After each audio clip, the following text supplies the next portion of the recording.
Hello, hello. Good.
Hello, hello.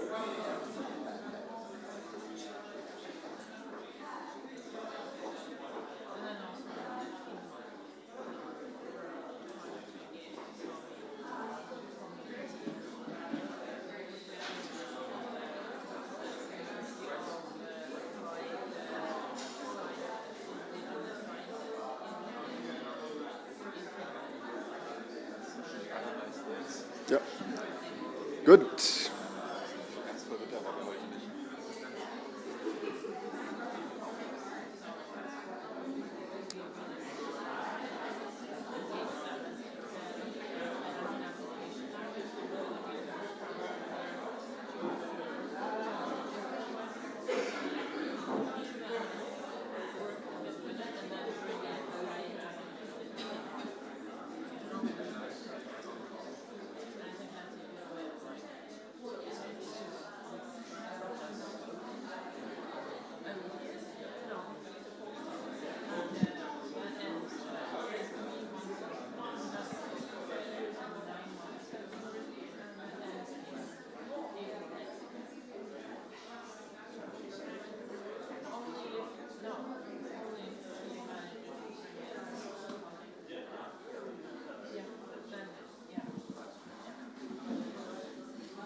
A very wonderful good morning, ladies and gentlemen.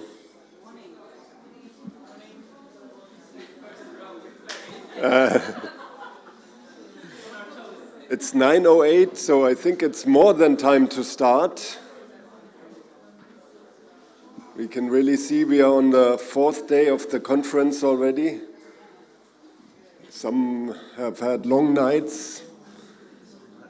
So please, these are now two very important final days of the conference, and we do want to achieve something by tomorrow afternoon, or by tomorrow noon actually.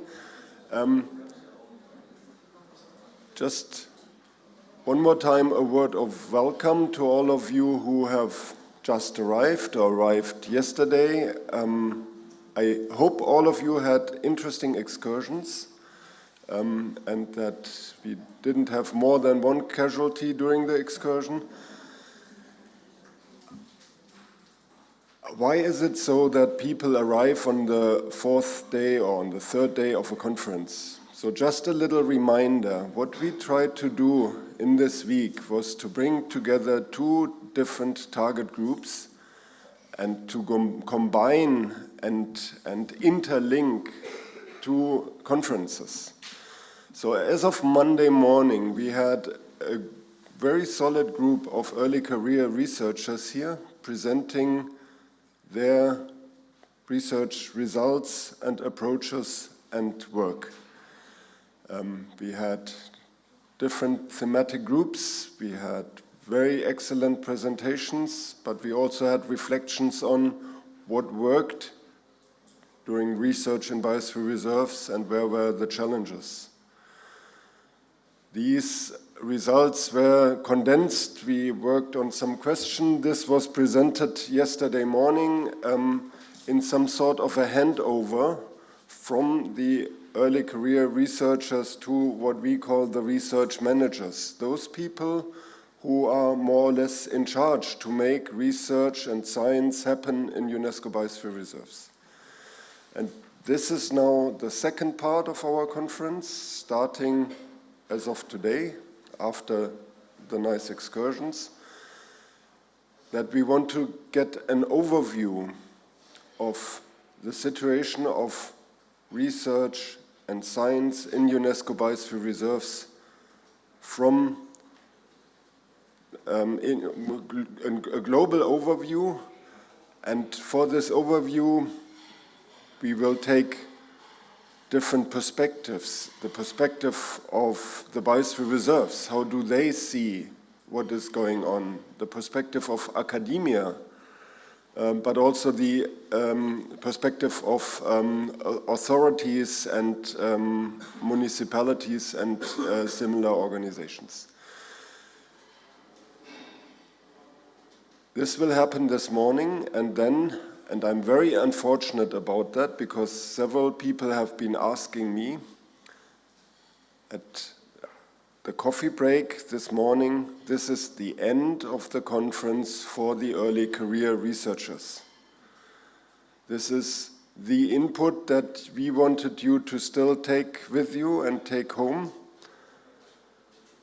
And then we start, and I make more announcements on that, then we start with the research managers to go in group and try to take what has been discussed and bring that further and bring that to a final result tomorrow. So just again, the logic of the conference, this is how the flow goes, this is how we want to take information from one group, hand it over to the second group, and bring it to a good final result. And with that, I think I open this morning's session, and I would ask Martin Price to run us smoothly through the session, and I am back for announcements short before the coffee break. Thank you. Okay, thank you, Uli. Well, my job is very simple. It is to introduce 4 wonderful people.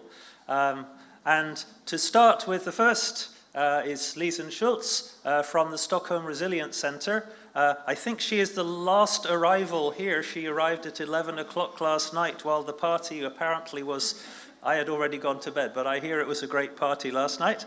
So Lisen is here. She has been working in and with and for biosphere reserves for quite a few years. We won't count them. So really this is someone who can really provide some learning about biosphere reserves. And I think it's important to say, unlike many people, she has not just worked in 1 or 2 biosphere reserves, she has pretty big data sets in biosphere reserves around the world. So that's enough from me. She is from the Stockholm Resilience Center, and the title will be on her slide because it's a very long one, which I've forgotten. So please, Lisa.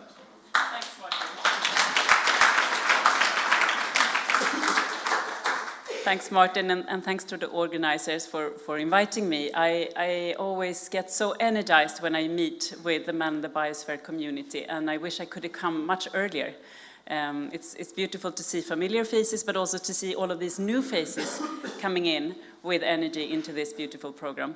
So my long title, I don't even remember it myself, but it's about lessons and learning opportunities that biosphere reserves can offer to sustainability science. And I am a sustainability scientist. I come from the Stockholm Resilience Center, which is part of Stockholm University. It was founded in 2007, 15 years ago, with one core task: to understand this new situation that we face as humanity, where we have become a dominant force in this beautiful place in the universe, the biosphere that we see here. We've become a dominant force of change here, and yet we're fundamentally dependent on this biosphere continuing to support our well-being and survival. So how can we understand that situation, and how can we navigate it? And in order to do that, you need to bring together people from many different disciplines, from natural science, ecology, climate science, and so on, but also social science, of course, with law and economics and history and all of that. You need to bring those people together, and you need to build trust among them and help them understand and provide knowledge. But I started off here in the mangroves of Indiaka Island outside of Mozambique. This is where I did my master's studies, 1998, so that's a very long time ago now. But I was a natural scientist, I was a systems ecologist, wanting to create actionable knowledge. That was my mission. And so I had heard about these mangroves, that they were being cut down, and I knew how important they were also for protecting the coast from erosion and providing habitat for all of these small larvae of fish and shrimp that could later be caught out in the ocean. So I went to this place to understand where in the mangroves can we find these small larvae of pennate shrimp, this giant shrimp that we often have when we have sushi, for example. Back then, Mozambique would catch loads of these big shrimp outside the coast when they had grown up, and it was a core income for Mozambique. But this drive of cutting down the mangroves and instead farming the shrimp was coming close to this area as well. So it's really important, I saw, as a natural scientist, to understand which parts of the forest do we really need to protect. And in order to do that, you need to understand the forest. So I spent several months here, put up different nets, and I calculated the shrimps, and I put labels on them, and I tried to create statistics. And all along there was this group of small children following me around, 10 to 15 young boys, aged maybe 8 to 14 or so. And they were trying to help out and see if they could, get some money for doing something. And my friend who was with me, he was supposed to do experiments with aquaria in a laboratory here. So he needed fish and shrimp.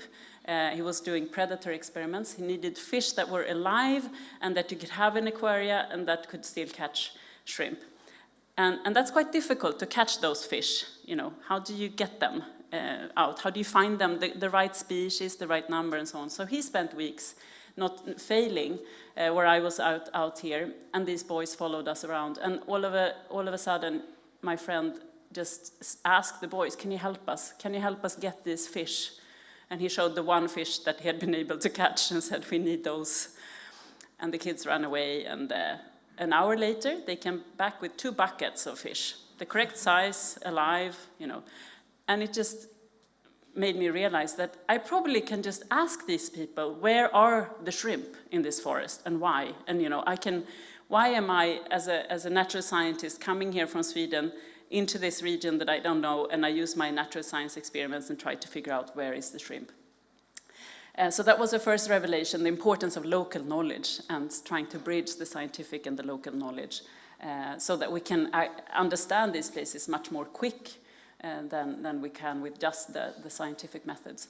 The other thing was, what happens? I did my master thesis. I know there was some connections to the Mozambique government as well, and my local supervisor would present some of our research there, but I would say that my 3 months did nothing for the shrimp. Of course, I advanced some understanding and so on, but this was not the way to create actionable knowledge. So I almost gave up on science back then, but not fully, because after a while I was invited instead to this Millennium Ecosystem Assessment. And I am soon coming to the Biosphere Reserves, promise. But how many people have heard about the Millennium Ecosystem Assessment? Yeah, it's quite a prominent program, of course. It was launched in 2000 and ended about 2005 with a mission to understand how we can secure ecosystem services for human well-being. And so this global UN program, similar a bit to the IPCC for climate, but focusing on biodiversity and ecosystem services. And one of the parts of this program was to do these localized case studies on how we can respond to the loss of ecosystem services that we see across the world. How can we actually act on this problem? And one of the cases was Kristianstad in southern Sweden that you can see there up north. So I was part of this program. I did a localized case study of the Kristianstads vattenrike, which during this time actually became a biosphere reserve. So this was the first half of my PhD thesis, and you can see me up there. You probably won't recognize me, I was so young, but we're sitting there with this beautiful network of people from all around the world bringing their experiences together to understand how can people actually manage ecosystems for human well-being. An amazing opportunity to be part of such a global network. So the first half then of my thesis focused on this place. It's a wetland area in southern Sweden, which has, of course, a range of ecosystem services connected to wetlands. And it had been for many years deteriorating until some people came together and decided that they were going to shift the perspective on this place, that it would no longer be considered as a water-sick area that we should drain to produce just food, but actually we could restore this wetland and it would provide recreation, it would provide a buffer from flooding, it would clean the water, provide habitat for birds and so on. So they started working together, they created this organization that connected everything from farmers to the municipality, to the regional, national and international networks to really have a holistic vision here. And when we looked at the story behind this area and how they had actually been able to sort of change the trends that we could see globally so that they would actually restore, improve biodiversity, strengthen ecosystem services, work with collaboration and so on, we found some insights into how you can actually do this. And the first thing that they managed to do is to shift the perspective of this area, as I said, from a problem to a possibility. And the other thing was to move away from seeing humans as a threat to seeing humans as stewards. So actually, people can be a positive force in the landscape if you bring them together. They moved away from just trying to protect singular species to really managing the whole ecosystem for well-being, and they also applied this approach to the other kinds of ecosystem services, ecosystems that they have in this area. And they went away from looking at nature protection here and agricultural development here and economic development here to really bring those things together. So away from silos to strategic and adaptive collaboration.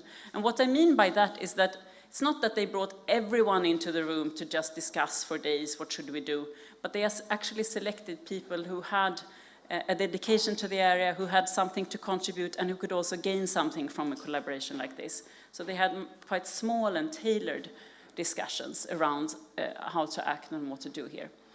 And their vision is to be good for people and nature. We worked quite a lot on understanding how they had done this, and we labeled their approach adaptive co-management or adaptive governance. We explained to them that this is what you're doing, and they said, well, yes, or you could call it common sense. But still, I know that I've talked with them afterwards that it's still, good to hear from a scientist, what you're doing and maybe help clarify a bit what this means in academic terms. And it also helps transferring those approaches to other regions potentially.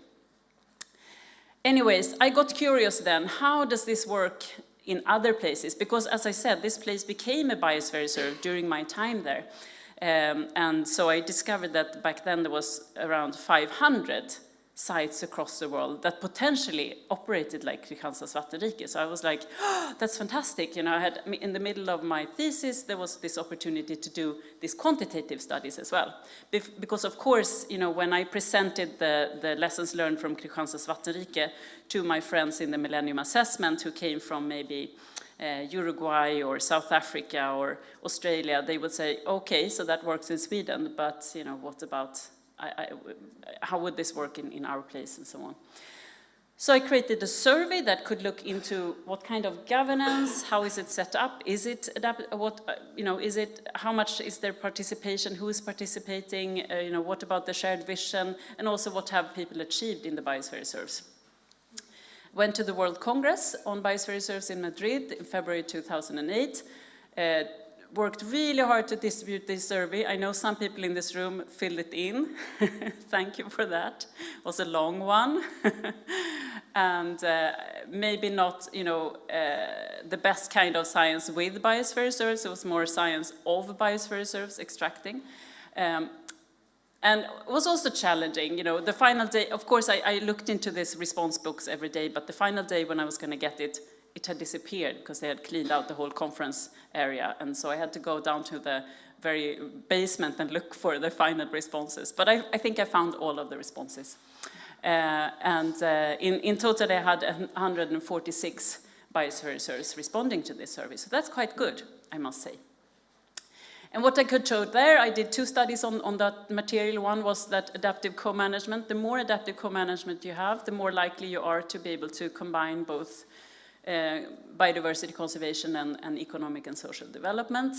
And I also did a study on the learning opportunities that we could find in biosphere reserves, biosphere reserves really do 3 big things, that they enable this mutual and collective learning between different stakeholders in the area, that they build and update the knowledge base about this place, that it supports monitoring and research and management, and then also that they work a lot with framing information and education to target groups, so they address youth or resource users or politicians or things like that. So there are many different learning opportunities that biosphere reserves provide that we could discover here.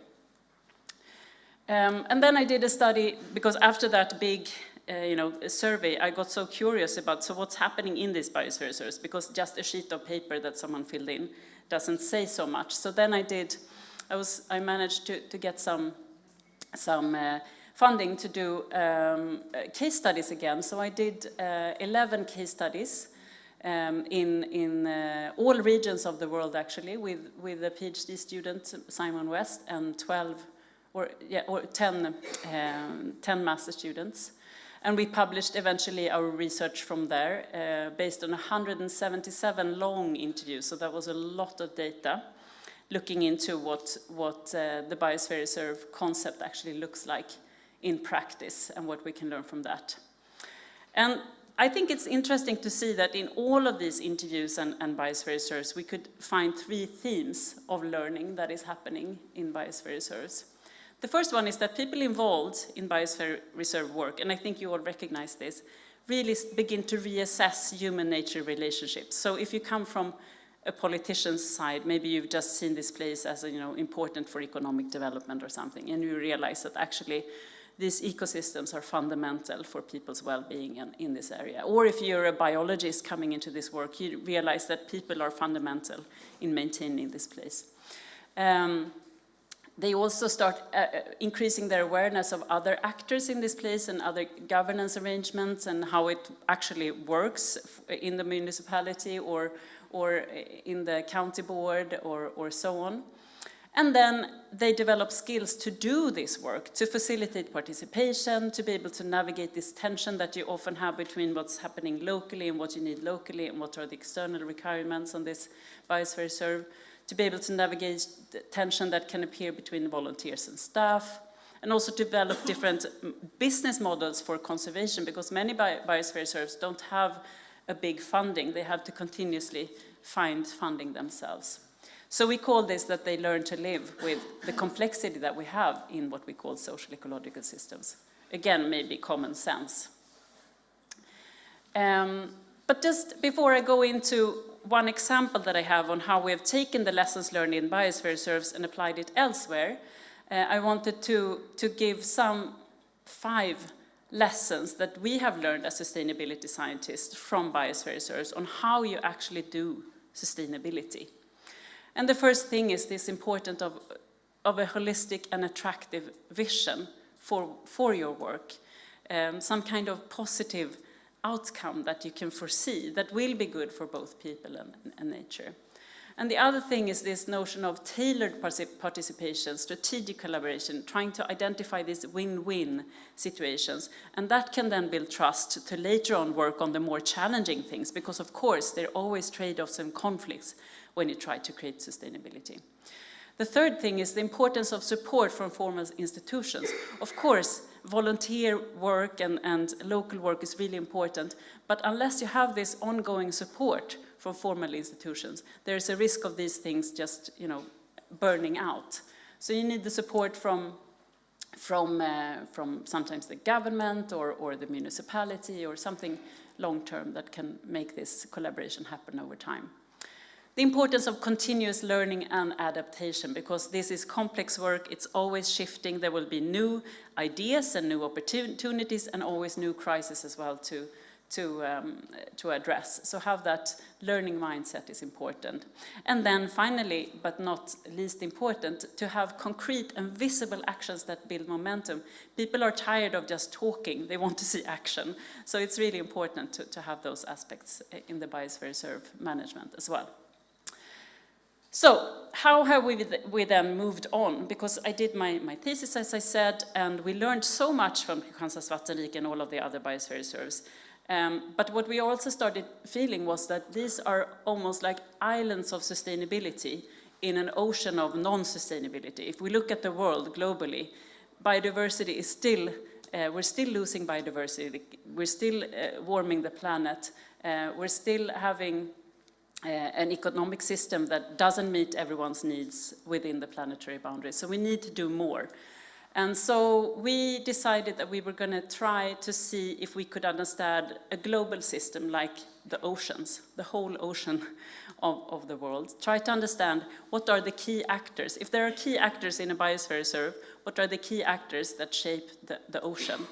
And we did an analysis, my colleagues did an analysis of who the big corporations are that fish in the ocean and also farm seafood.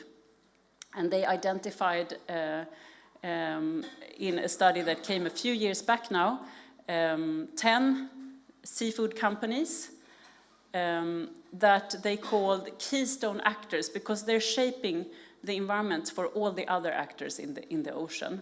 They are huge, they take up a lot of fish, they have a lot of employees and subsidiaries, and we didn't end there. We said that we now know which ones are the big ones, but then inspired actually by Kristianstads Vattenrike and other biosphere reserves, we decided to bring them together. Because we wanted to test this hypothesis that sustainable leadership by these companies could potentially result in cascading effects throughout the entire seafood industry and enable a critical transformation towards improved management of marine living resources and ecosystems. This is counterintuitive because these companies today are just catching a lot of fish. But if you look at what will happen to the ocean if they continue working with business as usual, they will not have a business a few years or decades from now. So it should be in their own interest as well to collaborate to protect the ocean and manage these fishing resources in a better way. But the problem so far has been that they all operate separately, and so if they don't catch the fish, someone else will. So we brought them together. I was not part of this first dialogue, but we had the Crown Princess of Sweden involved as an ambassador for this initiative, and we managed to get 8 of the CEOs in the first dialogue, where they were presented with the science. So we created this knowledge base about the ocean and the challenges and what that would mean for their business. We also showed them how influential they are and that they actually hold the key in their hand to the future of the oceans. And during these 2 days, they together decided to commit to build an initiative on ocean stewardship. And then they met again half a year later. I was facilitating that dialogue. We were in Stockholm and they were deciding how to move from words to action and to create those big commitments into something tangible. And then, as you can see, this dialogue has continued, and it takes a lot of time to actually bring them on board, and especially to have them actually do something in their huge companies about this. But we can now see that last year we started seeing tangible results, and these have been the different steps in this collaboration. And our science is fully funded by other resources, and the companies don't pay us a cent. It's really important for us to keep our scientific integrity and also do this experiment and analyze and evaluate it to see if it is at all possible to have science inform action in a way that becomes transformative. And I would say it still remains to be seen if this is worthwhile. But we can see some tangible results now, and the process has been published recently in this paper. So this is sort of corporate sustainability lingo, but we can see some things that are changing. For example, in the way they understand sustainability as really material to them, so that means that it's really relevant to them, that more companies now know how important this is, that more companies now actually report what they're doing and not, so they're becoming much more transparent. And they have agreed on time-bound goals for reducing illegal fishing, labor abuse, antibiotics use, plastics, and endangered species. They have set a climate target, and they have agreed to issue the first public reporting very soon now, coming next month.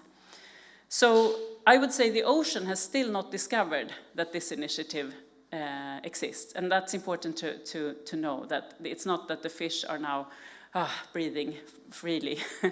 but this is how people do. They have to take some time to understand what the issue is, how to act on it, how to bring everyone on board, how to convince their board members and owners that this is really the way forward. And hopefully, very soon, we can see some actual results of this. And this has made us, or my colleagues, develop this idea of, or this idea that, you know, what if we could bring the private sector with all its money and resources and companies and competencies into this challenge of biosphere stewardship? Can we make companies support biosphere stewardship? What would that look like? Can we help them go from just complying with environmental regulation to really be convinced that this is critical for their survival? Can we help them move from just adapting to things to really innovating new ways of doing this, from incremental to transformational change? And can we move them from just following behind to really leading the way? Because if you look at the 100 largest economic entities on this planet, more than half of them are companies. So somehow we need to bring them into this space as well. So some final words just on research and management and how we can collaborate and not. And I think this picture helps me at least understand what this is about. I think it is, of course, about integrating knowledge, so bringing together different knowledges, getting the right disciplines, the right data in place, building that new knowledge. But it's also about integrating people, so getting the right collaborators, building new relationships, and that together is what actually creates this transdisciplinary research and action.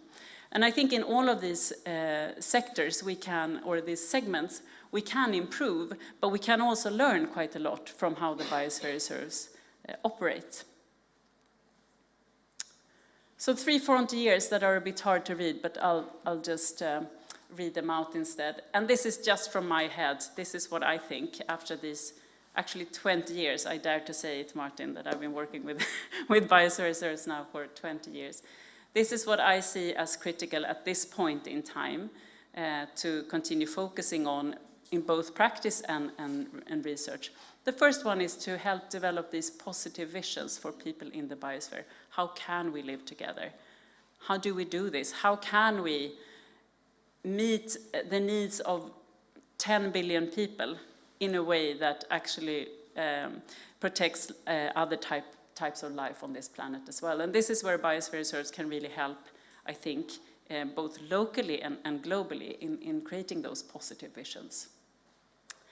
The other one is the learning that is happening in Biosphere Reserves, this everyday learning that you all generate. How can we scale up that learning? How can we scale out it? And how can we scale it deep? So what I mean about that is, you know, how can these Biosphere Reserves move from being islands of sustainability to really support sustainability on a global level? And there I think science has a critical role to play, because Biosphere Reserve managers are really swamped with just doing this work on an everyday basis. And scientists can hopefully come in, help with the reflection, help with sort of distilling these lessons, conveying them to policymakers and people working on similar initiatives outside biosphere reserves. And this final thing is, I think, an exciting field. I can notice that more and more businesses are realizing that there is no business on a dead planet, and that actually they need to find ways of maintaining those systems that they are dependent on. They need to maintain ecosystems, they need to maintain societies if they are to at all be able to operate in the future. So under what conditions is it possible for companies to contribute to biosphere stewardship? And I know that some biosphere reserves are also working with businesses locally, but I think in most cases it's about like sponsorship or things like that. But I think what's most exciting, and I know this is something Johanna can talk about as well, is when companies actually come in with their innovations and entrepreneurships in providing the services to really meet those sustainability challenges or address them. That's when we can really get something going, so that the companies in their very core is working with sustainability and creating a profit from that somehow. So those are just my 3 exciting topics for the future. And then to end with this quote from Jurassic Park, but I think it's a nice quote. I feel that when I started off way before the mangroves in my teenage years, I was so worried about the ozone hole that was discovered in the 80s when I was a teenager, the loss of rainforest, the Chernobyl accident, the seals that were dying outside the Swedish coast and no one knew why. This time of my life was really desperate. I was thinking that I'm part of a species that is a parasite on planet Earth, and I don't want to be that. So the planet would be better without people, was my notion back then. Until I started thinking about what a planet without people would look like, and I started feeling that actually there would be no one here to sort of appreciate the beauty of this planet. There would be no one here to create music and art and all of the things that people do. And I realized also that I love a lot of people, and so I thought, maybe it's better if I start working towards a world where people can collaborate with the biosphere and live here in a more positive way. And that's why I went into biology, the mangroves, the Kristianstads vattenrike, the biosphere reserves. And then Jurassic Park, life finds a way. Life is truly adaptive and fantastic, and I hope that human life will also find a way. So that's where I end. Thank you so much for your attention.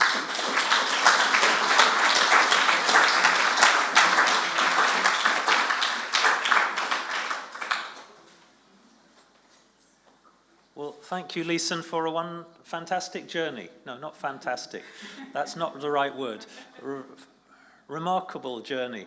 And because it makes us remark about the ideas of biosphere reserves. In the biosphere, we talk about model regions. And I think you're talking about how the model, the idea, has helped with a journey that has gone way beyond biosphere reserves and out into private industry as well. And yes, there are I don't know if we have anyone from private industry actually here in the room, because I don't think that was part of what we were planning in the but actually that is another side of things. And I know there are people here who work very much with the private sector. So thank you very much. We have time for just a couple of questions or comments. Hiroyuki. Thank you very much. Yes. Next month I visit Vietnam, granted from a civil company. Ah. Okay, thank you very much. And one point is this conference, the main theme is sustainable science in or with biosphere. But you thought, as you said, I think this is sustainable science from biosphere reserve. I like this. Yes, this is really biosphere reserve is a model of SDGs. Thank you very much. Thank you. Thank you. That's a good comment. Any other questions or comments? Lisa will be here, so yes. I'm sure you will ask her and have good conversations with her. Oh, hi. Sorry. Hi, Lisen. Hi. Good to see you. You're in the dark. Good to see you. You noticed that we were doing some music yesterday. Yes.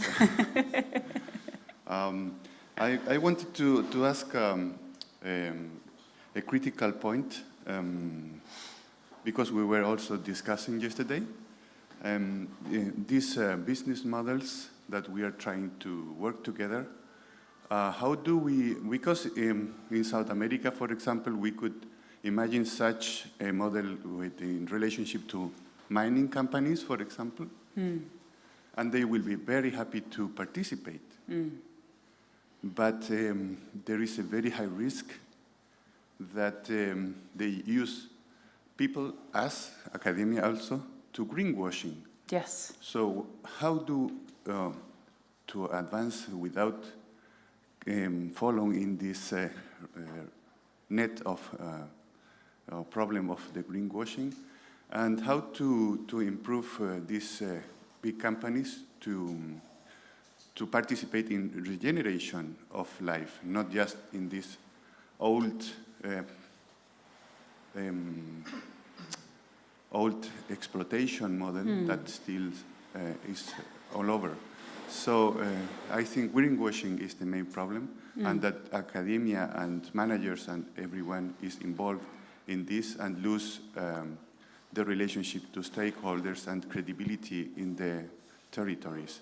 Let's say land territories and marine territories. Thank you.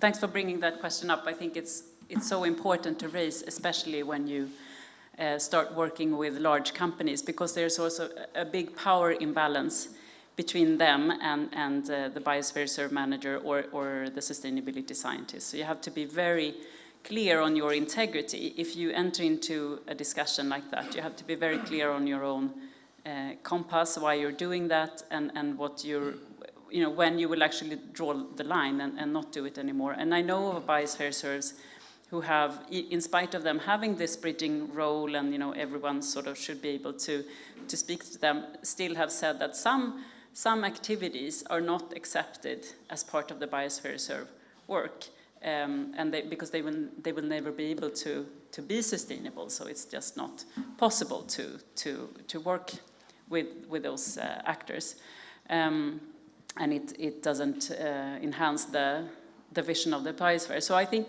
it's always, you have to keep that vision of why you're doing this very clear, and you have to have, quite good rules for how you can participate and not. And also rules around how the companies can use this collaboration in their promotion, for example. So I think for the CBOS companies, they cannot sort of brag about just being part of the initiative, because the only reason why they were selected was that they are very influential in the ocean. And so it's not until they've actually done something that they can, say that they are stewards, something real. So I think there are some things to really think about when you enter into those collaborations with any type of actor, but in particular those very powerful actors. So that's one thing. And then you had another question, which was more about how you can. That was the question. Yeah. Okay. But good point. Beware. Okay. Final, very short question. Very short question. Thank you, Martin. Thank you so much for that talk. It was very inspiring to see how you. Sorry. Thanks, Uli. Thank you so much, Lisen, for your talk. Great to have you, and it was so inspiring to see how you upscaled your learnings and approaches from a biosphere reserve to that truly global level. I was relating to Andre's question, I was wondering, there is this debate about tax me more and so on, so saying that we need stronger states, maybe stronger state regulations on economy, especially on global companies. And now the ocean is, a part of the earth where there's almost no state regulation, or where there's least state regulation. So when you discuss with these companies, is that an issue at all? Would the solution go towards also more regulation, or would it be entirely voluntary activities by the companies? Already in the first dialogue, they in this room recognize that actually if we are going to make stewardship work, we need regulation. And we, as a strong voice from industry, can ask for stronger regulations. And there is already now evidence of that happening in Japan, from the Japanese companies asking for stronger regulations. Because of course, even though these ones are big, they are still just 10 or 15% of the total global catch. So there's a lot of other actors. So if they just have voluntary agreements and fish, stop fishing in such areas, others will move in unless there's strong regulation. So that's something that companies can also do. They have a lot of lobbying capacity. So if they can direct that towards stronger regulation so that the sustainable alternatives become the profitable ones over the unsustainable ones, then they can have a big impact there as well. So that's critical. And the state remains super important, and intergovernmental work as well. Definitely, this is a complement. So it's not supporting companies becoming rulers of the world. It's more helping them use their influence in a more positive way. Thank you. Sorry, there's one more question at the back. The lighting, I have a very bright light here, so sorry for missing you. Okay, no problem. Well, good morning. Thank you, Lisen, for your presentation. Really nice. I was wondering, when you come from the Stockholm Resilience Center and you are aware more than us about the planet boundaries, and regarding your presentation, I was listening, the first word that appeared was greenwashing, as the Chilean colleague said, and I was wondering, how do you deal with these two sides from the limits? The ones who they value ones used to increase the benefits, and the ones who wants to preserve the commons. Because there's a contradictory values there, and I don't know how do you deal with that? Yeah. Thank you. Yes, so our vision at the Stockholm Resilience Center is a world where people are able to manage ecosystems for human well-being. So we put people in the center in a way, but we also recognize that people are intertwined with and fully dependent on the biosphere, and that also we can never have full understanding, so we need a lot of resilience in the biosphere. We can't, turn the biosphere into what we've already done now, a big production ecosystem that just gives us timber, food, and materials. It needs to be much more complex and much more diverse and so on. So we do a lot of work around describing the challenges, and regarding the planetary boundaries, we had 2 papers come out just a few weeks and months ago, showing that also the boundary for novel entity has been transgressed, and the boundary for fresh water, namely green water.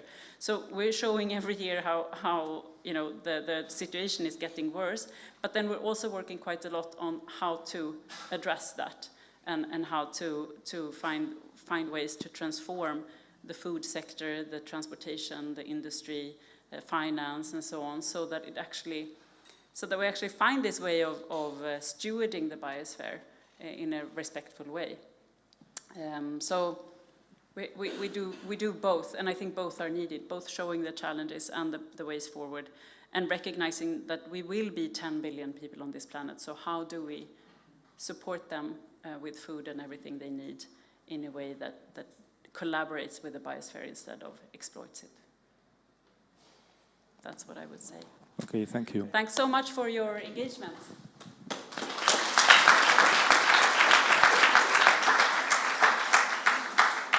So, thank you, Lisen. And now we have 3 presentations on, what we asked them to think about is situation analysis in relation to research management related to biosphere reserves. And I think there are many ways this will be interpreted in the next hour or so by our 3 speakers. So we have 3 speakers, and they are in a random order. And the first one of them is Birthe Thormann from the Federal Agency for Nature Conservation in Germany, who we should also recognize, not her personally, but without them we wouldn't be here because they are our major funder.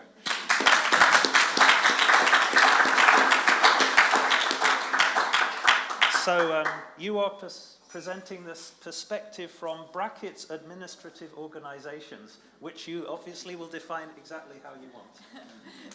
Okay, thank you.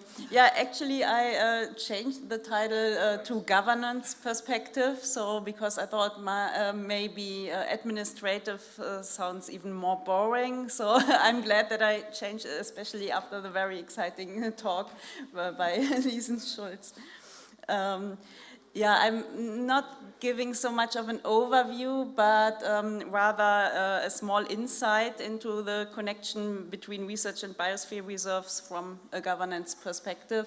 And I chose two examples, two countries, Germany and Austria.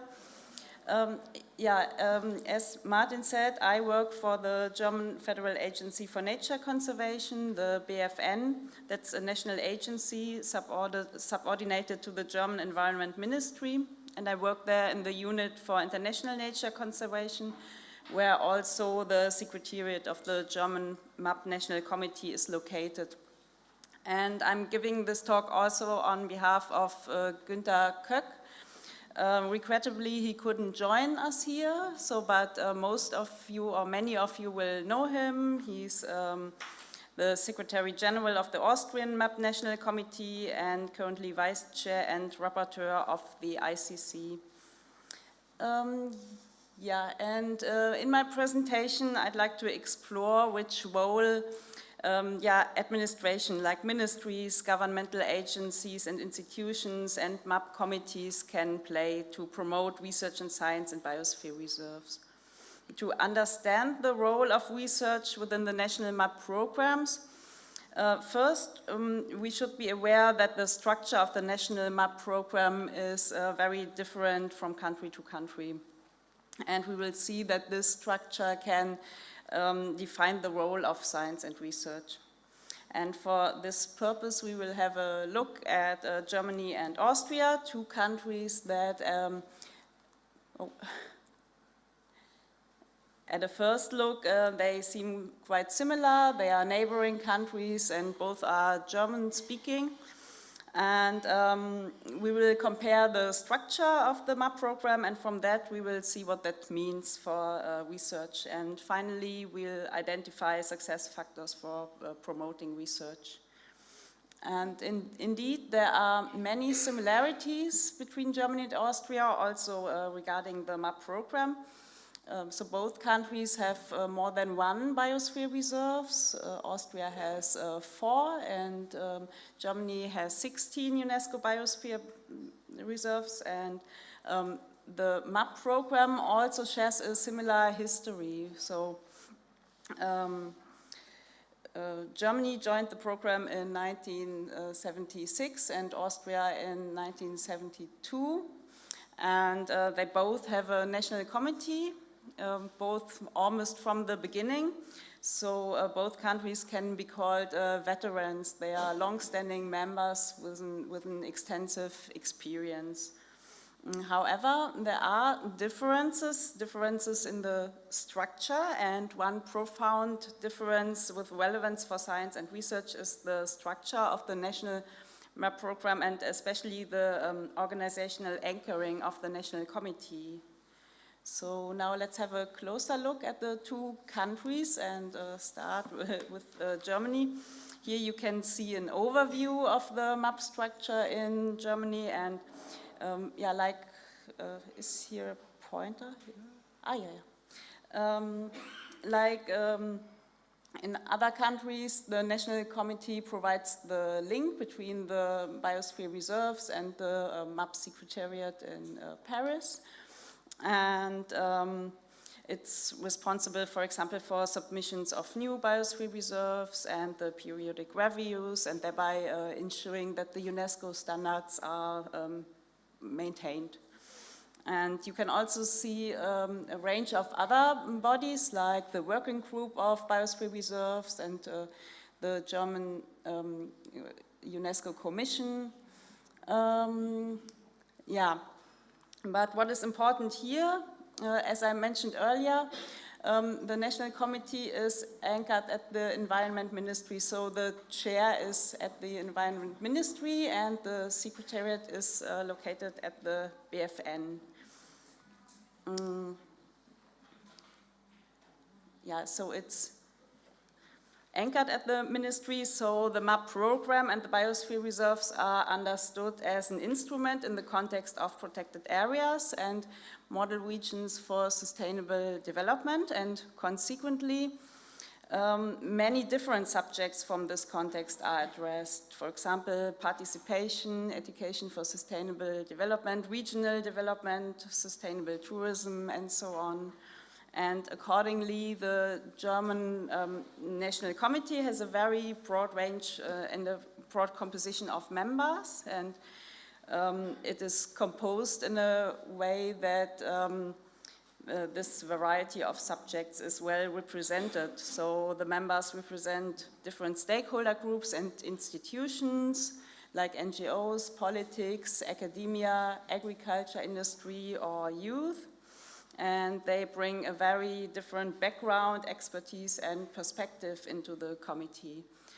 We also have some members of our committee we have here joining this conference. Maybe you already met one of them, for example, Jörg Knieling from academia, so he's a professor, and Melanie Klock, she's one of our youth representatives.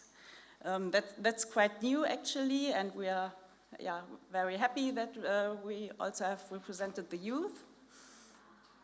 And so science plays a significant role, but the National Committee is not a scientific body per se. The importance of science and research is also shown by the fact that there are 3 national criteria relating to research and monitoring. And for the National Committee, it's important that each biosphere reserve has staff that is responsible for research and monitoring. And of course, it also plays a role that with the BFN, the Secretariat is anchored at a scientific agency. So the BFN is the German government scientific authority with responsibility for national and international nature conservation. And one of its main tasks is giving advice to the Environment Ministry and providing it with a scientific basis for decisions. And in the MAP context, BFN manages projects that are funded by the ministry. And on the one hand, these are projects that strengthen certain aspects of the MAP program. Like we have the German-speaking youth forum that to foster youth participation. We have a workshop series to support international cooperation. And of course, also this project, the research conference to support science and research. So here, research is one among different subjects that are treated in the MAP context. And on the other hand, there are real research projects. Here, research is understood as not serving its own purpose, but as a means to fulfill the functions of biosphere reserves. And so the federal government does not provide direct research funding to the biosphere reserves, but rather funds research for biosphere reserves. So it funds thematic research projects that support certain functions of biosphere reserves, projects that develop methods and put them into service of the biosphere reserve. So the focus is on applied research, and it's essential that the results and findings are transferred into practice. And I'd like to share 2 great examples for those research projects. First, there were the 2 large projects on conservation-oriented management of beach forests that were partially conducted here in Biosphere Shorefire de Corinne, and yesterday Martin Flade told you about this in his presentation. So the project developed management guidelines and also this best practice handbook. And there's also one other project that made a comprehensive analysis of regional economic effects of tourism on biosphere reserves. And there are other projects. For example, one developed a set of indicators for sustainable economy for quality control. And also there are international projects, for example, in Africa. biosphere reserves as model regions for the fight against poaching, and AfriBirds, that's on the monitoring of migrating birds in African biosphere reserves.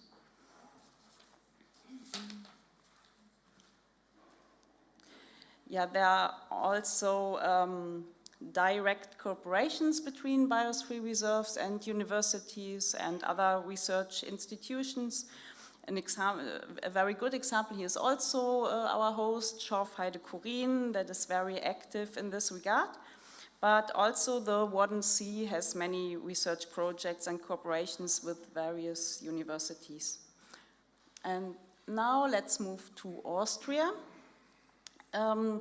One fundamental difference between Austria and Germany is that in Austria, the National Committee is anchored at the Austrian Academy of Science, and that is the leading Austrian non-university institution for science and research.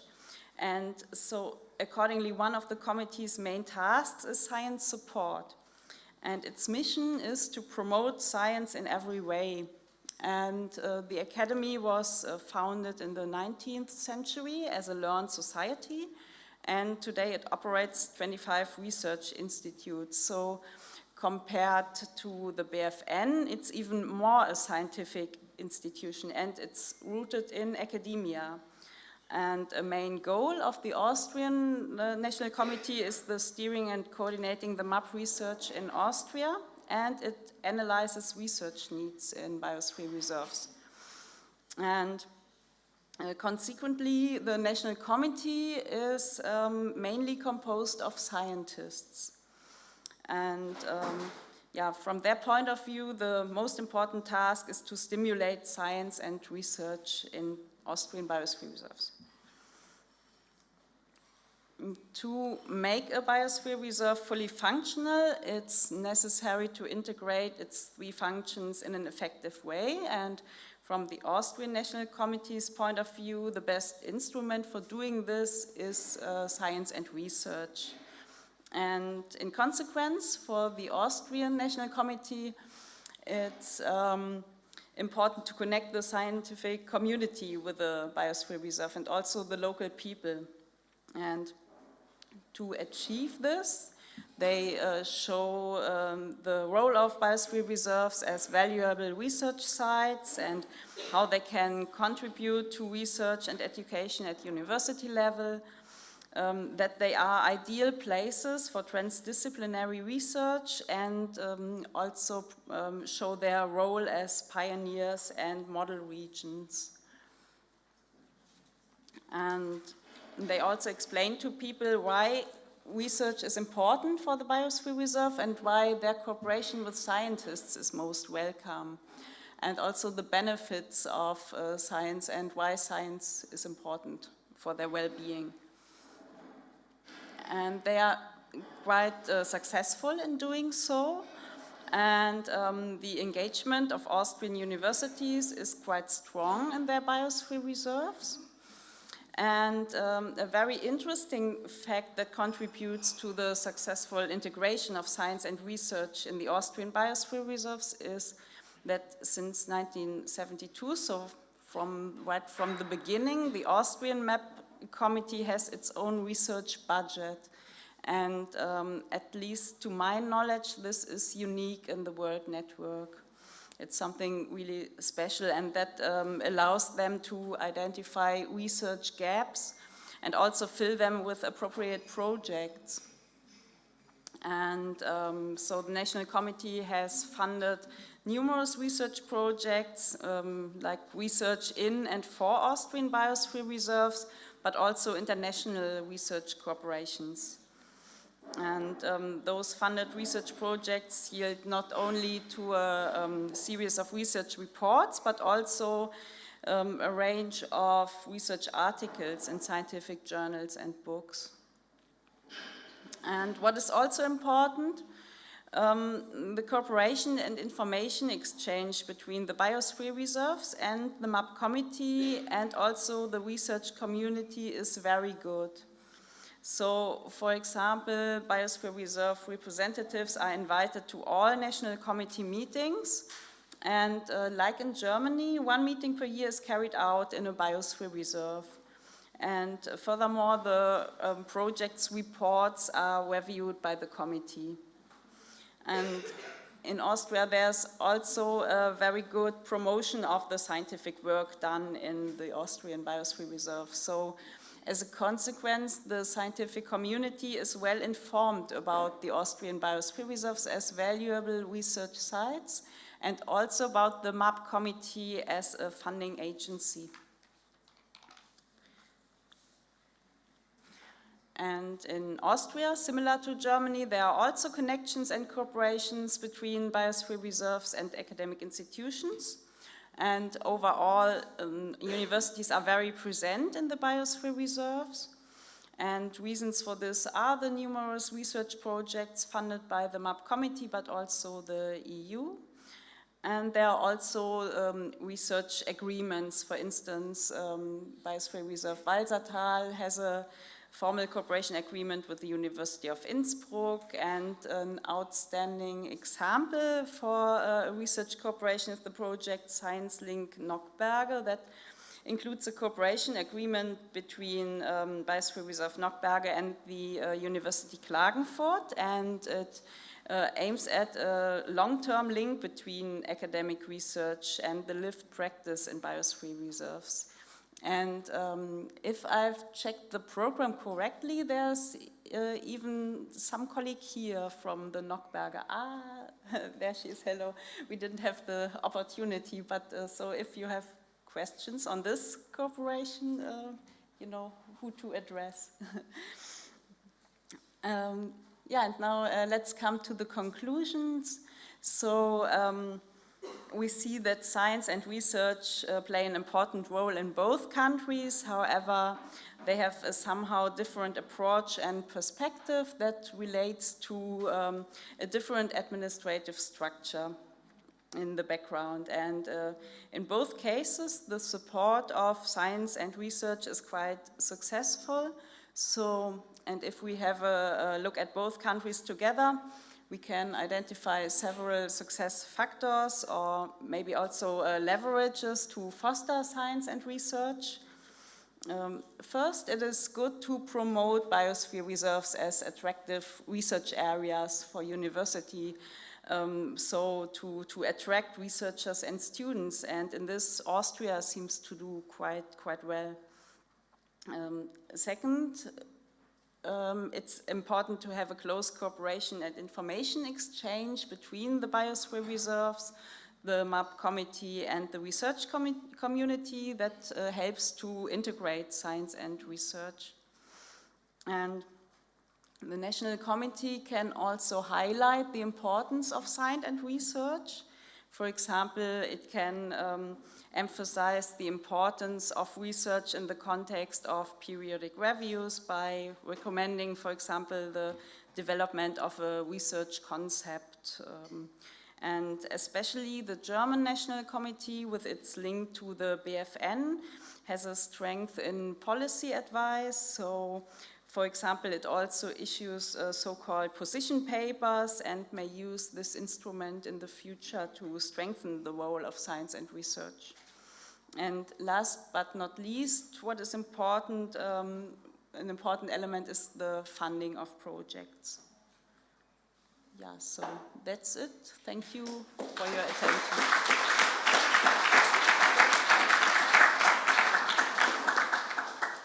Thank you, Birthe. I think we will have the 3 presentations, and then if we have time for questions, we'll move to them, because I think there will be overlaps between the presentations in terms of, but we will see what happens. So our next speaker is Martha Vogel from the MAB Secretariat, and I'm not sure what the title of your presentation will be, but you will tell us. Yes, thanks for the introduction. So let's see on the next slide maybe what my title is. And how do I see it on the? Okay, perfect. So yeah, I'm really happy to be here and to talk to you today. And I really also want to take the opportunity first to really give a big thank you to Uli and Lena for making this conference possible. And it's really a pleasure for UNESCO to be here and to see all the people working on the Biosphere Reserve or doing research with, for, and in Biosphere Reserves. And I'm Martha Vogel, and I'm working for the MAP program in UNESCO in Paris. And so it's the Man in the Biosphere program, and it's really, I would say, the backbone or also the history for the Biosphere Reserves, and really gave the statutory framework for the Biosphere Reserves. And I myself, I'm also coming from science, so I am trained as an atmospheric and climate scientist, and I was working on, during my PhD, on heat waves and droughts and climate extremes and global climate models, and which are really society relevant. But then I was never working with communities. I was really working on statistical analysis and programming. And so instead of saying, like, for Lisen, it was important to say then, so how can we transfer this knowledge, and working with communities, I said, how can we also make use of this knowledge in this policy perspective? So I decided to go to UNESCO, where you have this broader perspective and also have influence on really global policies, and how can you make use of knowledge that is existing, really also to work in this whole domain of sustainable development. Yes, and so I'm working now on UNESCO's MAP program. And in this presentation, I will give a bit an overview of what UNESCO is doing, but it will be coming from this more administrative perspective, so even going one level maybe above what Birthe was saying now. And I will give some flashlights about ongoing project at the moment, and also show how UNESCO is working really at different scales. So we are like working with member states, but also really with local communities. And this presentation will give you an overview, but it will not be a complete presentation, so just giving you some flashlights, and where also research is very important for the program. And if I look at Martin Price here, we can, I want to say like, the MAP program was really founded as an intergovernmental scientific program. Now it's hosted at UNESCO, but it was really 50 years ago already founded as a scientific program. So this presentation, I will give you a background about really the MAP program at UNESCO and the statutory framework, and then going and talking more about specific projects that might be relevant for you. And what is really important, like UNESCO is a United Nations agency founded around 76 years ago, and was really after the Second World War, also in the context of having global peace and doing global cooperation to allow working together. And then the MAP program was already founded like 1971, also as a pioneer to say, like, we need a relationship between human and nature. So what you have said, that humans are not there only to exploit nature, we need these relationships, and how can we do this? And with this, it was really a pioneer at that time, because the term sustainable development did not really exist yet. But now we can really put this into that context. And one key strategy now also of UNESCO, or what was really pushed forward, was the so-called biodiversity strategy. And there we say, like, UNESCO supports the diversity of life around the world, connecting people with nature through science, education, and culture. And there are 3 pillars, so it's restoring the relationship between humans and nature, conserving the harmony of our ecosystem, and amplifying also the power of youth. And these 3 pillars make really clear that biosphere reserves are really excellent sites to study this and to implement these ideas. And what is also really clear for us at UNESCO is that we have to tackle global issues together and really as systems. And for example, also the topics of biodiversity and climate change that come up more and more, that they are really interdependent and must be addressed jointly. And this is also what really the recent scientific assessments show. So if you're looking at IPCC and IPBES, they also have more and more this conclusion. We cannot look separately, but we have really to address this jointly. So there's a big need also to do this, and the biosphere reserves might be a solution really to provide these insights. And talking about this, so the UNESCO Man and the Biosphere program is an intergovernmental scientific program, and have already 50 years. And so this has a big mission. And so it's developing and strengthening models for sustainable development through the world network of biosphere reserves. So it makes really clear that the biosphere reserves are in the core of that program. And there's ambitious targets, I would say. So we have these which were set, and we have to communicate the experiences and support evaluation, high quality management of biosphere reserves. and also help member states and stakeholders to achieve sustainable development goals. So UNESCO has always also, the mandate really to support member states. So we are in January supporting member states to implement projects, but this MAP program really is unique in that sense that we really also work with local actors and really at a site level. And this mission comes from this whole, the strategy, from the MAP strategy, and also the Lima Action Plan. So these are really two documents that really describe and giving this statutory backbone of the program and its mission and vision, and are really key documents for the MAP program to say what the role of biosphere should be. And then if you look, for example, at the Lima Action Plan, research is really also defined there as one main outcome. So we want to have research, practical learning, and training opportunities that support the management of biosphere reserves and sustainable development in biosphere reserves. And there's also, for example, concretely mentioned that biosphere reserves should be observatories for climate change research, monitoring, mitigation, and adaptation, including support to the Paris Agreement.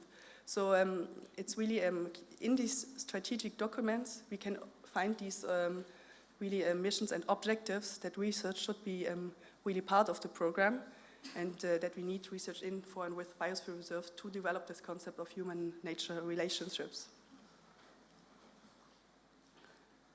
And if we are further looking at the program, how it's organized, we have different governing bodies. So I'm working for the MAP Secretariat, which is basically the administrative part of the program, and having the overview on the whole world network of biosphere reserves and making basically sure that the procedures and rules are kept. But we have the governing bodies, and the central part is the MAP ICC, which is the International Coordinating Council of the MAP program.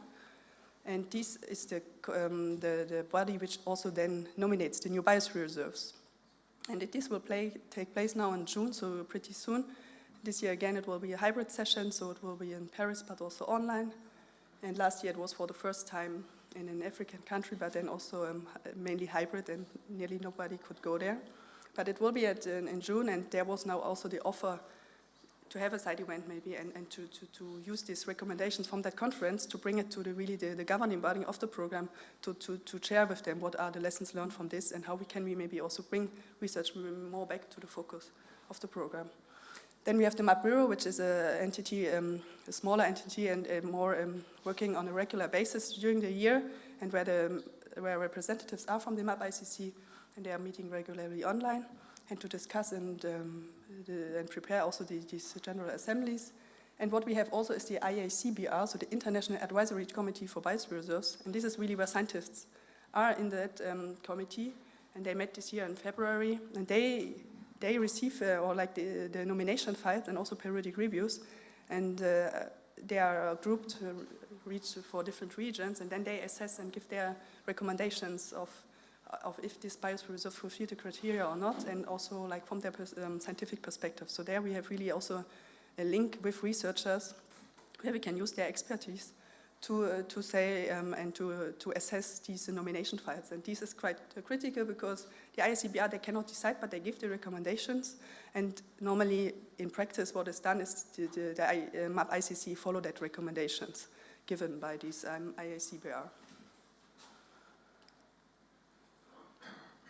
So, and this finally then these governing bodies and also this statutory framework makes then up this world network of biosphere reserves. And currently we have 727 biosphere reserves, and it will change in June, but this is still the concrete numbers. And we have a presence in 131 countries, so it's really good global coverage. And what we also have is 22 transboundary biosphere reserves, and this is also in the whole context of peace and security, maybe also a tool to have this cooperation, transnational cooperation. And there are even 2 transcontinental biosphere reserves. And altogether, they make around 5% of Earth's land surface. And what you see also here on the right side is this zonation of the biosphere reserve, which makes them unique and also difficult to explain on the ground. So you see this zonation of the core zone, buffer zone, and the transition zone. However, in practice, it's most of the time not that you have these zones arranged like this, but that you have several core zones, some buffer zone, transition zone, but which is really, the concept also of the biosphere is dedicated to this zonation. And we have these strictly protected core areas, which is often like national parks. But then what makes the Biosphere Reserve special is that we have buffer zone and also the transition area, where we really say we have to have exchange with the people, and people should do research there and also benefit in that sense from the nature they protect. And what is also then very key for the program is that we're having now this world network of biosphere research, and it's really I would say, a decentralized network, so we have it, but there's lots of activities ongoing on the ground, and it's not centralized, organized. But we have regional and thematic networks to foster cooperation. And in terms of thematic networks, at the moment we have the World Network of Mountain Biosphere Reserve, which is we launched, and just last week there was the launching meeting of this network, where Martin Price is also highly involved. And we are really happy that this network could be relaunched together with the Mountain Research Initiative, so it's really highly linked also to research. And then we have also the World Network of Island Coastal Biosphere Reserve, which are working together, and they had also some topics, for example, on plastic-free ocean. And there's also, of course, room also for new thematic networks. So there were also some more like ecosystem-based networks, but there was also the question, can we have more thematic networks really focusing on different topics? And there's always room to create these new networks.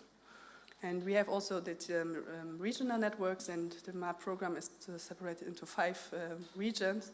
And we have the Ibero-MAP network, so it's in the Latin American region, and this is a quite active network, and there will be also the Ibero-MAP Youth Forum in first week of November.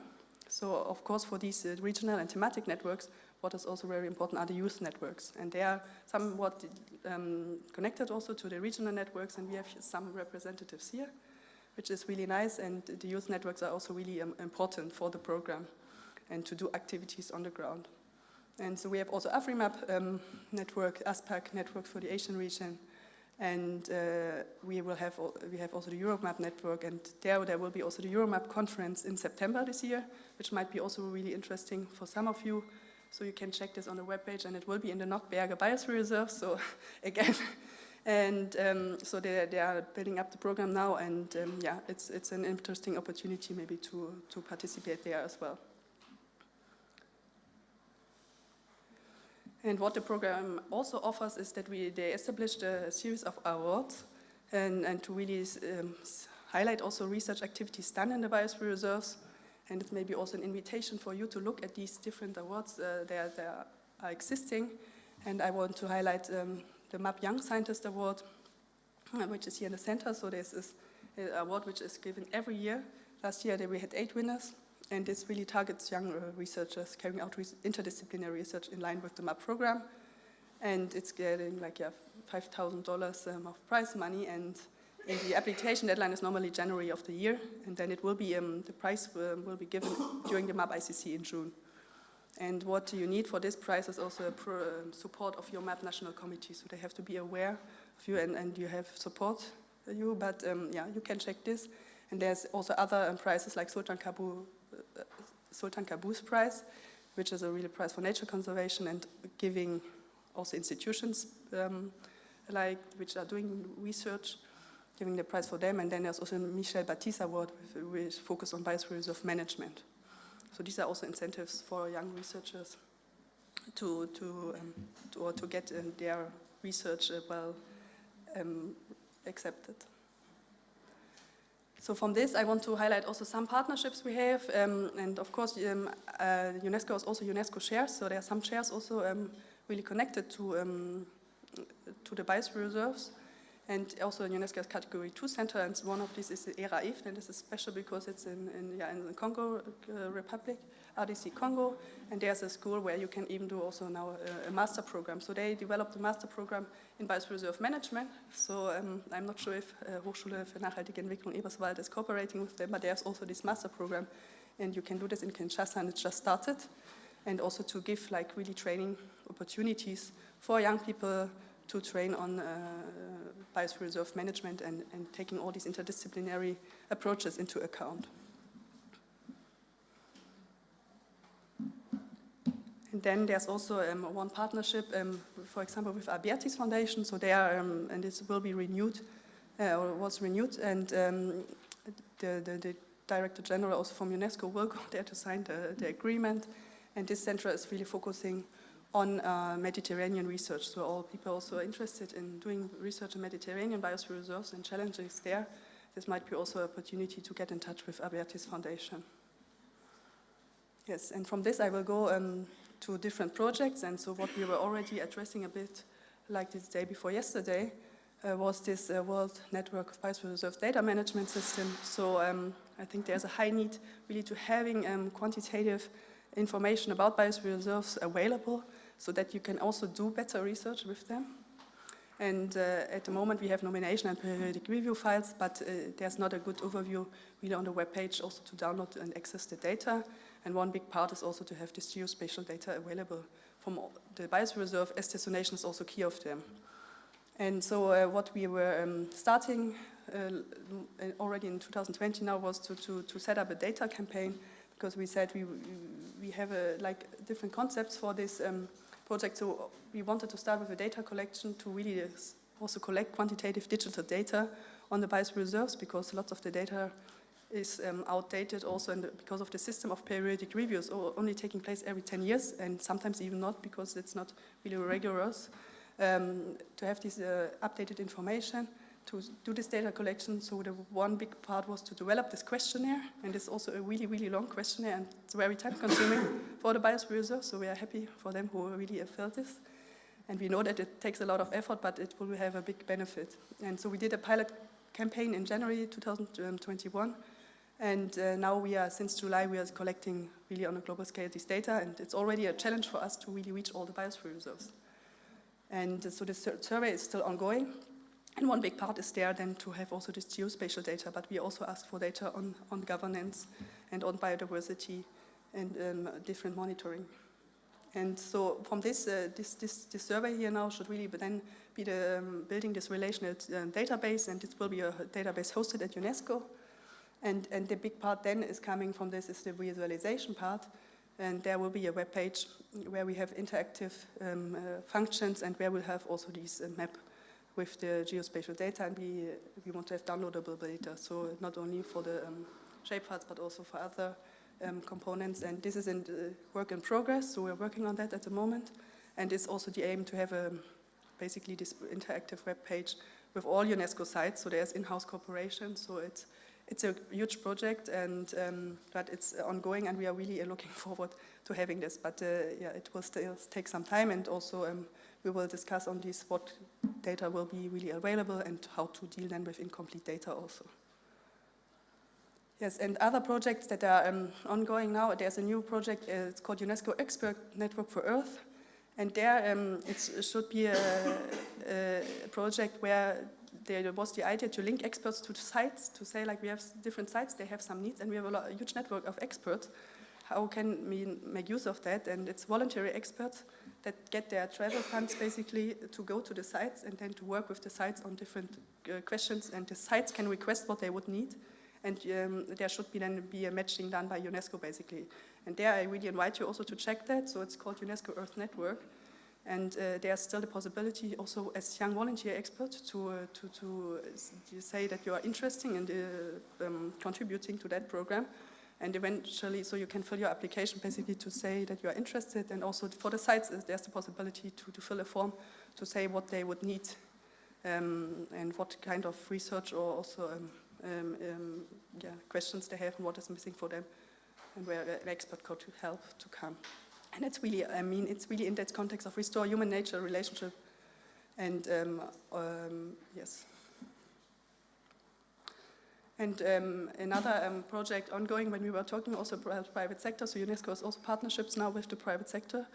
And there's climate mitigation project in Europe, and this has different angles. It's with 5 biosphere reserves, and so one in Germany also here, the Chelsea Biosphere Reserve. And there, in the German and Poland biosphere reserves, it's focused more on this peatland restoration and how can you support them. And in the Spanish biosphere reserve, it focused on electric cars and how you can use also electric cars of new means of transport. So this is a project ongoing, and also for this, one also here in Germany, where you see like different ways of how you can work on climate mitigation. And another project also is now in the Amazon, so we moved from Europe to the Amazon region, and there's a project ongoing with 8 biosphere reserves. And my colleagues, they just will be there on mission and working with the local communities, and it's really on reforestation and rehabilitation of degraded lands. And also another project in Africa, which is a long-term project, is the Biosphere and Heritage of Lake Chad project. It's called Biopalt, and there the aim was really also to help to the creation of new biosphere reserves. So also there's a system of monitoring, because Lake Chad has a lot of problems, and there you can really see also the link between environmental and social systems, and there the idea is really to work on poverty reduction, but also an ecosystem restoration, and helping like in capacity building to develop new biosphere reserves. And another project in Africa and the southern region is really where there's a strong link with researchers, is working on these observatories for climate change, and it's called Be Resilient, the project. And there is really the link that you make use of available products for flood and drought forecast, and then use them in the biosphere reserve, and to have these early warning systems and inform the biosphere reserves for these hazards that will come with climate change. Yes. And the last thing I want to say, like for my personal work, I had a chance to also work with Biosphere Reserve now in Senegal on human vulnerability to heat, and I thank Amina for these plots. She gave also a presentation on Monday, and we know, like for climate change, we have a problem also of extreme events, and this map's showing like the warming of the hottest day of a year with respect to different global warming levels, and when you can see always basically when the color is going to be red or more dark, then this warming exceeds the global mean temperature. And so if we say we have a 1.5 degree warming at a global scale, it might be that we have the warming of the hottest day, which really exceeds that in most areas of the land, and this will continue if we go to higher temperatures. And there you can then already see that we have maybe a global mean temperature rise of 3 degrees, but the extremes can reach up until the double, like 6 degrees of warming. And that means if you have a hot day, which is maybe 40 degrees now, it will be then 45 degrees. Or if you have a 43 degrees day now, it will be maybe 48 or 49. So we are really going to the limits. And so the question is, like, what can we do about it? But what also was triggering me was that looking at sub-Saharan Africa, we don't really have impacts monitored there. So even though we have these strong signals, we don't see that we have impacts. And there the question is then, how can we use these biosphere reserves really to give us more insights on this, and to say, like, now we have a lot of data from hazard and exposure. And this is more this type of quantitative data, but we need maybe also qualitative data now to incorporate, to make this scaling down, maybe this, like, what are really the local vulnerability to these extremes, and how can this then in the end define impacts? Because IPCC defines impacts really as the overlap of hazard, exposure, vulnerability, and response. But the challenge is, how can we really measure this impact if we have these different type of data and scale? So in this context, I was going to Senegal, and just in March and April, and had did some work in 3 pilot sites covering different climate zones, and working with the communities to really better define what is their perspective and how can we then incorporate their knowledge. And I would say also for this knowledge inclusion, what we found is that it's also already helping a lot if you can translate their knowledge. And talking to them, they have a lot of knowledge, but then, for example, in the scientific literature, a lot of things are available in English, and so you need translators, and already just making visible what they already know and understand this is a really important first step. Yes, so this is a bit overview about these different projects. So really see that UNESCO's work in different regions and at a different scale.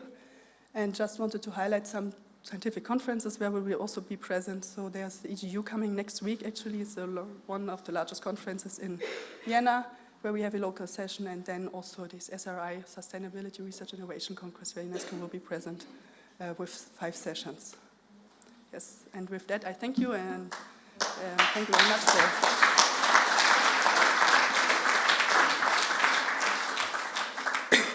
Well, thank you, Martha, for an excellent overview of well, not just MAB, but what wider UNESCO and how that relates to the theme of our conference. And I'd like to now invite Inge Inge Moren, the chairholder of the UNESCO Chair on Sustainable Heritage and Environmental Management at the University of Bergen in Norway, as our last speaker. And this will be yet a different perspective on this, although I think there will be some overlaps. Thank you very much. I know I'm between you and coffee break. So I'll try to be efficient with time. So like Martin Price said, I'm a UNESCO chair at the University of Bergen in sustainable heritage and environmental management. And I wonder, are there any other UNESCO chairs here? 2? And a former UNESCO chair, Martin Price. Okay, so not too many. Yes, and I just want to say that in Norway, we only have one biosphere reserve, and it's fairly new. It's from 2019. Are there any other countries represented here with just one biosphere reserve? No, not a single one. Okay. So we only have one. This picture is not from that biosphere reserve, but this is a picture from the next potential biosphere in Norway. It's from the Lofoten Islands, and some of you might have been there. It's an incredibly special place and would make a perfect biosphere reserve. So we're hoping this will be the next biosphere reserve in Norway. So I was appointed as a chair in 2017, and I was part of drafting the proposal to UNESCO for the first biosphere reserve, which is in Nordhordland.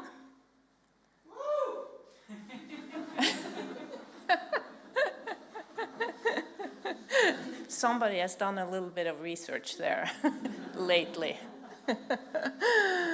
And as you can see, this is not fresh water, this is the ocean. So Norway has a very broken up coastline with thousands and thousands of islands, and it's in this region this biosphere reserve has been placed. And I think it's also important to disclose your different hats. We all have different hats, right? Some are bigger than others, and I think my biggest hat is the researcher hat today. But we all have different hats, which form our perspectives, and I think it's important to be open about these things, because we all are actors from different perspectives in different settings.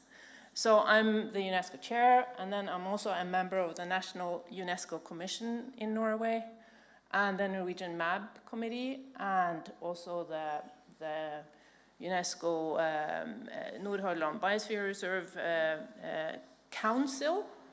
And I also was part of drafting the proposal. So at least on a national scale, I have a lot of different angles to the work of biosphere reserves, in singular. So I think that's important for all of us to be a little bit aware of the hats.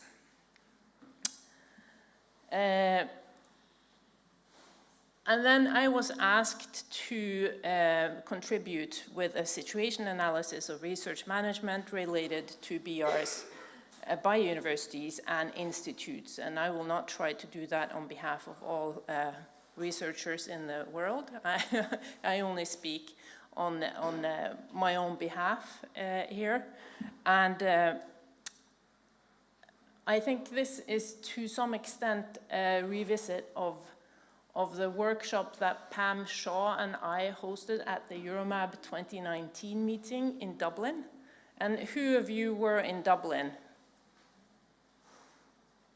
Yes, quite a few. And who were part of this workshop that we had dealing with research in biosphere reserves? Yeah, a few people. Good. I will come back to that. And then also, I think we should reflect on this quote from late Dr. Roots that had the closing message at the Euromab in 2013 in Canada. While the biosphere reserves are ideal locations for research and monitoring, their findings rarely make it to the scientific community or the general public and are difficult for BRs to access. And that's almost 10 years ago, and I think we all should reflect on that statement. Is it getting better? Is it the same? Is it getting worse? Yes. And then, what is the situation in the research community amongst researchers and in relation to the MAB program? And you can envision three types of researchers, because if you talk about research in biosphere reserves, it's people. Researchers are also people, and that interact with the biosphere reserves in some way. And you can think that that you have these three different types of researchers, like key researchers and research stakeholders that don't know about the MAB program or BRs, but happen to conduct research in a biosphere reserve anyway. And this type of research sometimes is hard to access afterwards. I've heard some presentations here that do literature reviews, and typically these types of studies might not show up if you use biosphere reserves or the MAB program as a search term. So they go under the radar, which is not so good. And then you have key researchers and stakeholders that know about the MAB program and the BR network, but don't use it actively in their research. They just happen to be there. And but they know about it, and we can find these when we do literature searches. And then you have key researchers that know about the program very well and use the network actively in their research. Like I would imagine most of us fit into this category. And to make it a little bit more personal, since we're talking about people researchers, I just thought I'd quickly run through three examples. This is Yavinder Mali, a very accomplished researcher, professor in ecosystems science at Oxford. He does a lot of global surveys and synthesis. And he's also a big writer on the Anthropocene as a theme. And these are just researchers that I've met recently and discussed with and introduced the Biosphere Reserve Network and the MAB program to. And he had no idea it existed, never heard of it, and was wondering if there were any biosphere reserves in the UK. So that's one type of researcher. And then we have another type of researcher. And that's my new colleague, Peter Manning. Some of you might know him. He used to work here in Germany, and now he has gotten a position at the University of Bergen. And he worked with biodiversity exploratory here in Germany, and he has been working in 2 biosphere reserves here in Germany, this one as well. And he acknowledges that in his publication, so it will show up in a research, in a search, but he doesn't target biosphere reserves per se to do the research in. So that's kind of the middle version. And then it's myself I use as an example. And you can see on this diagram here that you see some of the faces you've seen. Alethea and Jared is part of my group in Bergen. We're currently running or participating in 5 rather large projects, and they're all dealing with biosphere reserves, because as a UNESCO chair that has the principal focus of working with biosphere reserves, all my research is focused on biosphere reserves. So we have a lot of different projects, and I will give a talk a little bit later today if you're interested in any of these projects, and also what a chair does on a regular basis. You can join that talk. I won't mention anything more about that right now. So in conclusion, you have these 3 different possibilities. And the challenge is that we need to engage active researchers to a greater extent by making the MAB program better known and attractive to focus on. So more researchers get included, and the people that have a lot of impact, it's important to also try to activate them to do research in these areas. And one possibility is that we can promote the creation of UNESCO chairs working with the MAB program to a larger extent than today. And then we can also activate the national MAB committees and national UNESCO commissions to promote research connected to the MAB program. And I think that is important. At least in Norway, the UNESCO Commission is mostly preoccupied with the World Heritage Program. And then I want to go back to the reflections, the collective reflections that we had at this EuroMAB workshop, and then we can think a little bit about if things have improved in accordance to the things I bring up or not. And this is a picture of the Sognefjord, which borders to our, it's the northern border actually to our biosphere reserve in Nord-Hordaland. And then we have some challenges and obstacles, and many of these have been mentioned during the last days.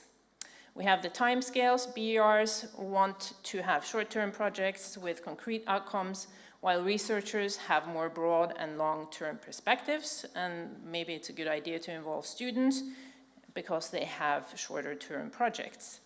And then the biggest obstacles from the BR side is not enough time, lack of funding, finding reasonable projects, lack of good interactions, and then a problem with the feedback loops. Research findings and key results need to be made available to the BRs. And then from the academic side, having the right contacts or competence to connect to in BRs, low visibility of these collaborations, and then also issues with trust. And then, of course, funding, mismatch of needs and delivery, data quality, and the lack of standardized data collection. And then biosphere reserve capacity is not visible to the research community. And then the Biosphere Journal and Wiki MAB website might be excellent ideas to pursue and make them more visible to the research community. And then one problem is that scientists focus on publishing in impact journals driven by university or funder policy. And how can it change this? A lot of people have already mentioned this. And then scientists come to do research and then leave. Maybe we need a charter where a community can reserve the right to say no and have an internal review process at community level similar to at the university level. And then practical actions that were identified were BRs can identify good questions to be presented to university supervisors. This is a win-win situation because we need good projects for our students, and we don't always have the time to develop these, and then you have a co-creation of good projects. But that demands a key person both at the university and on the BR side. And then research strategy. BRs need to include collaboration with the universities in their strategy plans, and universities have to write it into theirs as well. And then BRs should have scientific committees, 50-50 natural sciences and social sciences, like in France. I don't know if there's more BRs with scientific committees. Is there? The BRs that you are involved in, do they have scientific committees? Yeah? Not too many though. Yeah?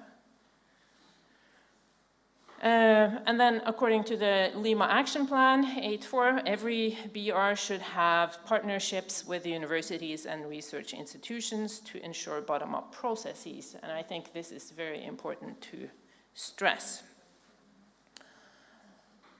And then some best practice examples. And this has also been mentioned over the last 3 days. Many times, promote BRs as partners in research collaborations and projects and nurture personal connections. And then maybe having a governing document that everybody signs to agree on objectives. And this has been successful, for example, in territories with indigenous peoples. And like in the US, they have the binding by a charter to reach certain objectives has helped, and then also to discuss relationship with federal government. And then a budget dedicated to maintain and build relationships through the scientific MAB committees for funding meetings and networking, as the UNESCO chair from the Basque country suggested. And said it was a good platform to exchange ideas, and it worked well. I'm coming to the end. Then we had some big ideas identified, and this workshop was 3 years ago, so now we can check if we can check off any of these on the list. Make a survey distributed to all BRs. How do BRs involve scientists? I think that's exactly what the former speaker was mentioning, that BRs have received this survey now, so that's underway. Arrange an international conference for scientists working in BRs discussing these issues in line with the UNESCO Chair Conference arranged in Geneva in 2017. And I believe this is the conference we're at now. Check. Make a searchable site for BRs, like for instance Biosphere Smart.org or others, and I think that's also work underway. And then make the 10-year periodic review more frequent, annual reports to national authorities, and I don't know at all what the discussion is on that point, so that's up to somebody else to answer. So I don't know if we can say check on that. And then here are some suggestions for what the next steps could be. This was a big workshop with probably 30, 40, 50 researchers, and so it's kind of a summary of many voices, and that's why I wanted to present that instead of just having my reflection on this. Create a charter on how to conduct research in BRs. Info sharing needs to be prioritized from UNESCO and down. Increase the communication. So many people have also mentioned this, so that's very important. lack of awareness of available web resources, so create a place for info sharing, and then B, our strategic plans are not updated, and transparency on UNESCO websites is a problem. High-level lobbying for UNESCO at Brussels to highlight Biosphere Reserve work and the role of Biosphere Reserves. Of course, this was the Euro MAB conference, so that's why this point is in here. And then central UNESCO, make it easier to go for research money, research platform development, facilitate, bring seed money. UNESCO helps with public face of communication and branding, but we need more support for internal work and support learning opportunities. And I believe that's it. So I hope we can reflect on those points and see if our work is moving forward. And thank you very much.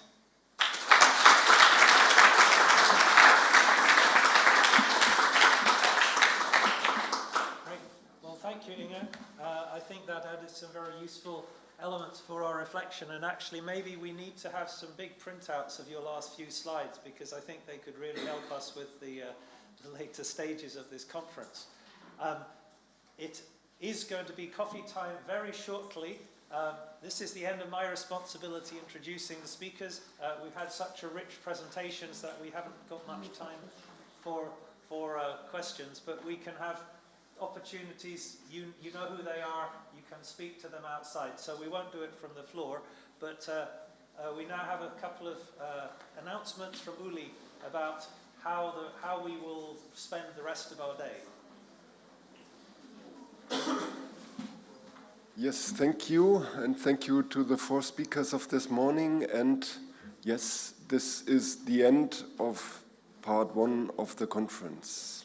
So, for all of the early career researchers, thank you for coming.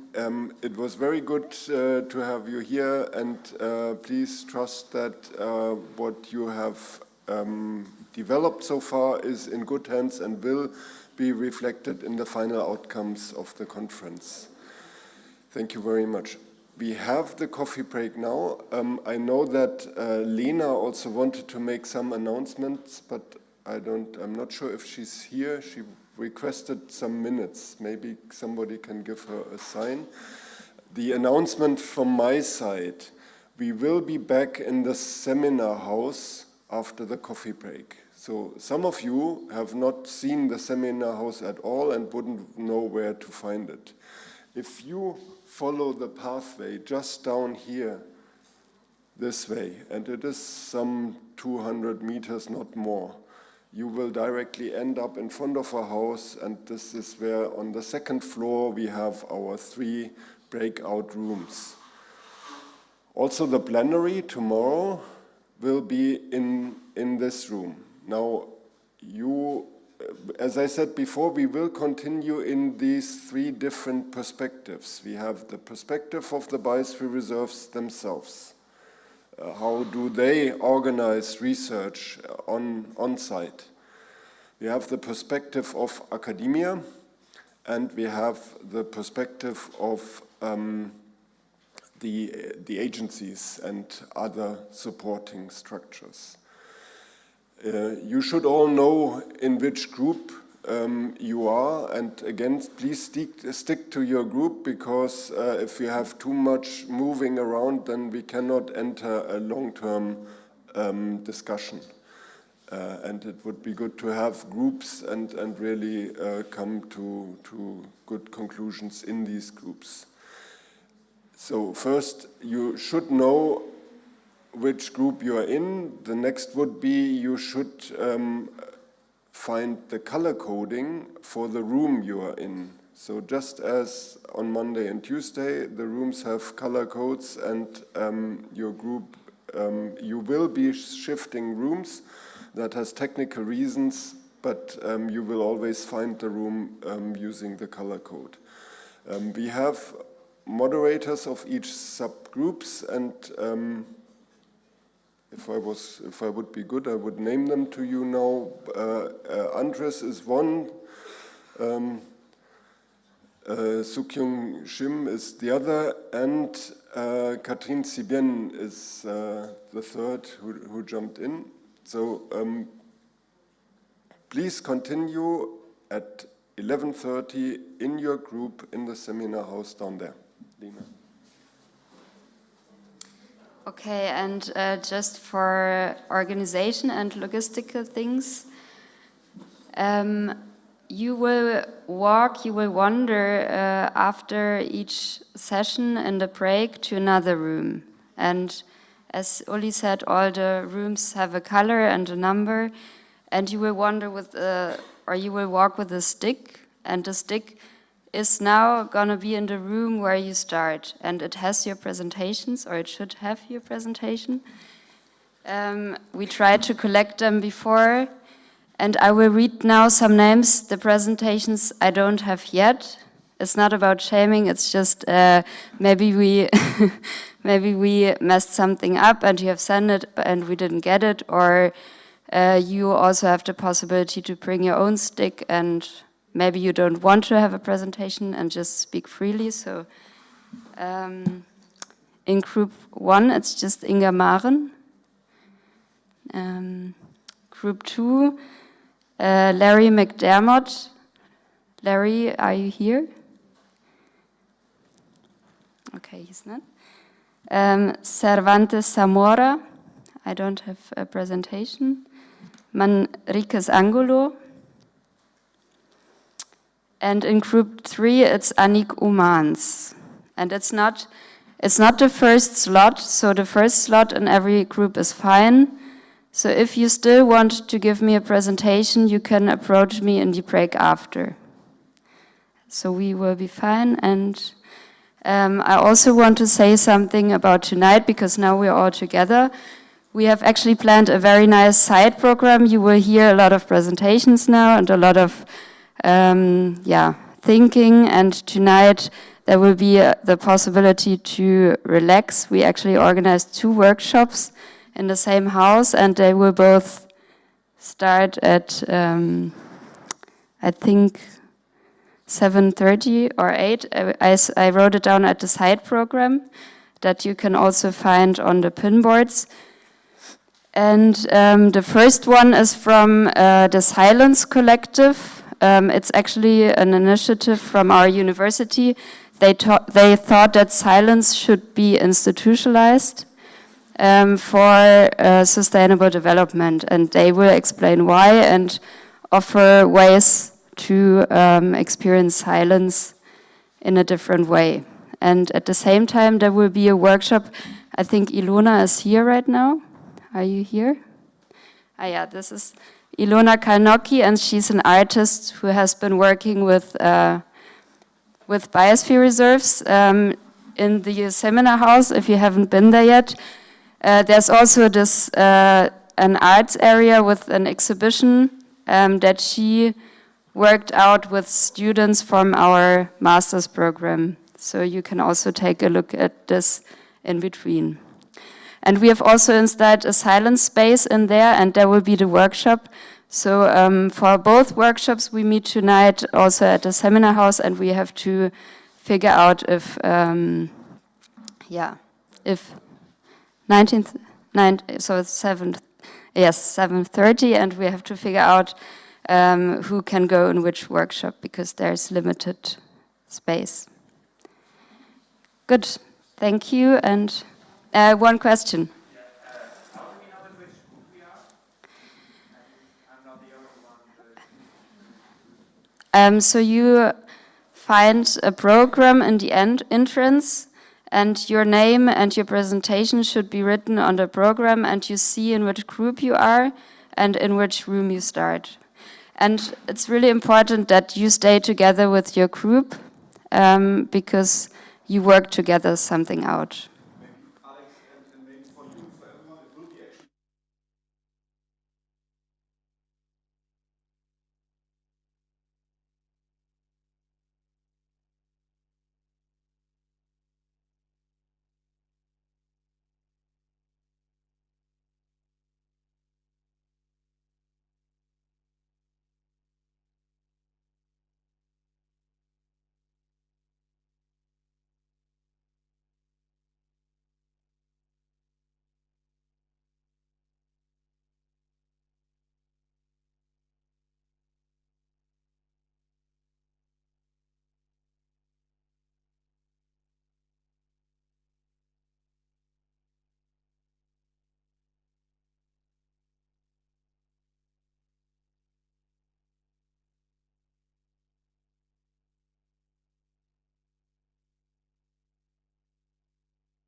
Question, very shortly, please.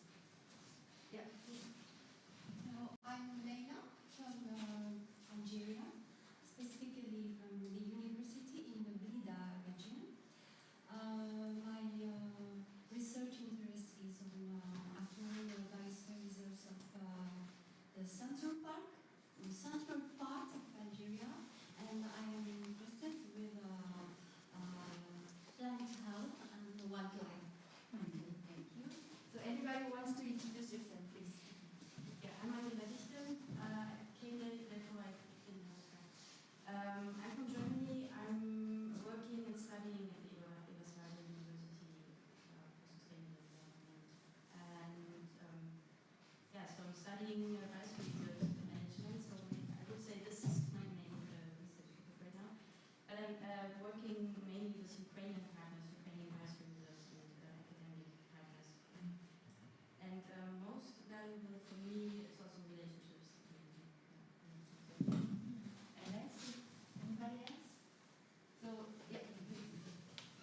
Hello everyone, I'm from Ukraine. As you introduced us a bit, my journey, my name is Yulia, and my journey in Biosphere Reserve started not long time ago.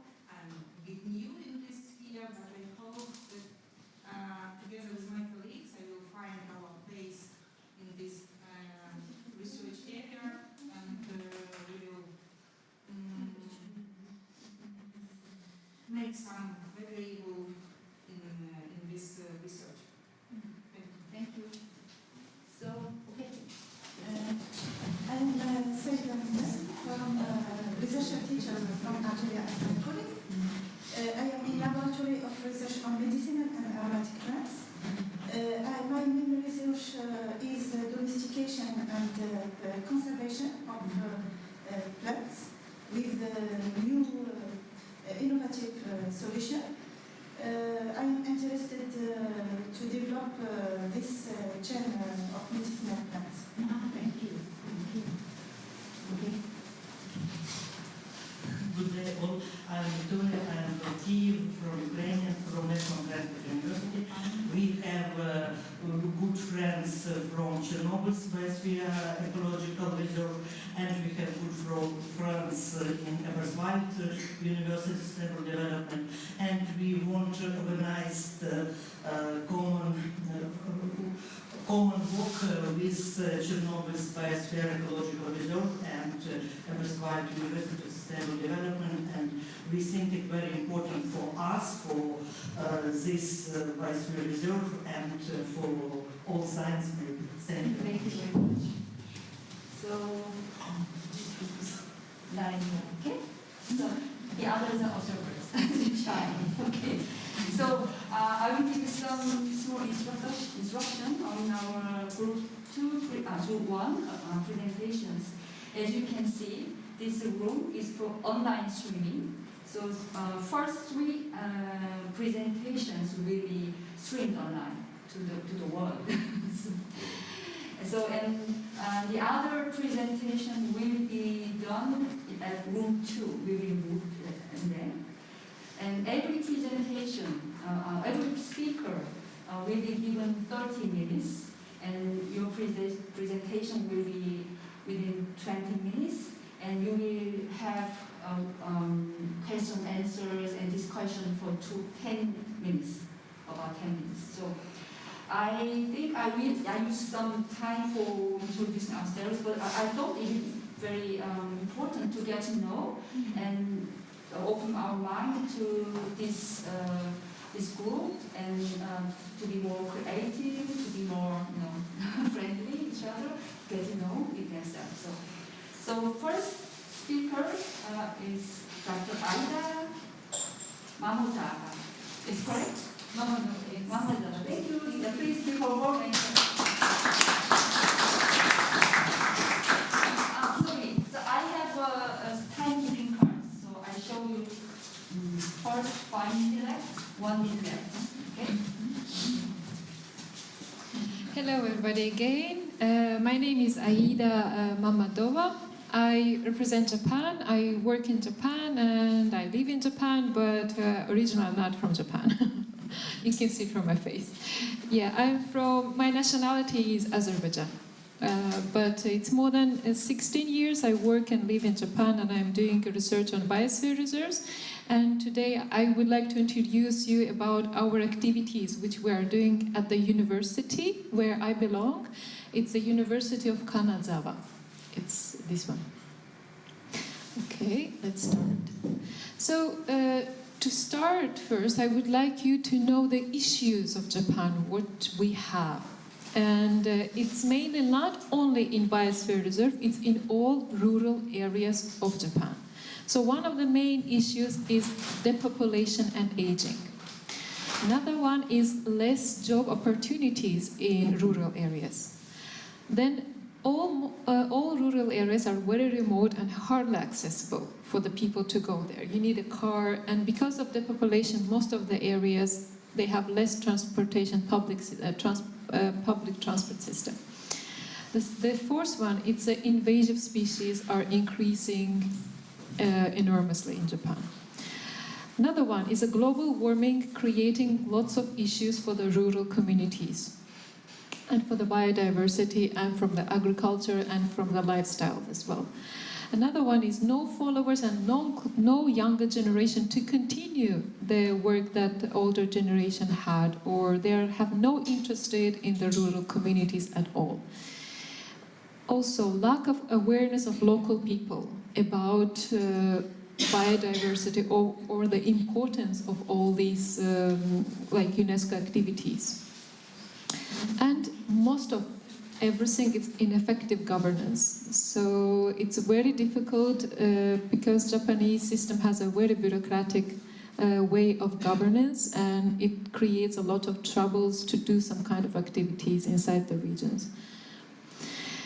However, there is also issues between intergenerational learning. Intergenerational learning, I'm calling it between younger people and older people. There is another issue. One of them is that elderly inside Japanese local communities, they feel isolated from modern world, and they feel powerless and have no motivation to face the external challenges. As I say, there is a depopulation and aging. Most of the rural areas people are over than 65, or like 65 is still considered as a young, so in Japan. Another one is young people in Japan. Young people in Japan, they have less interest in communities and feel no responsibilities for the issues inside the communities. They are saying, okay, we didn't create these issues. Why should I go to the community and sacrifice all my life there? I haven't made anything wrong in my life, so I better go to work in the company and have a stable salary and have a stable life. Why should I do this? So they have no interest and feel no responsibility. I think this is not only with Japanese students, it's mostly I'm giving the lecture for international students as well, and I found these phenomena in their mindset as well. So we were thinking what we can do as educators to bring all these issues in one and to create some kind of stable course and teach the students and the elder generation to become one. So we had decided to create intergenerational learning inside UNESCO designated sites. Why? We had lots of questions. So first question was, the main question, how to revitalize local communities through youth elderly engagement. It was in 2015, just when we started this program, there was SDGs goals approved by UN agenda. So we said, oh, why not to use SDGs as a tools to inspire young people and elderly, because it was like a global agenda and maybe they will be really interested in that. But how to motivate youth and elderly? It was the word engagement, to engage them, to come together. And we can do it through the universities and local communities. So universities can work as a hub to bring local communities, young people together.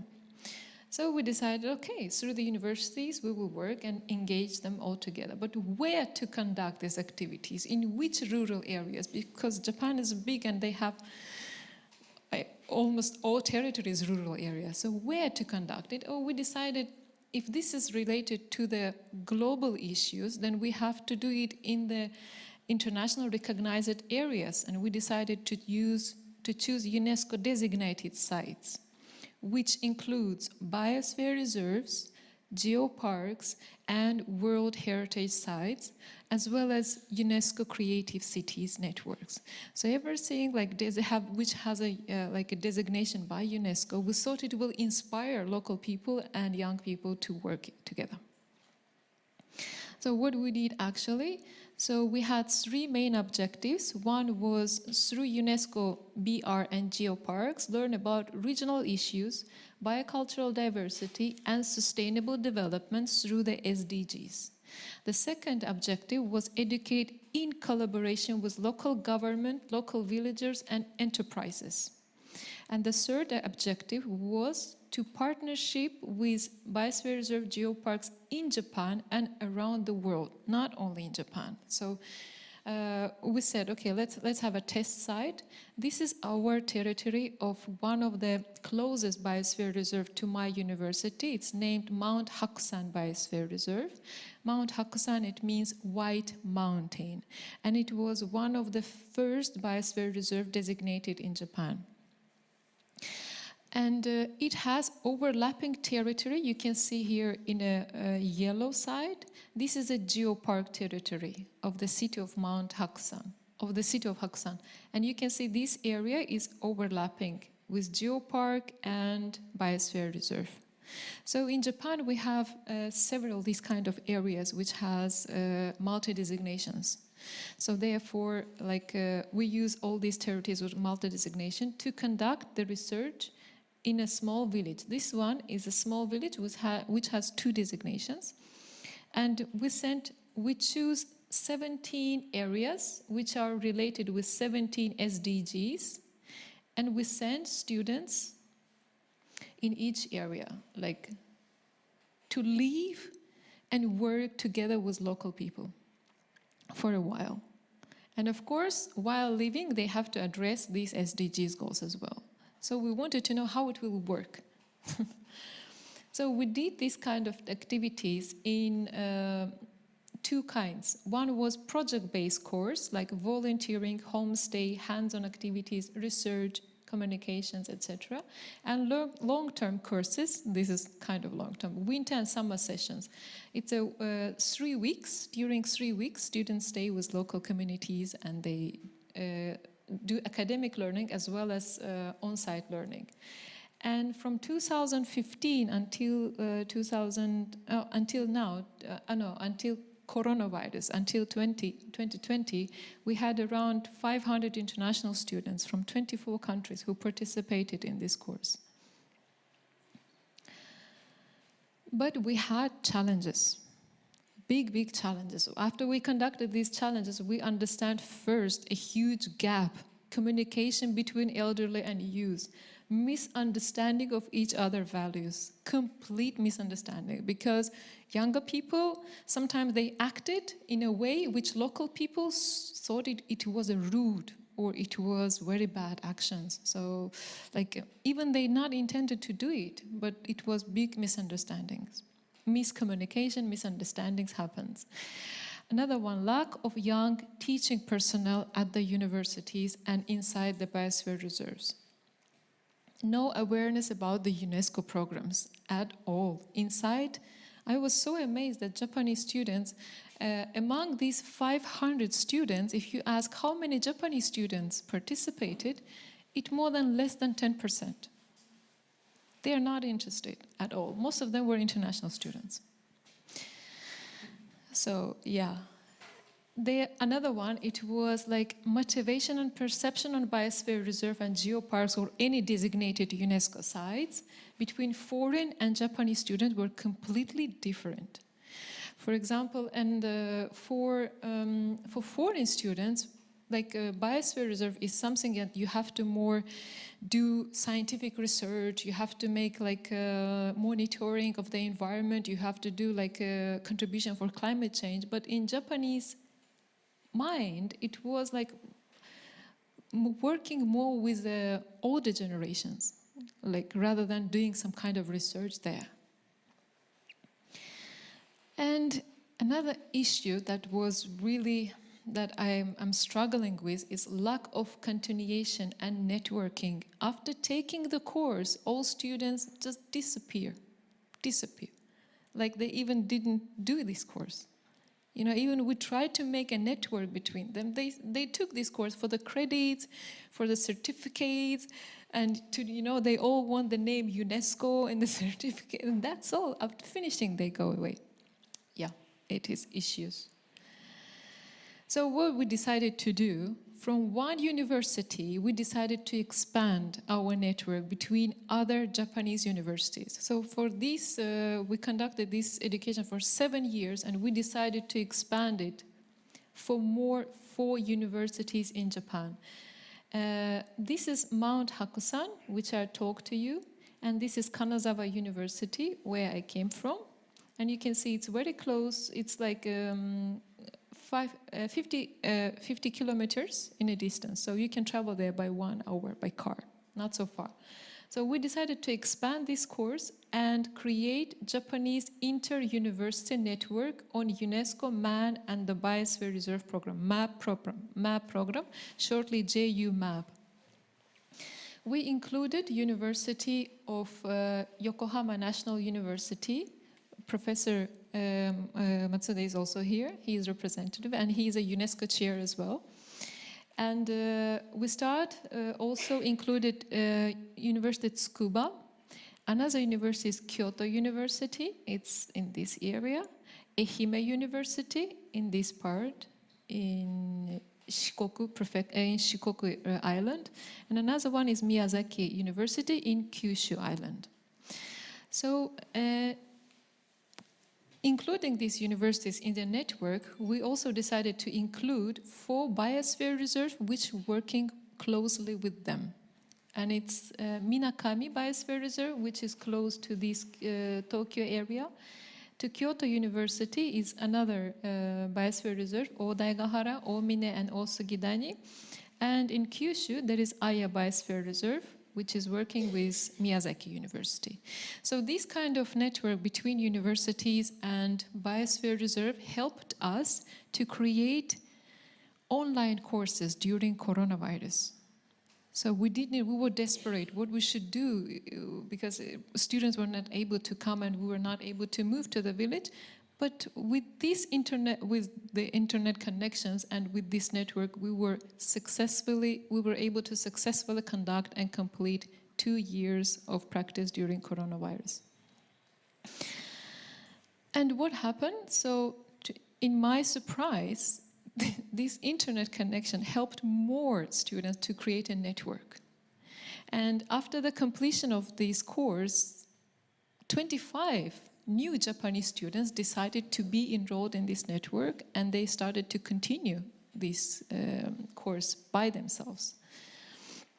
So online teaching helped to connect more countries also from Europe, Central and Southeast Asians. We created this course with Kazakhstan, Uzbekistan, Kyrgyzstan, and also from the countries like Norway, Estonia and Latvia. And this year we're going to expand this network to African regions and Arab countries, and to increase more partners with universities.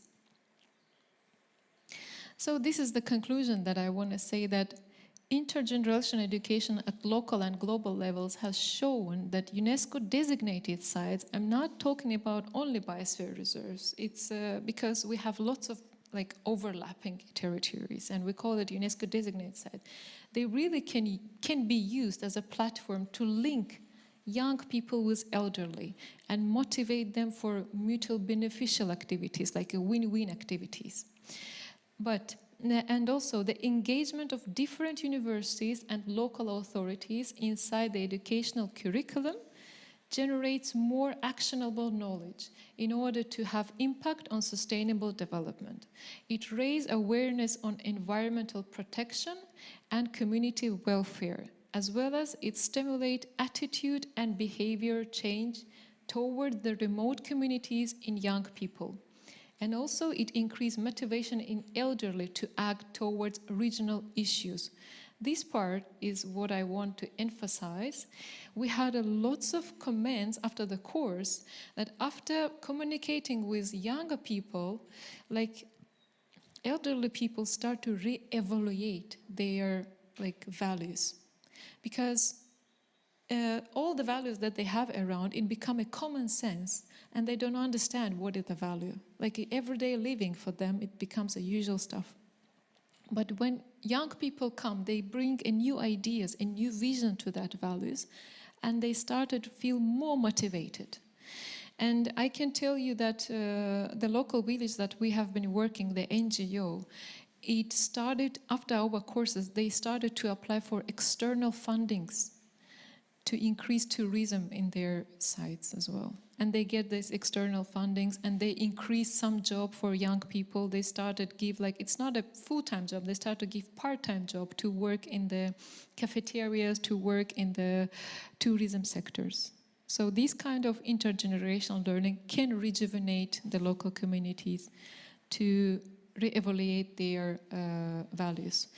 And with using these opportunities, I wanted to say that we are going to expand these internship practices for other universities, and therefore I came here. This was my purpose to be here, is to make a network with universities from around the globe and invite your students to come and study together with us.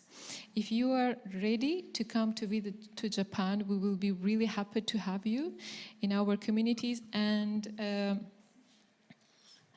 we can organize the fieldwork platforms in these 4 biosphere reserves, as well as include some kind of courses with the universities mentioned here.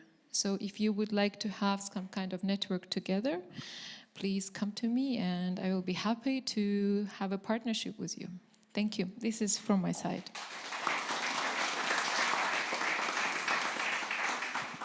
Thank you very much for your very inspiring presentation.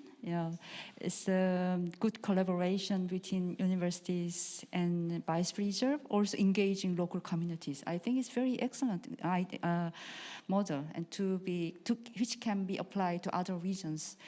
So it's time for questions and comments. First participants, okay. Please, you have the microphone for online stream. Thank you. Yeah, that was a very exciting presentation. Thank you very much. I'm just wondering, what motivated the older residents to take the course, particularly when you moved to an online platform? What first brought them to the course? How did you inspire them? Yeah, we already had exchange with them during 5 years before Corona started. So they knew our program, they knew how we contribute. But this is very good question from your side, because to enter to the community wasn't so easy. Even to ask them to give a lecture or to accept students, it took me 3 years. So first time I was traveling to the local people's houses, I was talking with them, negotiating with them, little by little, asking them to accept students. They were very reluctant, and they said, no. First, there is a language barrier for international students, as well as they say, there is miscommunication, misunderstanding of young people and elderly. So it took 3 years to accept us. But after that, they were so cooperative and so collaborative to work together. Even I would say during coronavirus pandemic, all university was shut down and foreign students were not able to go outside. Local people from the Biosphere Reserve felt so bad for them. They prepared free lunch boxes for all international students at the university and distributed them for free. They felt some kind of love and attachment for the students after these courses. Yeah. But if we go straight away, we ask them, they say, no. It takes time. It takes time, 3 years. It's a normal process in Japan. So. I just like to ask Did you experience a change in the relationship between the elder and the younger people? What kind of change, and did you have indicators for that to measure it? We didn't measure it like in database way, but because there were not so big differences. But there were a few differences between relationship of foreigners and local Japanese people. We saw that some students from Germany, Canada, when they went back, they started to connect with local people by themselves using the Facebook, SNS, these networks, and they come to Japan. They went from another universities, let's say to Kyoto University here. No? They went to Kyoto University somewhere here, but they come and start visited the places they were before. They felt some affection again to local communities, and they came to visit just to say hi and went back. So still I'm saying there's not a big data, as I'm saying, no continuation among the young people. Even so that the local communities want to see these young people more, but young people not interested. Okay. That's the issue, really. Okay. Next, one or two questions, maybe I can. Yeah, thanks very much, also from my side. Regarding innovation, what was your impression, which ways of innovation were brought in by the young people to the area, or also by co-creation of innovative ideas by this cooperation of young and elderly? Or also from the elderly? I don't know, what was the directions? Yes, thank you for the question. This area that we have here, it has a lot of snow precipitation. In winter season, because of the depopulation, because of the lots of snow, the houses covered by 2 meters, 3 meters of snow. And if you don't clean them, then the house get like broken, okay? But because of depopulation, there is no people to clean those houses. So when I brought there young people, young students, they say, why they don't put the electrical fences on the roofs to heat the snow and to melt the snow, so the snow will come down naturally. So another idea was because of depopulation in the hotels. This area is very famous for the hot springs and the hotels and the mountaineering. So after mountaineering, everybody goes to the hot springs. But there is depopulation and not so many people in the reception. So the students say, why you don't put using the AI and make the out entrance of the hotels. So therefore, there were many these kind of innovative ideas, but local people have no idea what they are talking about. The local people just was looking on them like you came like aliens or what is it? So that's for I understand we should not only teach young people, this is our next step we want to do, we should teach elderly people as well. So this will be our next steps. Very much. Before I introduce next speaker, I have to tell you that I forgot the important thing. We need one rapporteur for our group, one. Tomorrow morning, rapporteur will share our key findings with other group participants. So who's gonna volunteer, please, or recommend from participants? So maybe the first speaker might be very appropriate. Okay, thank you very much. Applause, please. So, thank you very much. Next speaker is Professor Eduard Müller. Please come to the floor. Thank you. Thank you. Well, first of all, thank you for the possibility of being here. I owe that to my dear friend Martin. I will be talking about regenerative development more than the university.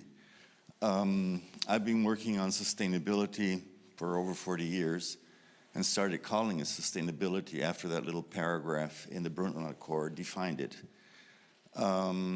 As the years went by, I decided that that train left the station and we were not on it. So what alternatives do we have to be able to achieve sustainability eventually in the future. So that's why I talk about regenerative development. We do have an UNESCO chair, and I'm the chair holder for the time being, and the university I founded in 1994. So we're in a exponentially changing era. Watson is responsible for a lot of the AI that's running around. Watson is changing the professions, changing medicine, and now we have the quantum computers, which are several million times faster and more powerful than Watson. And this is changing the whole life. If a teacher still wants to teach stuff, he'll be replaced by a robot. And actually, the YouTube University is more popular than our universities today. So medicine will be all genetic. It won't be treatments and antibiotics. It's all in the gene realm now. So a lot of people think of technology as a solution.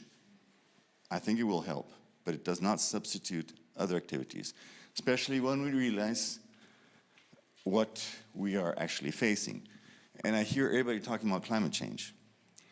And biodiversity was popular in the 90s, and then it dropped out. And yes, the planetary boundaries approach tells us, one, we're in the Anthropocene. Two, it's biodiversity loss that will get us out of the planet way before climate change does. And it's followed by fertilizers, which are under the radar. They're not even on the table. And still universities, embarrassingly enough, are training chemical salesmen instead of agronomists. Okay, then we have land use change, and the fourth place is climate change.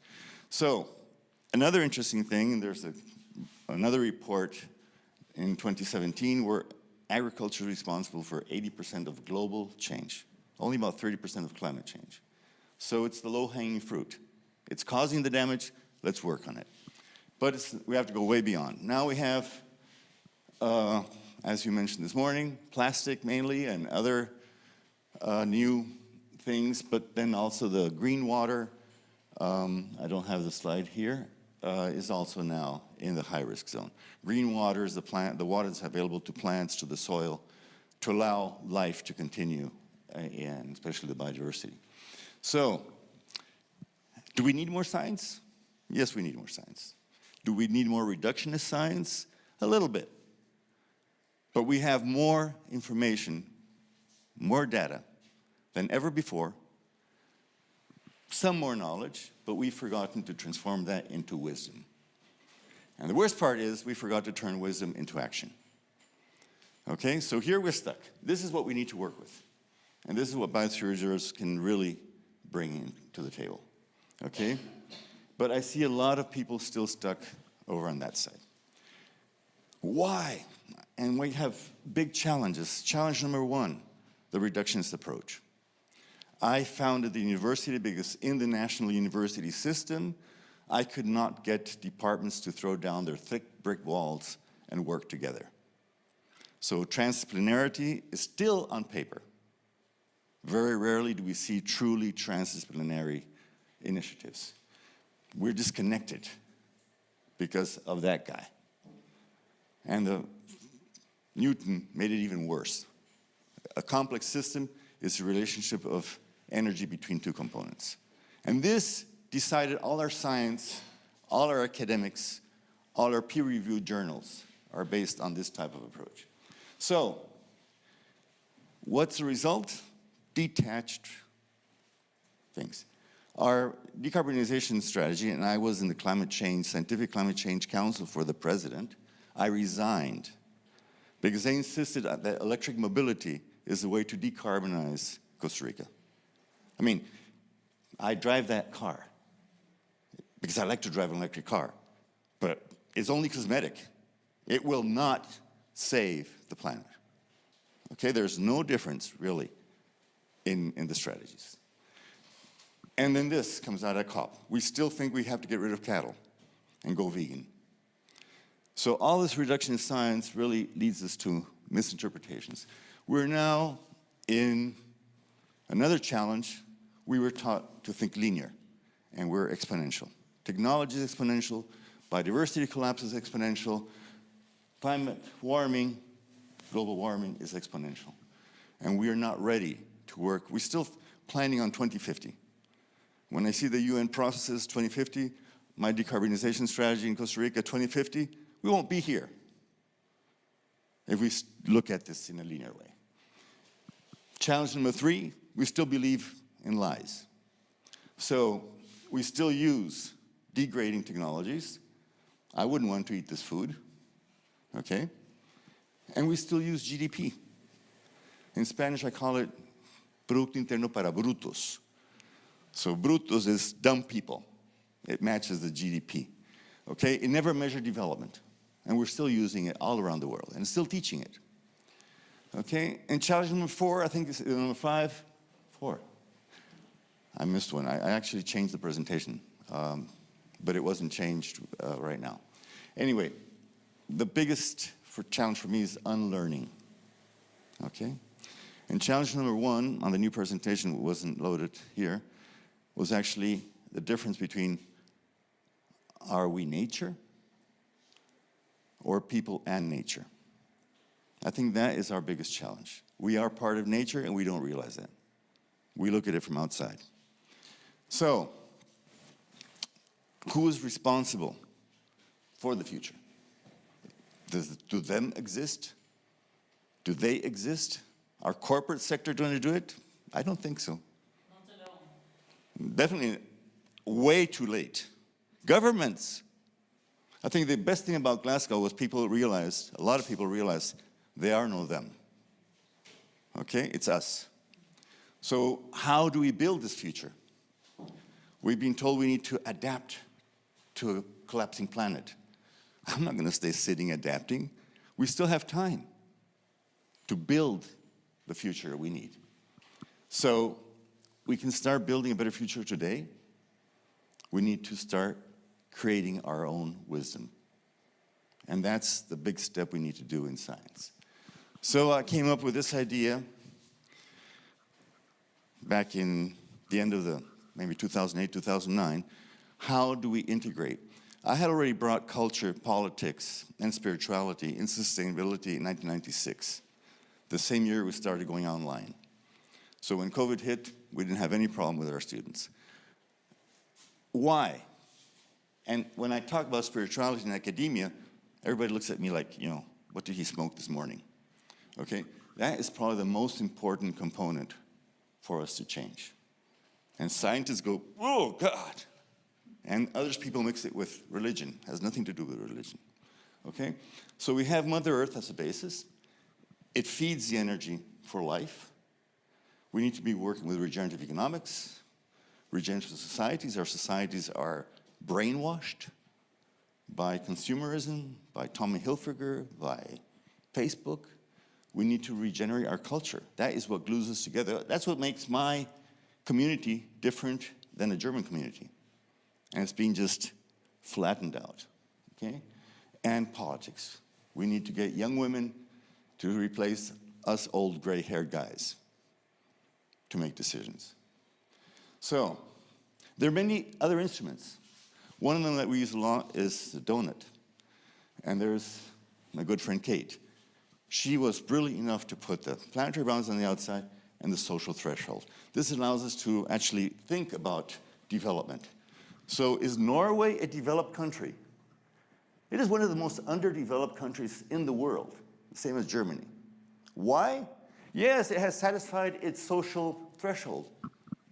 Democracy, education, health, but being a parasite to the rest of the planet. It has used resources way above its ecological ceiling to achieve this well-being.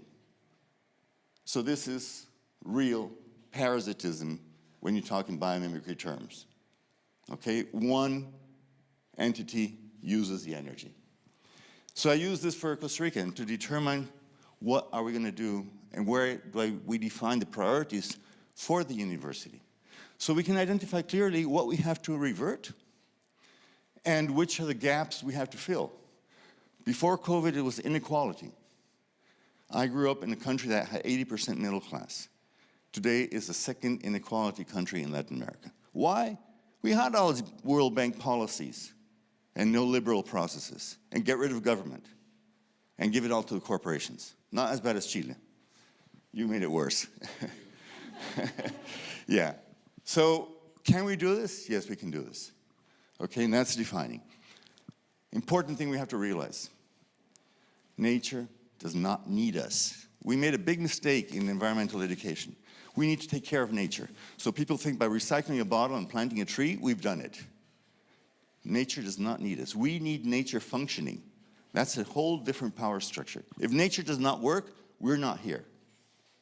So we cannot keep on using nature the way we learned how to do it.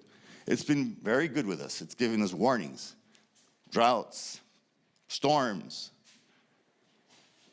All these warnings affected mostly the most vulnerable people on Earth. So it sends us a little present that puts a Hollywood actor, a president, or a refugee on its knees. 2 or 3 years, come on now, think about your life. Think how you're treating me. But at the same time, we gave it 4 months, so it's still telling us, wait, I'm still willing to cooperate if you let me. So we have to see how we can help nature help us. And that is what we need to be prioritizing in these sessions. So if we don't understand this, let's close and I'll go home. Okay? This is the basis. That means we need to reinvent ourselves.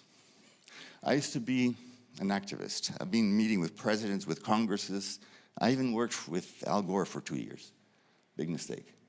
So, revolution. No, we don't need a revolution. We need an evolution. We need to evolve from that society where the man is on top, the woman underneath, and life at our feet, a transition through the eco. And many people think this was our goal. This is not sustainability. We need to go to Seva. With all our intelligence, all our knowledge, we need to serve life. So if we want to keep on living on this planet, we need to go here. Okay? So all this theoretical thing, and in the other chart, in the other presentation which I uploaded last night, but it didn't get here, I had actually a slide of Costa Rica where we have 4 biosphere reserves. 49% of the country is a biosphere reserve, or the land part. 49%.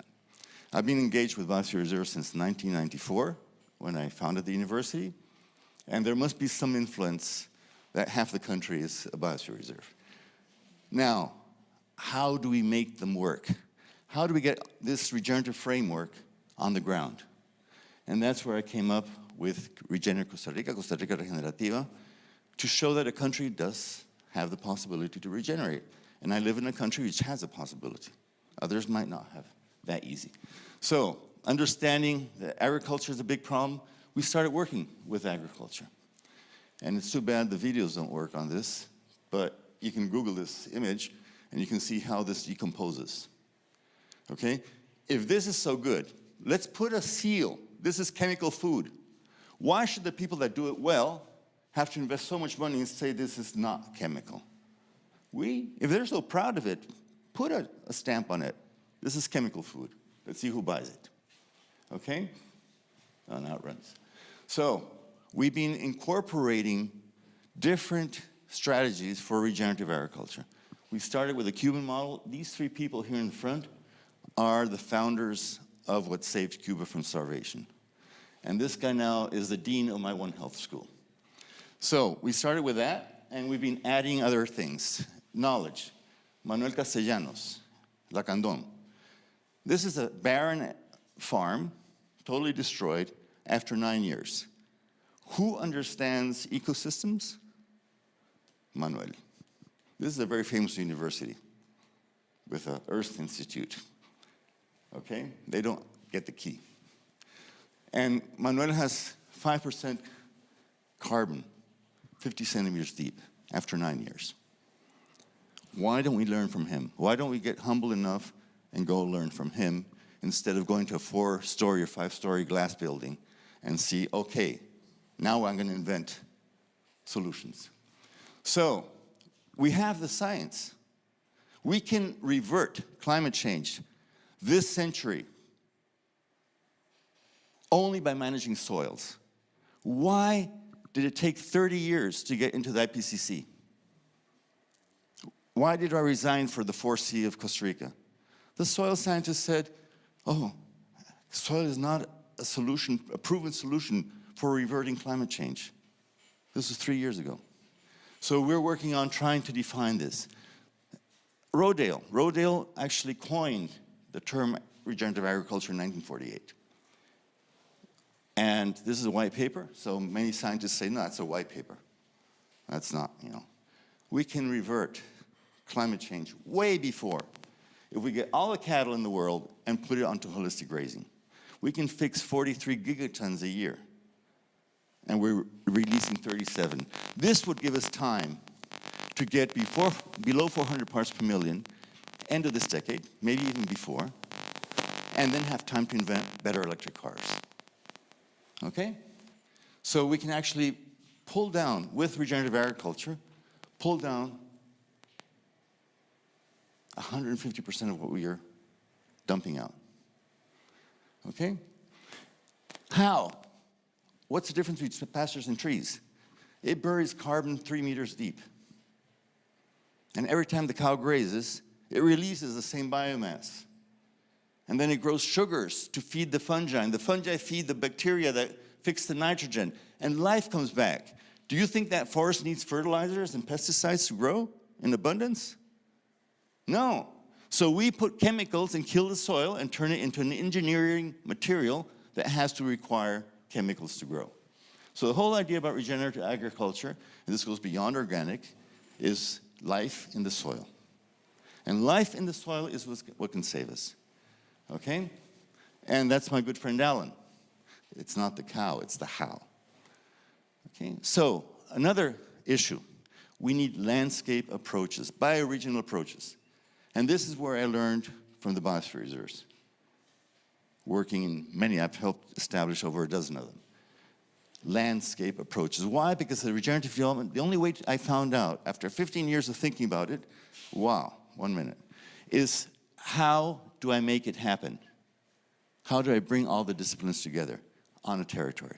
Okay? So this is one of the initiatives. Guanacaste is a province that was mostly hit by tourism. Collapse when the COVID hit, people didn't have food. So we've been working on a lot of different things.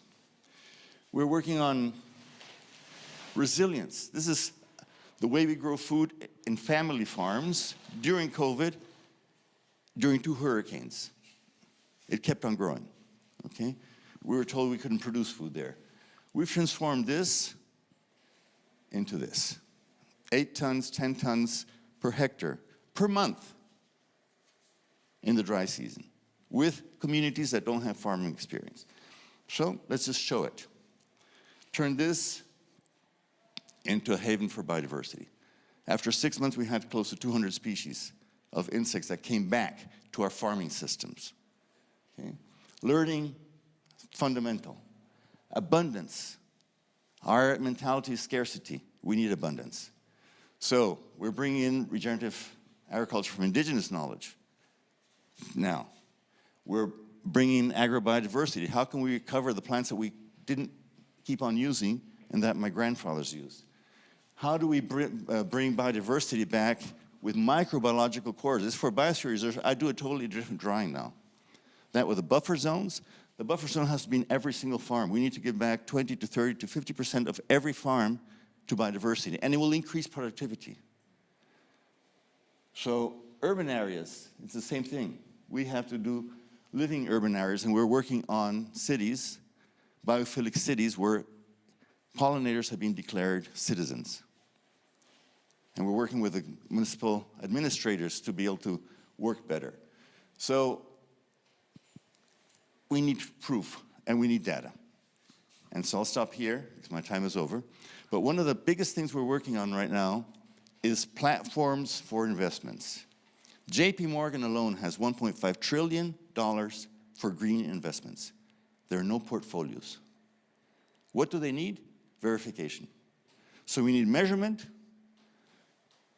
reporting, and verification to prove that soils fix carbon, to prove that biodiversity comes back. That is what we need to work on, and we'll have all the research money we want because there's abundant money. All the family foundations now have billions of dollars that they want to give out, but they don't want to fund any more greenwashing. We need to go into NFTs. I'm starting a strategy to finance biological connectivity through NFTs. There's this guy who made a collage and sold it for $63 million on an NFT. Why don't we go into these things, cryptocurrency and so on? Thank you.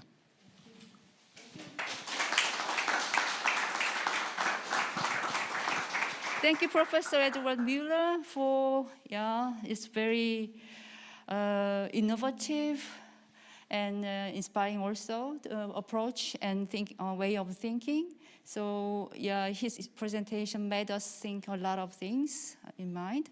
So we'll have some questions and comments. Who's gonna first? Please. Yep.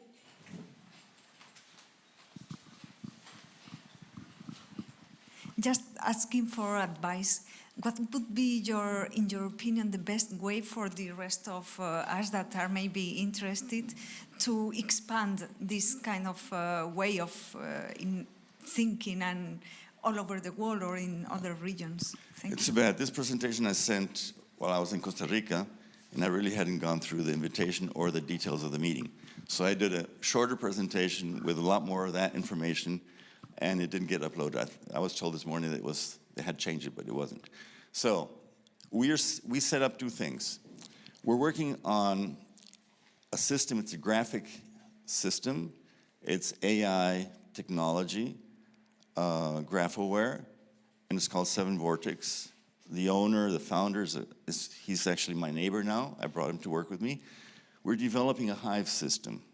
So you can go in there and put your information. So you fill out, I'm Eduard Müller, this is my field, this is what I want to do, this is blah, blah, blah. And it will connect it to similar people. And you have the email, the phone, everything in there. We're doing it for students and learning, so it's a learning hive.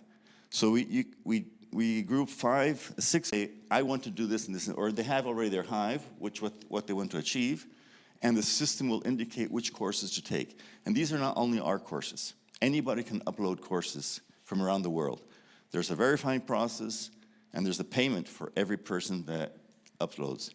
And that is linked to another initiative, which I wanted to do with Biosphere Reserves, I couldn't.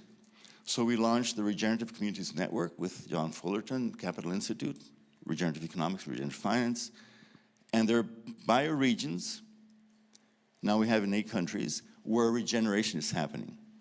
And I want to bring the Biosphere Reserves in it. So students do the online process, and we have another program, it's called Global Regeneration Corps with several universities. It's for first responders for regeneration. So training people to be able to look at the future instead of having a degree hang on the wall. We're going to get rid of the degrees. It's a passport, a blockchain passport. So students can write in, these are my contacts, these are my accomplishments, and then you verify it. The blockchain is totally valid and probably has a lot more value than a piece of cardboard hanging on your wall. And it will prepare people to be able to look at the further challenges that are coming or are already here. The Schweitz Glacier will get rid of two of my cities in Costa Rica. Within 10 years, 15, it's 65 centimeter sea level rise already. So we're still thinking on, oh yeah, let's do beautiful things on the shores. Forget it, let's go inside. So this system is a networking process for learning, for research, for co-creation of solutions. I'm not interested in stuff that really doesn't go into action. But even basic science, we need to know how we can increase the speed that fungi uses to reestablish life in the soil. We need to establish the metabolism. We've been measuring soil by taking a pulse. Oh, you're healthy. Then I go downstairs and come back up. Oh, your pulse is not good. So sensors, we are now developing sensors to measure the metabolism of soil throughout the year and then verify to the investors, yes, we're fixing so many tons, and here it is. You can go onto the blockchain today, you might have a little camera or a satellite vision, and go verify your investments. So it's networking. It's using the AI we have. It's using all the computer power we have, or is in Facebook. I'm sorry to give you more time for questions or comments because we are running out of time. Thank you very much. Yeah. So next and last speaker of this morning session, presentation by Mr. Andrew Bell. Yep. Please give him warm welcome applause. And thank you very much. And how on earth do you follow that? It's a brilliant presentation, and I'd like to talk to you about the trading marketplace because we have one set up which would be really good verification. However, I'm not going to talk about that. I'm going to talk about a project that it was just completed actually in Southeast Asia, which is really about the multidisciplinary approach to science that we're trying to do in that area. So really what this one is about, it's a Global Challenges of Research Fund, which is a UK international aid programme for research. And what we looked at was looking at capacity building for marine planning, marine science, particularly linking it to well-being and livelihoods. So it was a major kind of network of stringing this together was having a lot of universities coming together in the region in Southeast Asia. So we had Malaysia, Indonesia, Philippines, Vietnam, and we also had links in with Australia, for example, as well as the UK universities, and 115 researchers from all those areas working together on this one research programme. So it was about £6.7 million. So in terms of MAB, it was quite a major research programme that was put together there, working together. So it was, we linked it with the kind of framework we're working at. It was coming back again. And it was linked to the SDGs, particularly with 1, 2, 3 and 14, obviously sort of no poverty, zero hunger, good health and well-being and life below water. And the idea was to build the research capacity and capability within the area to actually improve the marine planning because it just sort of, we recognised in working with those universities in the past that it just really wasn't there. And what we want to do is sort of build in those research using different tools and bring it together, but also linking that human health angle because, again, those links weren't there before. That reductionist view that Eduard has been talking about was still there. What we want to do is bridge across that and look at different ways of doing it. And so the meeting 5 challenges really of promoting sustainable harvesting, both now and into the future, looking at what the impacts of climate change would be, preparing for that, again, sort of challenge the ideas and sort of getting there with good health and how that relates to a healthy environment. Taking a One Health approach, which is about the health of the environment plus the health of stock, etc., means individual health as well. So you can work on those 3 things together and how they interact and have sort of the win-win-win, literally, for that. And looking for the opportunities for growth in those sustainable and regenerative projecting forward into the future. So the outputs were going to be kind of interdisciplinary science and research, working with the stakeholders, lots of sort of bespoke training that was put together, more models, information, tools and data, again, sort of putting that, working together on sort of the ways to present that and use that, but also very smart analysis of what has gone in the past, because sometimes we just reinvent the wheel again by saying, oh, well, we've looked at this, so then we kind of do a little bit more of looking at that, and it comes up with the same answer, which is, yeah, great, but it just doesn't take you any further or lead to any action. And then, again, we're sort of bringing the experience of the UK researchers and also the North Devon Biosphere. So we had that North-South collaboration as well going on there with that. So it was, it was a complex interaction and interdependencies of the different research themes. So we certainly didn't make it easy. It's very complex, but that was deliberate because life is complex, and you need to work to bring these things together. And there were sort of clear outcomes that were going to come from that, and it's working on institutional development within the universities in the area, again, so that can have a legacy and continue on. And again, it was that unique thing of linking human health, marine conservation and marine planning has been quite critical. So the different themes were, does that do which is the pointy bit? No, the centre.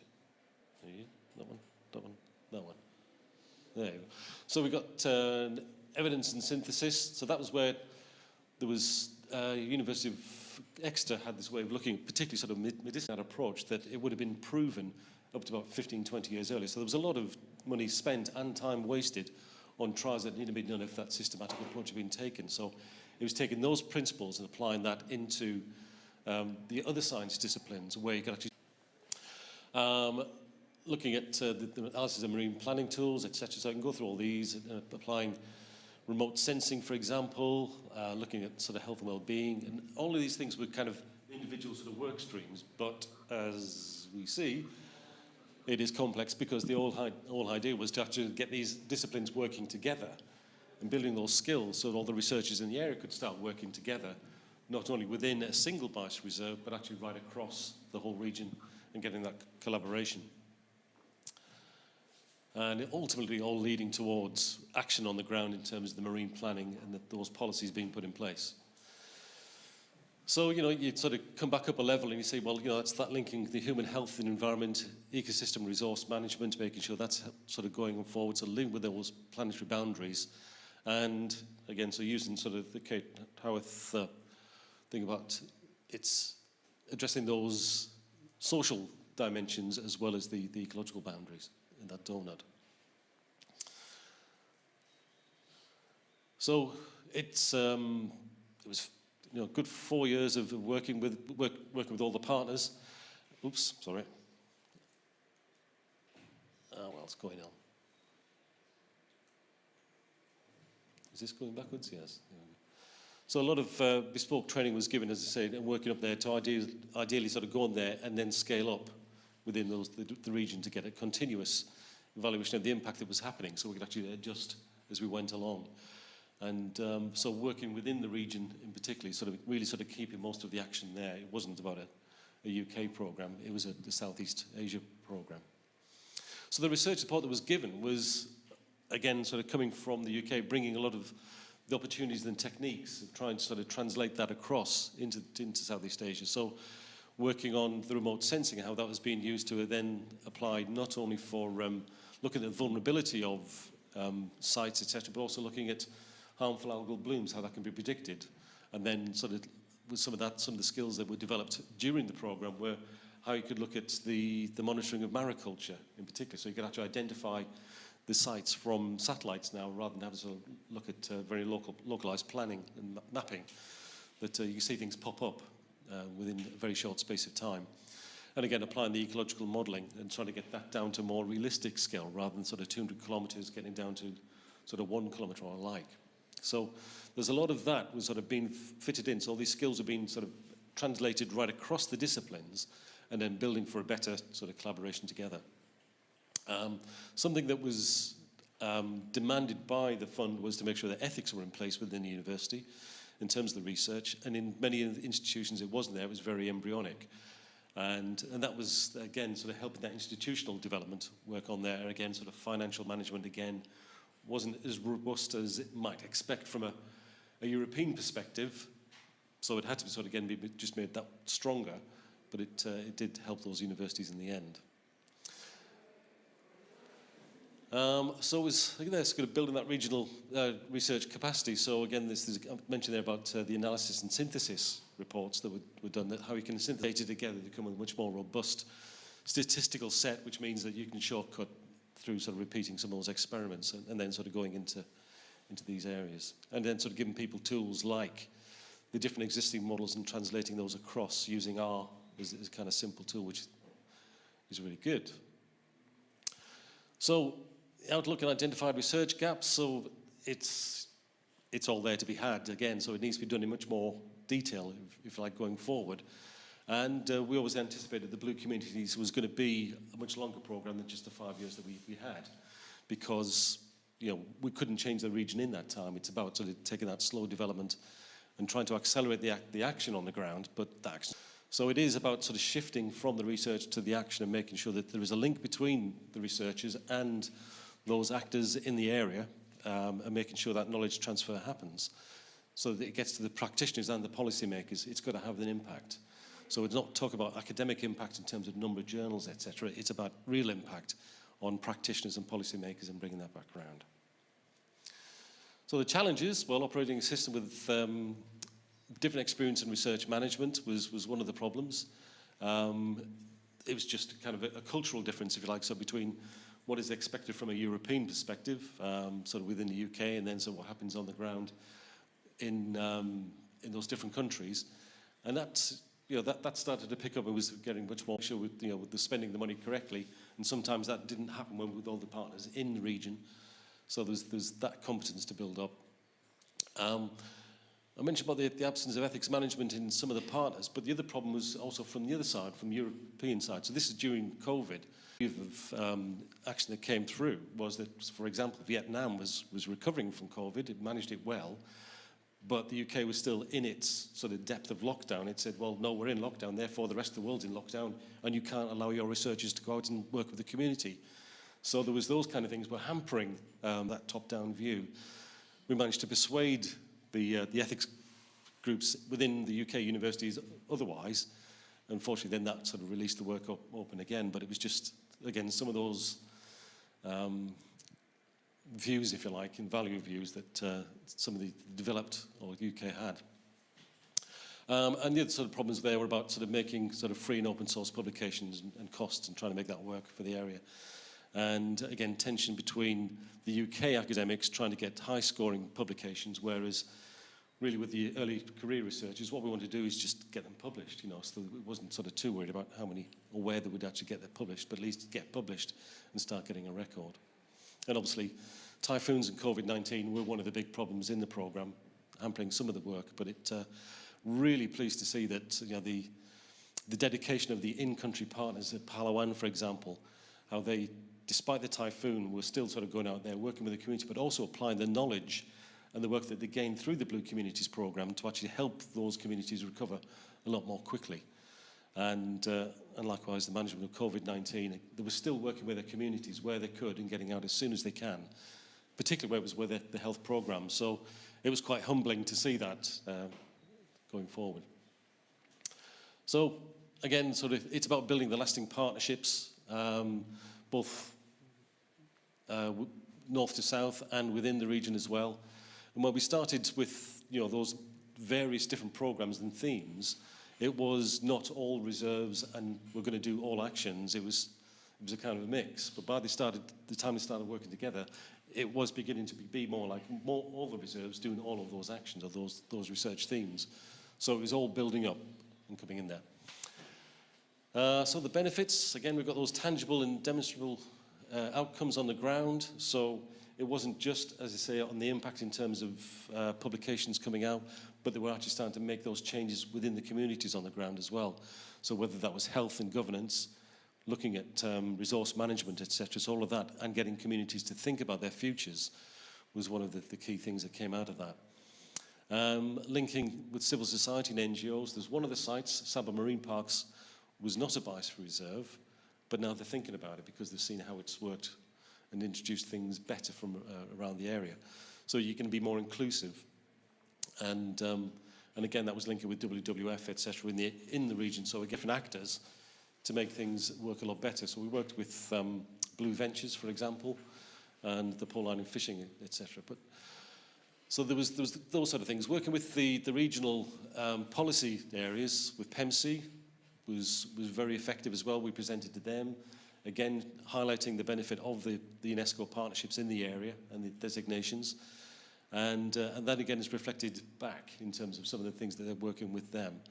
And then there was, on the public health side, there was an excellent sort of colleague of mine on the advisory committee, and he's from University of Western Australia, Curtin, and he's an academic consortium. So again, he managed to sort of rally there a lot of academic interest from different universities within the region to bring more strength, particularly to the health dimensions and how that would link to, if you like, the condition of fisheries and how that would mean in terms of public health and nutrition.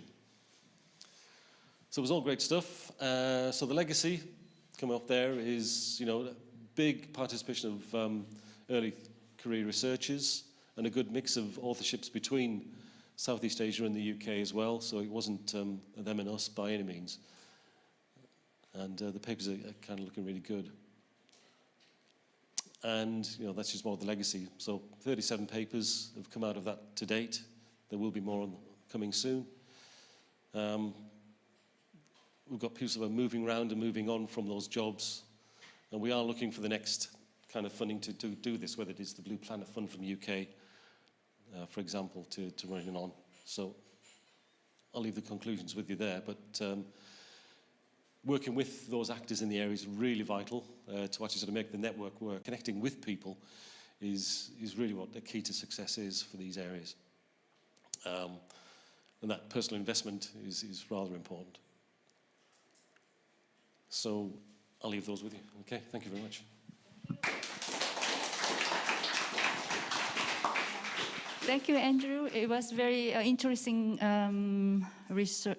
presentation on your project, which was very interregional, and you mentioned that some challenges, benefits from such cooperation between regions having different cultures and institutions. Interesting. So we have some minutes for questions, comments. Do we have it, please? Yeah, Andy.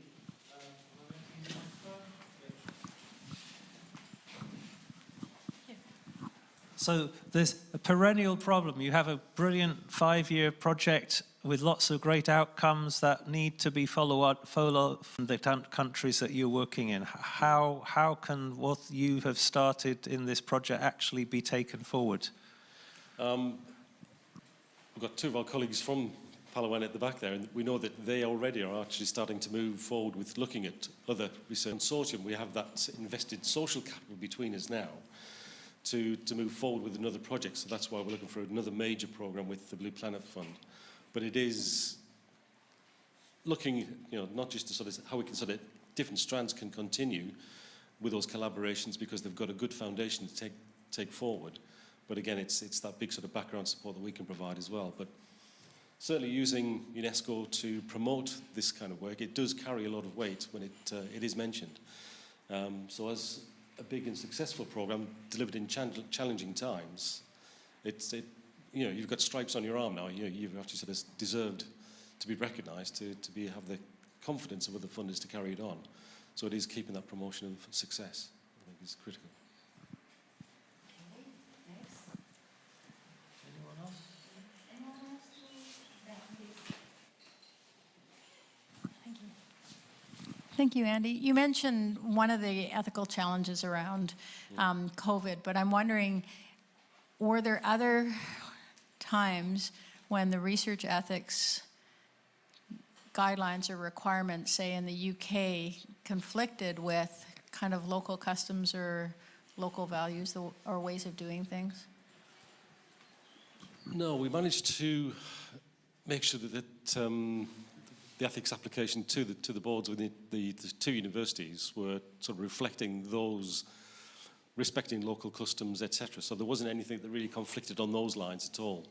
It was purely about when it came to this dynamic of COVID and exposing people to risk.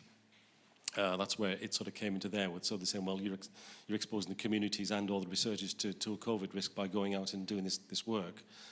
And that was just purely based on, taking a very UK point of view because they were in lockdown when they were trying to make that decision, whereas the countries there had their peak and they were actually coming out again. So there wasn't anything in terms of those ethical or indigenous values or anything like that that was taken.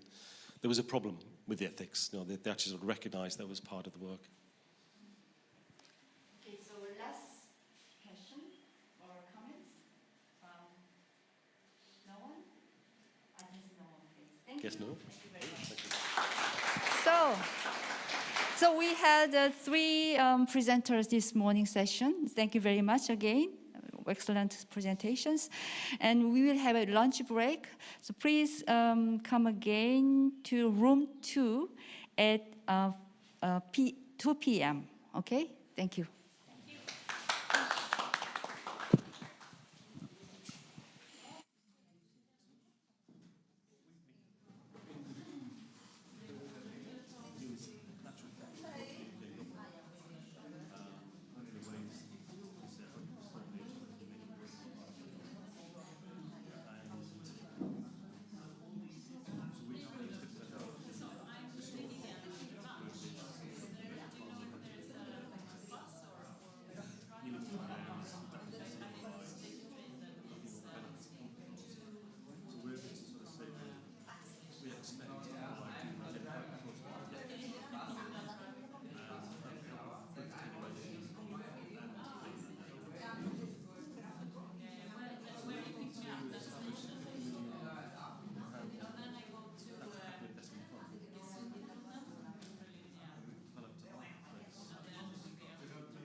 looking at everybody.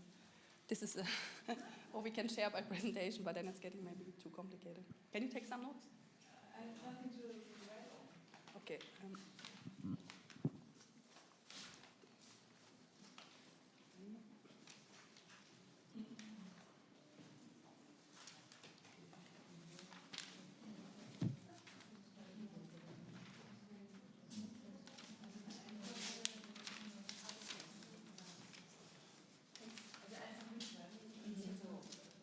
Not word by word, more synthesis, like, yeah. But I also do some notes, but it's just to be sure.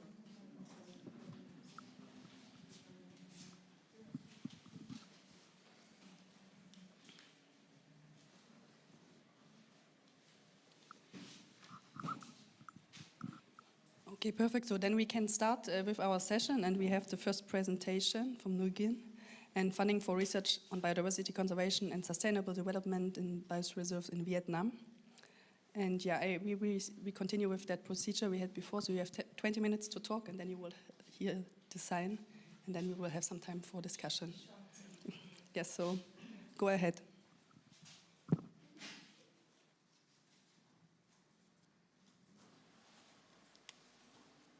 Is it? Okay.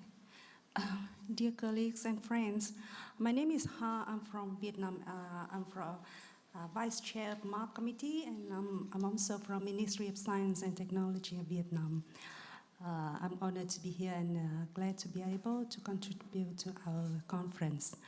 First of all, I'd like to thank the organizer, Biosphere Reserve Institute, to sponsoring and supporting me to attend the conference. Next is my presentation about state funding for Biosphere Reserve in Vietnam.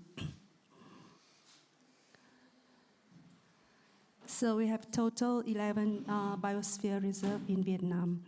And Ministry of Science and Technology is the main funding agency which provides budget for research project in biosphere reserves. Since 2015, about 15 research projects have been funded to address the issues of biodiversity conservation in biosphere reserve in Vietnam. So Vietnam has fully participated in UNESCO natural programs such as MAB, IOC, IHP, Geopark. And in 2000, Kanje was the first our biosphere reserve that approved. And over the past 20 years, we have totally 11 biosphere reserve, and we ranked the second after Indonesia, as in ASEAN countries in the numbers of biosphere reserve. And Vietnam was the member of MAP ICC for a period of 2007 and 2021.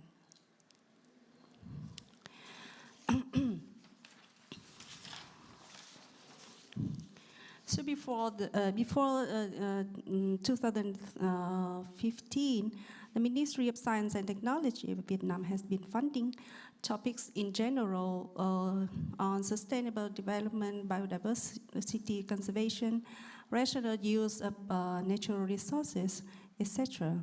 But since 2015, after being assigned by Prime Minister as head of Science Commission under National Commission for UNESCO, so we started to support research for Biosphere Reserve Network of Vietnam. So the research project was selected through competition. University at scientists at the university and research institutes applied for the grants. And there were scientific panels to assess the proposal through peer review. And each chosen project was funded an amount of budget about $200,000 US for a period of 3 years. There were 9 projects selected during period of 2015 or 2019, and then other 6 projects during period of 2019 to 2022. topics of those projects were among the follows: biodiversity conservation and community livelihood, ecotourism, cultural conservation, ecosystem restoration, eco-labeling of service and products, and sustainable development for biodiversity, biosphere reserves.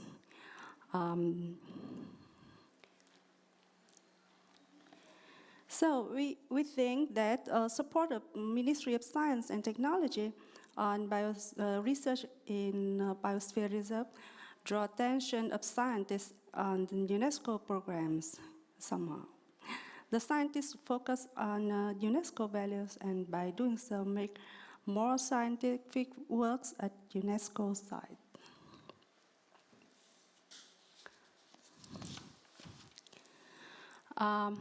Talk about research gap.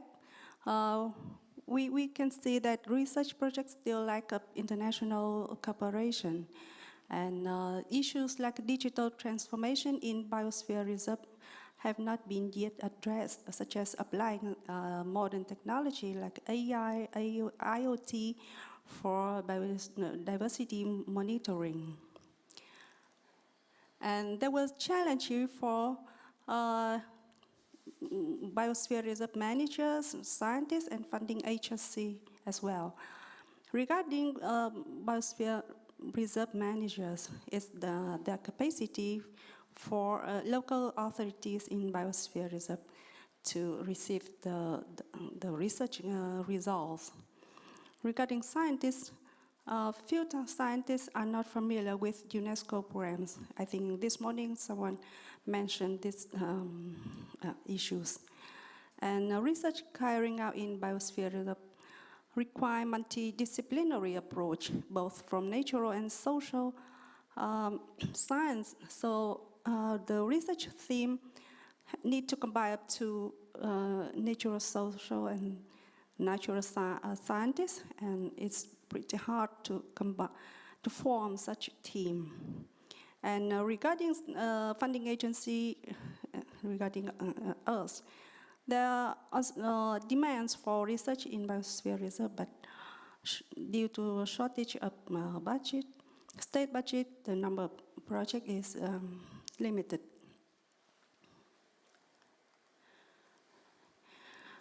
So the benefits we cannot talk about is carrying our research in Biosphere Reserve, help raising awareness of community management board of BR and local authorities about biodiversity conservation and sustainable development.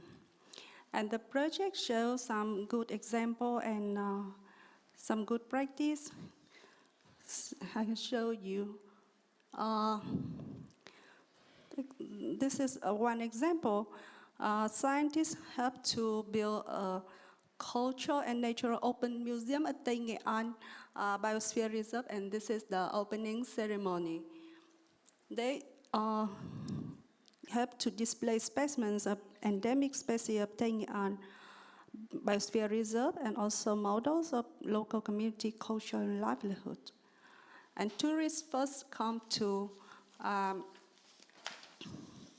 see the museum, and then they choose the tours with the local community as tour guides to experience the nature and culture of the core and buffer zone of Tây Nghệ An BR.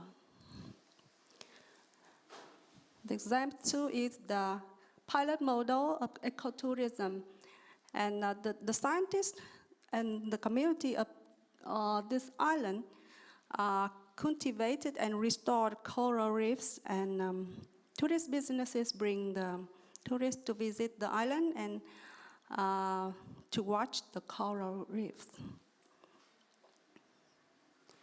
This is our annual meeting of MAP program, and principal investigators of research projects are invited to present their research findings of their project. And by doing so, all the Biosphere Reserve have chance to learn from all the projects. They would get the views from other Biosphere Reserve, their issues and the solutions, and they learn from scientists and from each other. And this is the chocolate that you ate last night. The cocoa tree grown in Biosphere Reserve Dominai, and there's companies that try to make the chocolate, and they will get the geographical indications and the quality certification. And last, they will try to get the eco-label using logo of Dominai Biosphere Reserve. So we come to conclusion that the state's support of research on Biosphere Reserve would promote the value of UNESCO sites, and thereby helping community to conserve biodiversity, promote social economic development, and at the same time contribute to achieve SDG goals.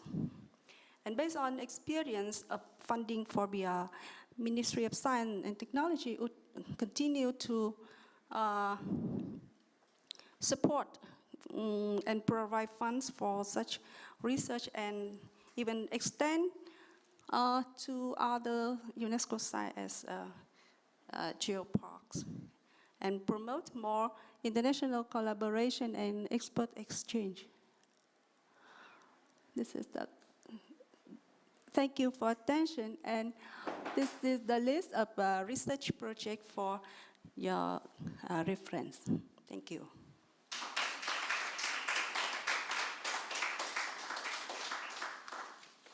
Thank you very much for showing this really new perspective on how also research can be funded by the state. So are there any questions from the audience? Yes. Yes, thank you. I also have the question how, maybe I missed it because I had to write, but how do you communicate to the people who live in the Biosphere Reserve? How do you get them engaged for the concept for the research project? Yes. Not for the research, but yes, also for the research, but also the Biosphere Reserve concept is says it's a model, it's a how do you say, a region, and the people who live in it have to live it, you know, to make it true. And how can you engage them? Do you have projects where you engage them to become involved in the process of this? Yes. For example, this is the Open Natural and Cultural Museum in Tay An Biosphere Reserve. And here they display the model of ethnic groups' livelihood. And when the people come to see the museum, and they have several tours, and people can go to the village and meet the local people there, and so the community join the activities of tourist company, and they do the tourism themselves. Yeah. Yes. Well, my question revolves around culture and the relationship of culture to taking care of the land and the water.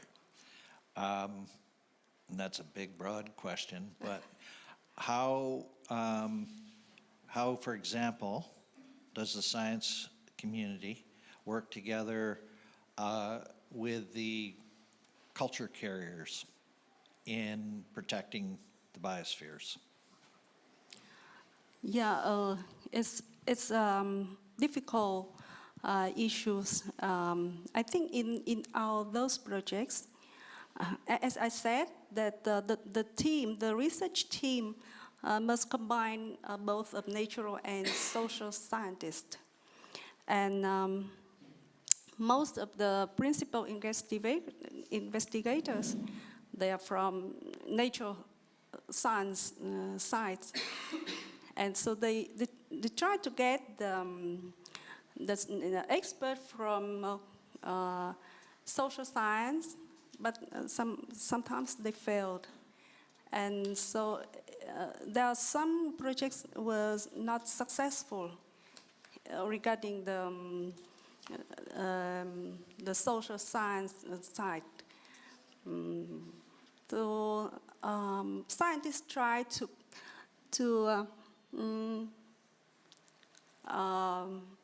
research on biodiversity conservation from natural aspects, but not from cultural aspects. So I think these issues we have to fix. We get some failure during this doing those research. I know this is very important. The culture of community, culture of ethnic groups, and maybe we will try to change how to fund those projects.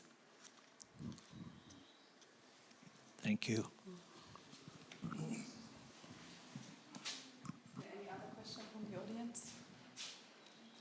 Else, I also wanted to comment on that participation of the local communities. So how they are also like, or there would be possibilities to include them in the design of the research questions. For example, when you're having these calls for the scientists to submit their proposals, which are evaluated, if there is also in the first place, before you, for the designing the call, if you're in exchange with the biosphere reserves, so that they can also say what would be really interesting for them. Yes, I think that when we talk about the biodiversity conservation, so the natural scientists are more interested in those in our calls, other than scientists in social science, and maybe they didn't know, and when those natural scientists apply, they have their perspective. They have to understand that this is the interdisciplinary or approach, not only from the natural science side perspective. So we try to fix this one. Actually, we in our panels we invited both natural and social scientists. But still, when they do the research, natural scientists lead the research, you know? So they affected the results. Yeah. Yeah, thank you very much. And I have one last final question, because it's really a unique opportunity to get funds that the state is funding these projects in the Biosphere Reserve. So what was the incentive of the state's authority to do that? Because I think in many regions we don't have these funds provided by the state. What was really the incentive, and how can we transfer that to other regions? As I said, that since 2015, our Ministry of Science and Technology was assigned by Prime Minister as head of Natural Commission under UNESCO Committee, National UNESCO Committee of Vietnam. So our leader, our minister, pay more attention on UNESCO programs. That's why we have that kind of research project particularly for Biosphere Reserve and UNESCO programs. Yeah. Okay, yeah. Thank you very much. Thank you. Okay.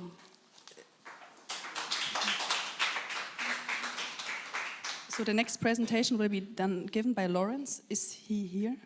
Yeah. Is it you? Okay, perfect. And just the other speakers, I don't know if everybody had the chance to give the presentation and share his presentation slides with the technical team. So if you are also presenting in this session, you can give your presentation to the team in the back, if you haven't done so yet. Thank you.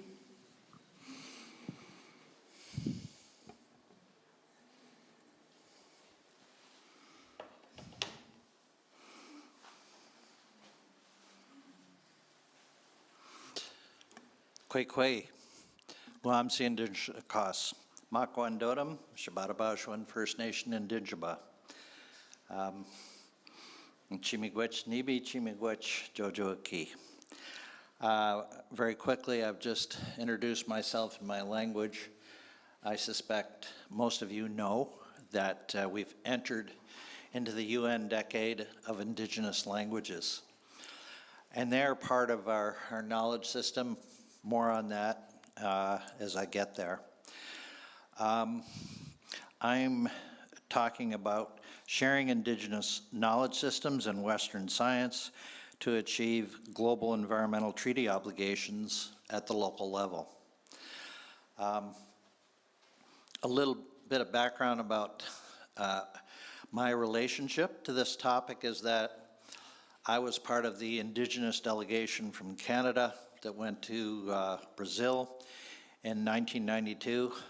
A lot of things before that, but anyway, at the Earth Summit, in which the multilateral environmental agreements that are treaty-based on climate change, biological diversity, and desertification, which is somewhat of a misnomer. It really means soil loss.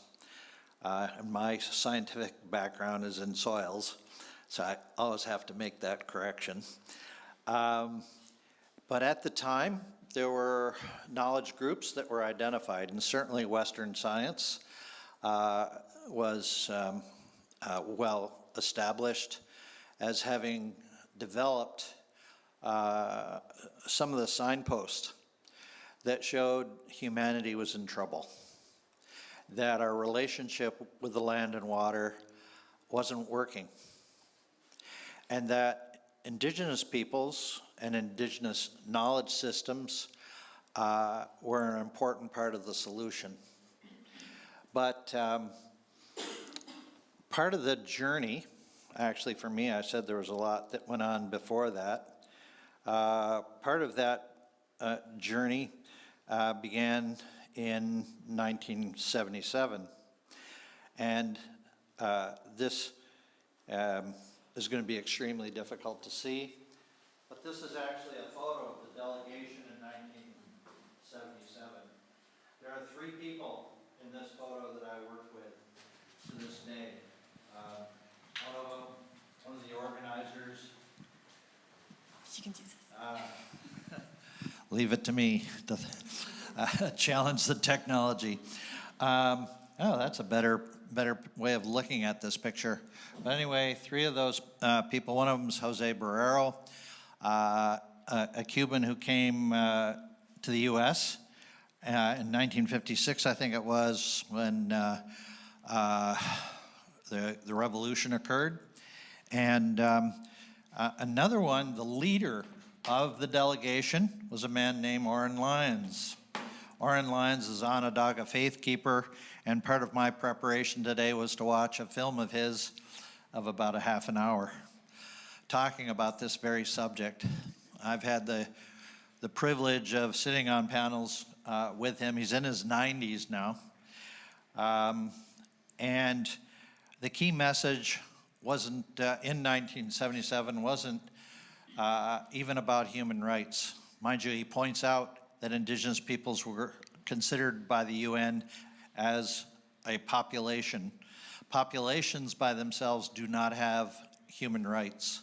Since then, Indigenous peoples have been recognized as peoples and have inherent and specific human rights, best enshrined in the United Nations Declaration on the Rights of Indigenous Peoples. That is part of this research journey, actually. I'll get there in a minute. And so what was said in 77, that is still being said now. And what was said is that the most important message of the ancient voice of Indigenous peoples is about relationships. And that includes our relationship to all of life, to this earth. And that when that relationship is based on love, then we take good care of it. We honor natural law. There is a finite amount of water. There is a finite amount of land. And we can't keep polluting it, abusing it, and expect to honor our commitment to future generations. I live under a tradition in which we are supposed to consider when we are feeding ourselves, when we are sheltering ourselves, when we are clothing ourselves, we are supposed to be thinking about 7 generations. If we don't do that, then, and if we allow greed, power to overcome that love, then we create a trajectory that resulted in the Earth Summit in 1992. Because we weren't applying that love, we weren't caring for the land, we weren't caring for the water. In fact, we were finding justifications to circumvent natural law. And one of the things Oren Lyon says about natural law is that nature has no mercy. It just has law. That if you violate that law, if you ignore the relationships of all life, and if you throw things out of balance, if you minimize the capacity of this living earth to provide life, then you shortchange the future. And when you look at the span of time, the earth has been here for millions of years, but people have been here. If my arms represented the span of time for life, then my fingers represent the span of time human beings have been here, a very short time. A good old friend of mine who's since passed on to the spirit world, John Mohawk, who was Seneca, once said, we're a biological experiment. There's no guarantee that we will succeed. In other words, we have been given instructions. And so the research that Canada employed to fulfill its obligations under those 3 treaties I mentioned earlier was unique even in Canada's history. What it did is it went back to the very founding treaty in 1764 in which the British Crown negotiated with 24 First Nations, some of whom took 3 months to get to those negotiations, 3 months to get home. The negotiations were a month. And what was the British Crown represented other European nations. By the way, Germans settled what was a governing capital in those early days, a place called Kingston, Ontario.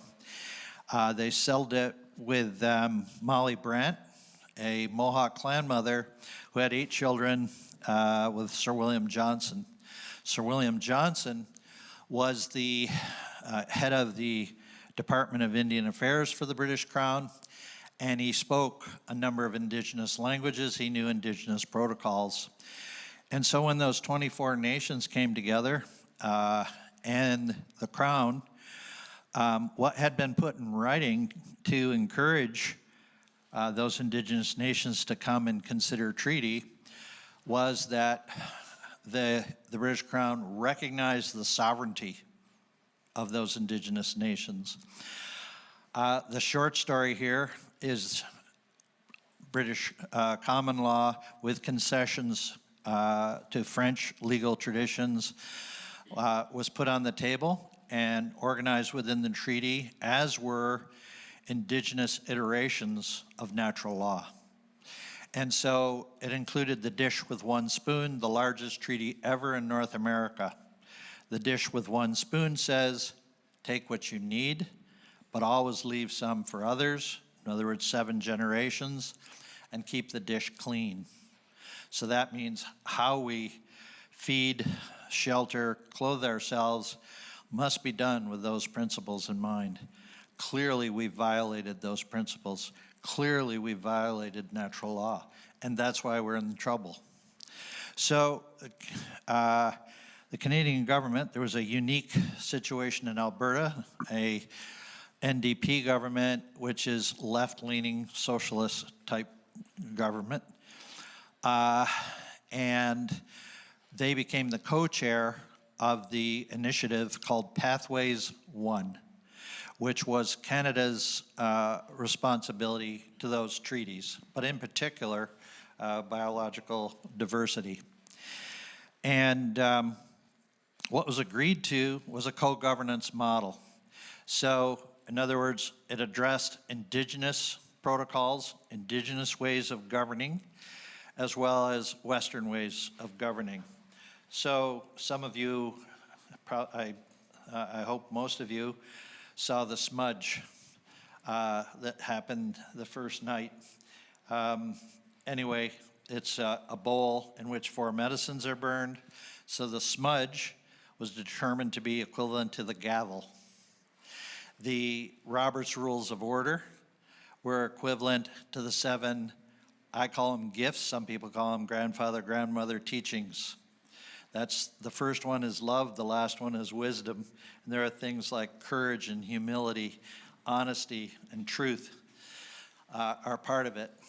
And so in the early days, it was all initiated. I have pictures, I have of 3 reports that I'm happy to show people afterwards. But what we did to start things is the same way as in 1764. We opened with a pipe ceremony. The pipe ceremony is that the bowl is considered Mother Earth. It comes from the earth. And tobacco is smoked, and our prayers are conveyed to the ancestors, to all of life, to the unseen world. So that was, I actually led that because it was on my territory. And in the end, when we brought these 3 reports forward, no, we brought 2 reports forward. There was a 3rd report from government in response. And there was the Indigenous Circle of Experts, which created We Rise Together. And then there was the National Advisory Panel, which included mining, agriculture, forestry, environmental NGOs, and they created Canada's conservation vision. So the process meant that because relationships in accommodating Indigenous worldviews are paramount. And so we had the lead elder, Dr. Reg Croshu, and myself spent 3 days with the National Advisory Panel explaining how those 7 gifts would work. We said, no, we're not going to talk about what's going in the report. We're not going to talk about end results. We're going to talk about how our relationship will work. How will we bring these 2 knowledge systems together to create a report? And so, even with the National Advisory Panel that I spent a lot of time with, we opened every meeting with a smudge. And we closed every meeting with a smudge. Even the initial pipe ceremony was outside. There's a whole story to it that I don't have time to talk about. But it was a big circle of the steering committee representing all the provinces, all the territories, and the federal government, the Indigenous Circle of Experts, and the National Advisory Panel, one big circle. And after the pipe was smoked, I passed my feather, actually the feather that's in here. And in passing the feather, I asked everybody to talk about their intentions, but before that I said, I also want to know how we are going to create an ethical space. There's a lot to the definition of an ethical space, but it includes the United Nations Declaration on the Rights of Indigenous Peoples. In Canada, it includes the 10 principles and the 94 calls to action of the Truth and Reconciliation Commission. And there are land-based recommendations in particular. But it's also about entering in the circle. And so Dr. Croshu and myself, we explained that in circle, even if you have a boss-subordinate relationship, in that circle, everybody is equal. And everybody is meant to feel safe. And everybody has the responsibility to keep that space safe. And that was what we did in all of our conversations. Occasionally we lost sight. It was interesting because I can remember people from mining and forestry asking for a smudge in the middle of the meeting, which I accommodated. But to give you some sense is that of how the process worked, I think there's a few things. I found it interesting that government, there's 2 pages. I do have electronic links and a way of getting to those links that I'm happy to share with after this presentation. Okay, so on the page on ethical space, this is what government had to say. The impact of the ceremony resonated throughout the pathway and created a dedication to a shared commitment that has grounded our work. The pipe ceremony committed members of the Pathway Initiative to a process of interwoven written and oral systems. That's kind of why I do it this way, by the way, wherein Indigenous knowledge systems and Western science are equal and valid. Through this ceremony, we recognize ethical space as gift and continue to learn and understand the ways in which we can continue to do good work together within the shared space. And then toward the end, ethical space has respectfully challenged our approaches and ways of knowing. And through guidance and protocols, we have a better understanding of how our knowledge systems become stronger through mutual recognition. Taking steps towards a paradigm shift comes with challenges, and we acknowledge that we must remain humble and reflect on our internalized practices to continue as good partners in our shared journey. It is through these experiences that we recognize ethical space as a gift, which has relevance extending beyond the pathway, and we hope to share this concept responsibly with others and continue to practice it in the work ahead. I'm thinking back to Oren Lyons, and he was part of Parliamentarians for World Peace. They met for a long, long time. And they wanted to produce some kind of manifesto. And it came down to 4 words. Value change for survival. In other words, we have to change our values. We can't keep consuming the way we're consuming. We can't, our relationships to the earth, even to each other, are unsustainable. We all know that. And so one of the things that Oren spoke about at the Smithsonian Museum in Washington was the need to recognize we have the power as people, that political leaders are really followers, that it's up to the grassroots to articulate what's needed for our children, what's needed for the continuation of life. And so I want to share just a few comments out of, well, actually, a few parts of recommendation 1 that came from, I need 3 hands, but we'll see. So we created this diagram. You'll notice the earth is heart-shaped. That came from the indigenous peoples.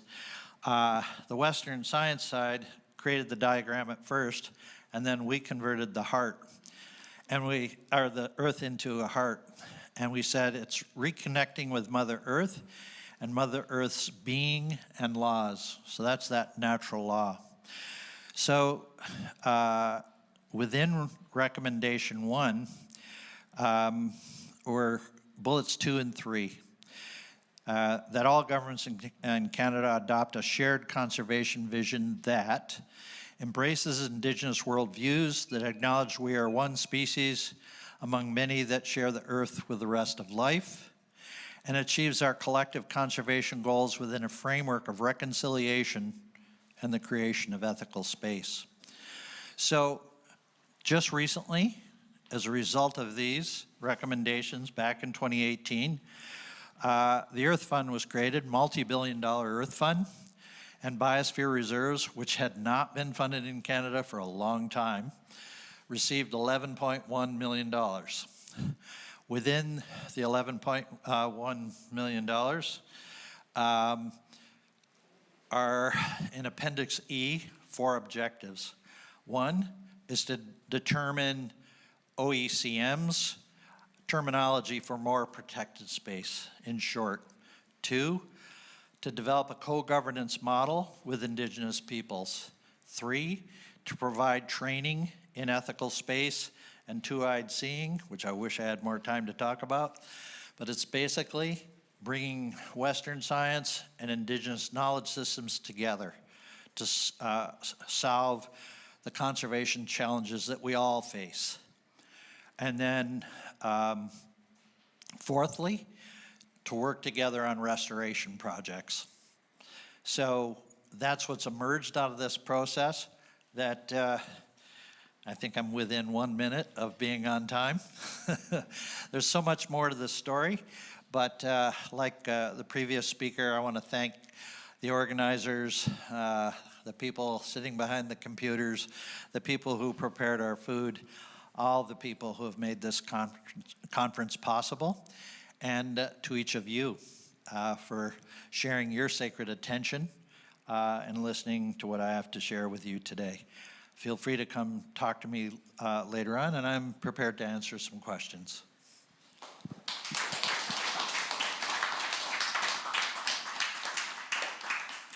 I skipped past the Pledge of the Crown Bell, but I'll save that one for another time. Go ahead. Thank you very much. Are there any questions from the audience?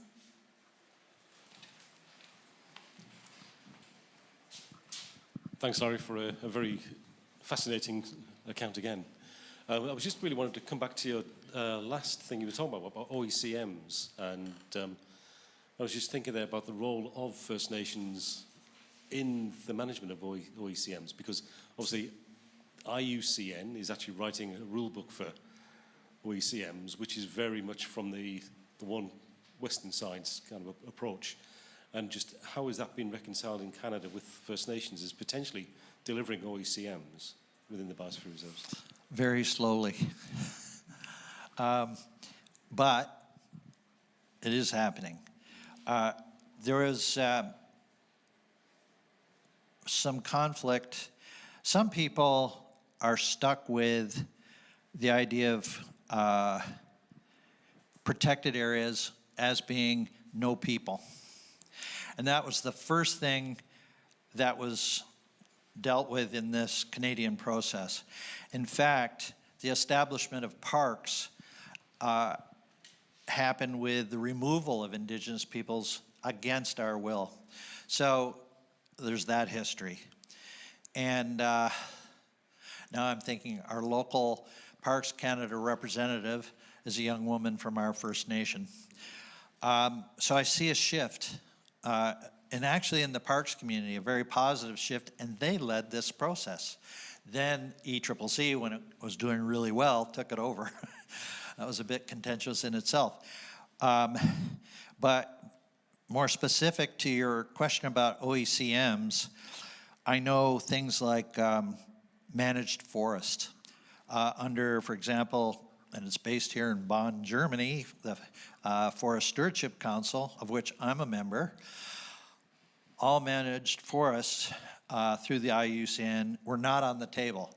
Quite frankly, I don't know what's happened in the last 18 months. I know I was involved with some of the leaders, especially from Canada, who advocated against Indigenous perspectives on OECMs. And I'll say it, I'd say it anywhere in Canada, I see us advocating for a vision that is more inclusive of Indigenous values, where human beings who live under natural law complement and are part of conserved and protected areas. And there's lots of examples. I'm thinking of species like the buffalo. In fact, Anthony Johnston, I believe, will be speaking here at 4 something on that, reestablishing that relationship and how it has all kinds of conservation spin-offs not previously considered by science. Science is coming around and going, oh yeah, that works. So I think the definition of OECMs has to and will change. And part of this project with ECCC in Canada will mean that the discussions at the very least have to happen. Great question, thank you.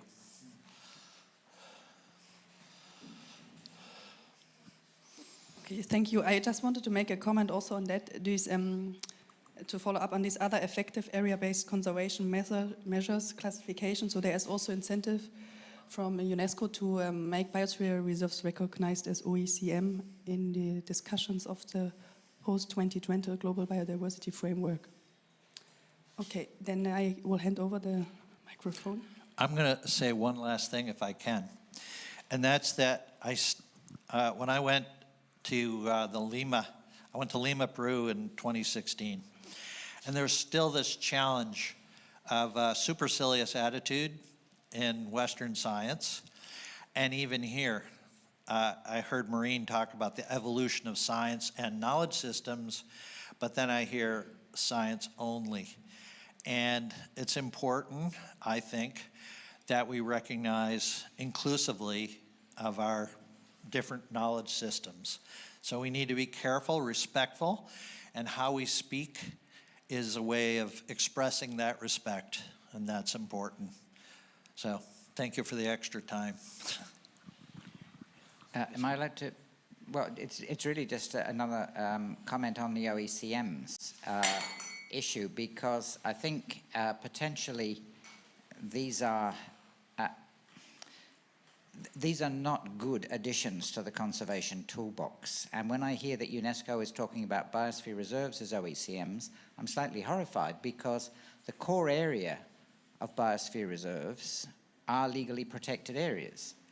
So by definition, a biosphere reserve which has protected areas at its heart cannot be an OECM. And unfortunately, IUCN, as was mentioned, has produced vast volumes of paper on this issue without actually any clarity.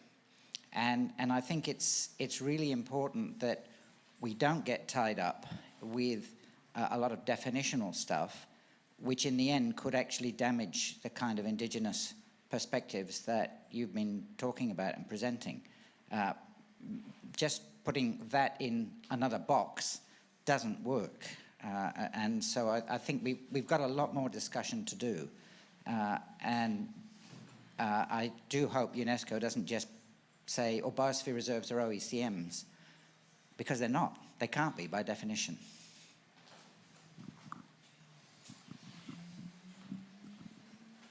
Okay, thank you for that comment. So, of course, UNESCO is also aware of these discussions, and it's not simply like that. So we can, thank you for the comment, and we can discuss this later. I will give the presentation now to the next person, and it is Cervantes Zamora. Is she here? And Nicole Gloriana from Isle of Man. Okay. Maybe it's worthwhile to check in the other rooms, because some people got confused with rooms and groups.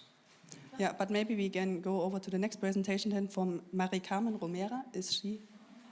Or am I confused?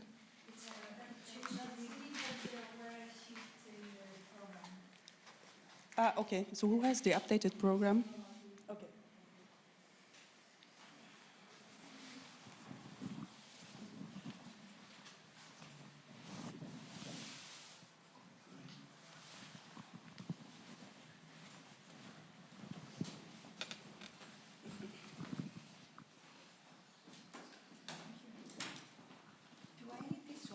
or just this one? If you stand, you can use this. Yeah. I think because this one is live streaming, right? So I have to be stand to stick on this podium or stage. Can move around. Well, I just use this one. Maybe I just.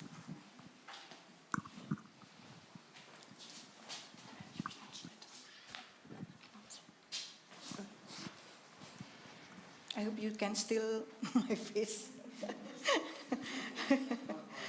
Not quite. Okay.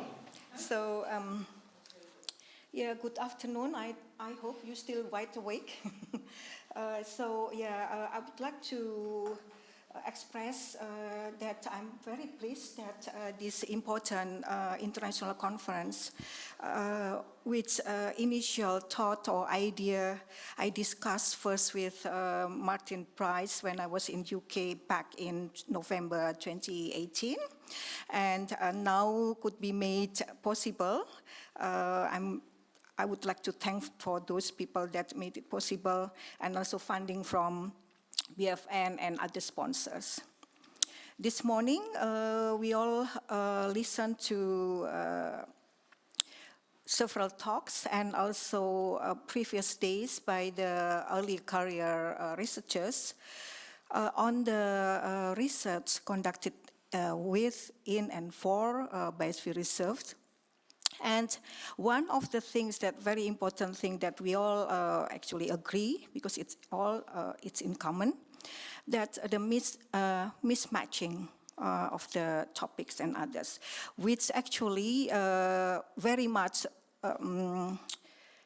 fit with my finding. So this is based on my analysis on in 5 countries, in 8 biosphere reserves. So I just want to start now. Yeah, for the background, I'm not going to read all of this, but this is just the trend that I observed in the region of Asia and Pacific, that the government paid more attention to research. And this one also, not just the research, yeah, we've heard that many research been paid more on life sciences or natural sciences, but this is becoming balancing between natural sciences and social sciences. And the regions, the sites that are in the regions that I'm going to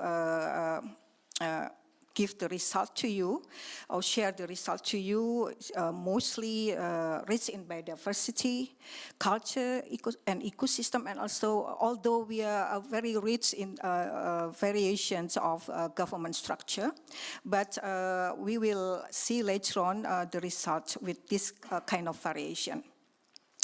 The analysis conducted based on a set of questionnaires and disseminated to these 5 countries, 8 biosphere reserve person in charge for the biosphere reserves, and also based on my visit there. So 5 countries, 8 biosphere reserve, 4 in Indonesia, Berbak 9, Karimun Jawa, Jepara, Muria, Takabone Rate, Kepulauan Selayar, and Cibodas, 1 in Thailand, Mai Sakop Ma, Biosphere Reserve, 1 in Vietnam, Katba Biosphere Reserve, and 1 in Republic of Korea, Yongchon Imjin River. Last night you also saw the video, and also the manager, Mayon, the early career researchers, which is very potential, and I think it's good to promote her also. And also 1 in Australia, Nusa Biosphere Reserve. Lesson learned. So at least 9 aspects were compared as follows.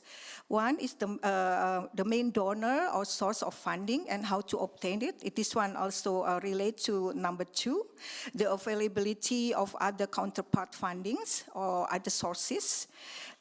Also relate to the number 7, the level of sustainability. We've been talking about sustainability, this morning and previous days. So this why I put in my questionnaires where it's the level of sustainability. And also the topic of the successful research conducted. I've already earlier said that there have been mismatching between the topics and also the one that needed by the Biosphere Reserve and the one conducted by university or research institutions. And also the number of the team and their role, mainly actually the role of the manager, the output, and not just the output, but also the outcomes, because the outcomes actually relate to the problem-solving issues. And number 7 already mentioned about the level of sustainability and the main problem faced. And there are other additional questions such as the impression of the researchers and managers about the programs, Biosphere Research Program, and their based on their experiences. Sorry, I pressed the wrong one. Sorry. It was still there, sorry. I didn't press earlier, right? Sorry, I just put, so this one is the 9 aspects I mentioned, and then now the research support. Research support, human resources, researchers, managers, supporting personnel, research and program funds, infrastructures, national program and policy. Earlier we've heard that the support from the local governments or formal support from the government is very important. Including the infrastructures, collaboration on networking, commitment and willingness of parties. This one like multi-stakeholders parties, and also participatory in developing programs since writing the proposals, and multi-disciplines. Main result of the analysis. So, one is the sustainable funding. Exploring all possible sources, including gala event or fundraising, are a key. Lesson learned from Nusa Biosphere Reserve, for example, because this is very significant one. Partnership or collaboration is a must to solve limitation of resources. The role and capability of research or Biosphere Reserve managers determine the rate of success. Research topic chosen was still depending on partners, I mentioned earlier, depending on the availability of research funds and mainly focused on the wildlife and biodiversity, some on ecosystem services, habitat restorations, and becoming more on bioprospections for sustainable utilization of bioresources. And, I mentioned earlier about the social economy studies still lacking. Sustainability of the program is a challenge. In addition to achieve targeted output, a successful research have to obtain good outcomes to solve the problems. I'm going back to the mismatching of the topic of research. I think this becoming like a chronic disease.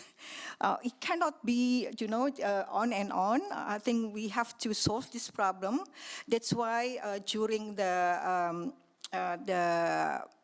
conference or working groups with the early career researchers, I gave my suggestions that to improve, there's one working group, right, the final day, the last day, on how to improve collaboration between Biosphere Reserve and research institutions or universities. So I suggested to that building or establishing database of research by its Biosphere Reserves. Because otherwise, the research already conducted in the past, maybe it's repeated again.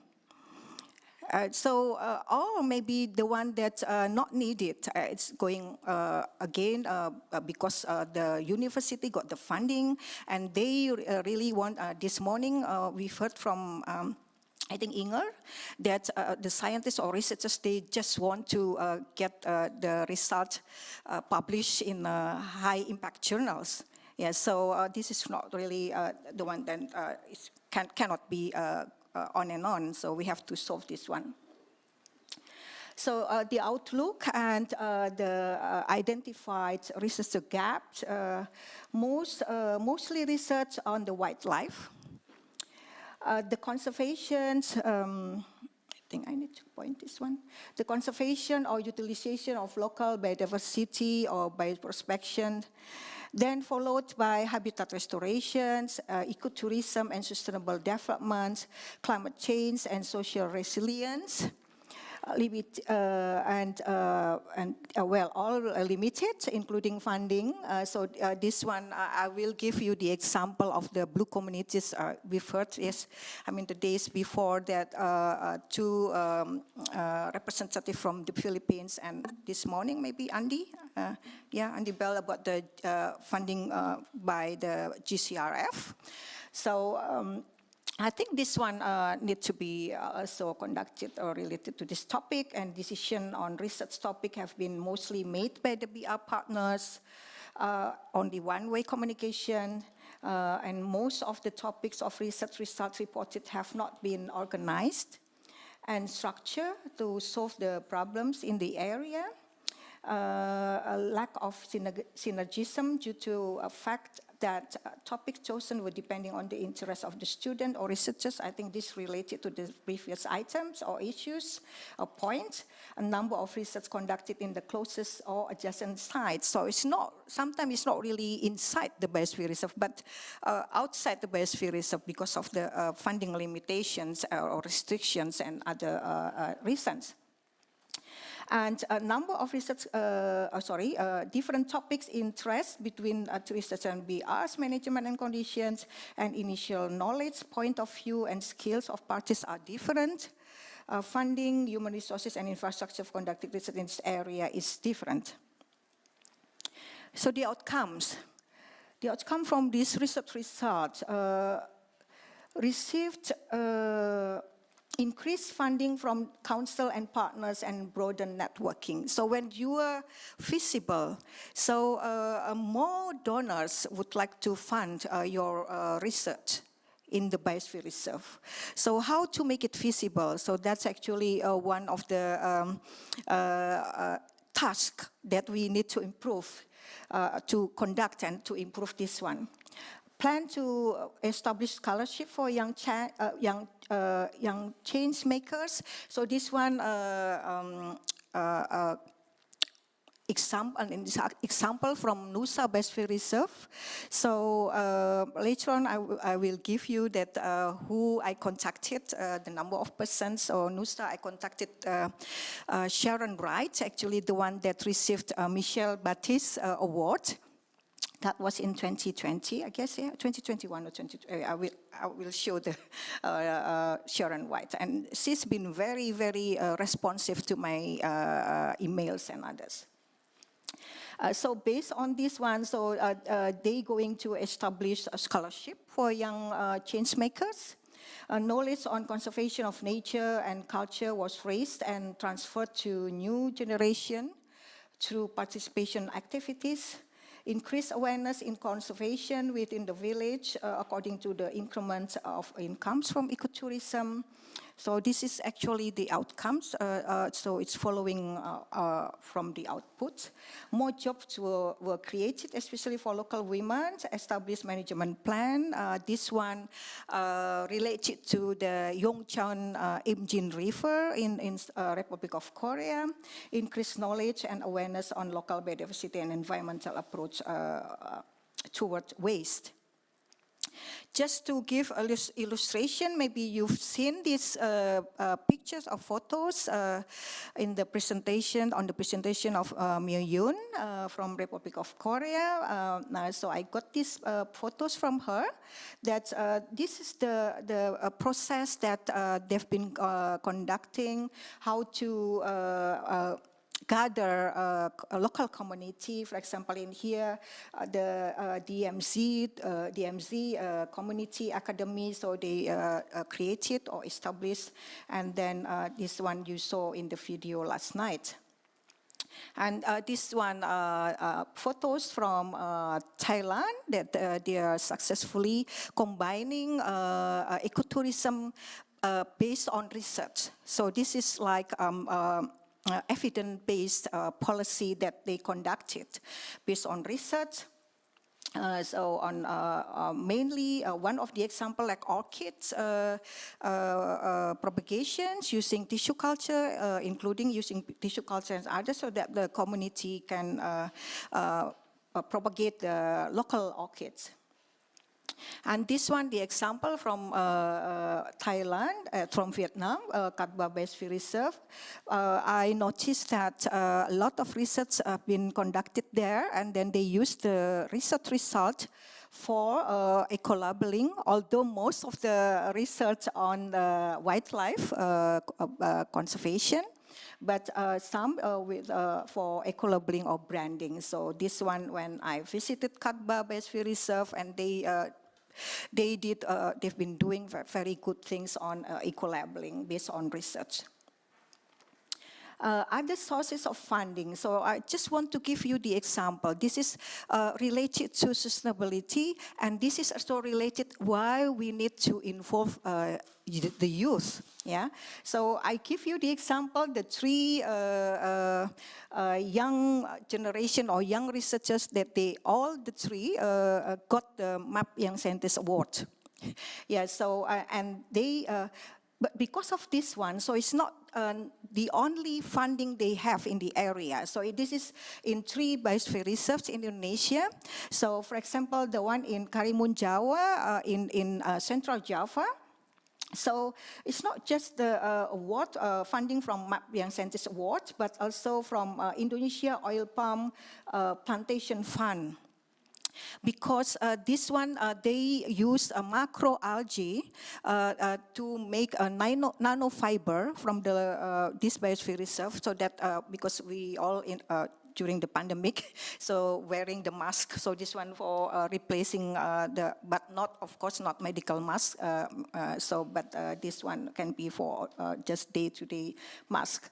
And this one in Takabonerate Biosphere Reserve, also funded by GCRF Blue Communities. So this one related to climate change.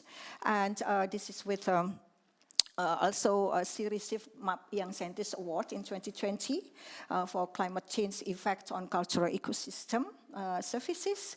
And this one for the bioprospecting of white-rot fungi for wastewater treatment in one of Biosphere Reserve. So because of this funding also, then they got also another some other funding from Japan, JustipNet, and from Kyoto University. So the sustainability also in Cibodas, Cibodas Biosphere Reserve in West Java.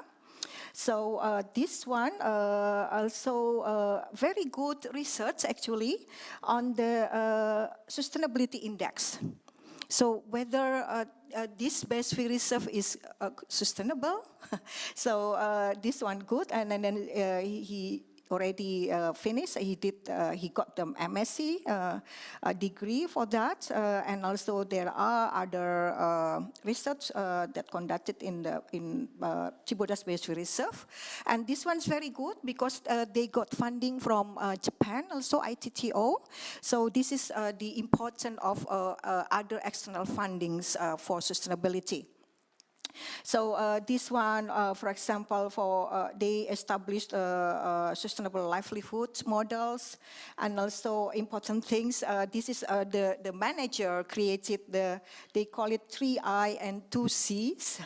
So integrated management plan, integrated execution on the field, integrated evaluation, good coordination, communication, and commitment and consistency. And this I just gave the example of the research published, conducted in this Biosphere Reserve, like the inventory of medicinal plants. Challenges, the involvement of local and private universities need to be enhanced.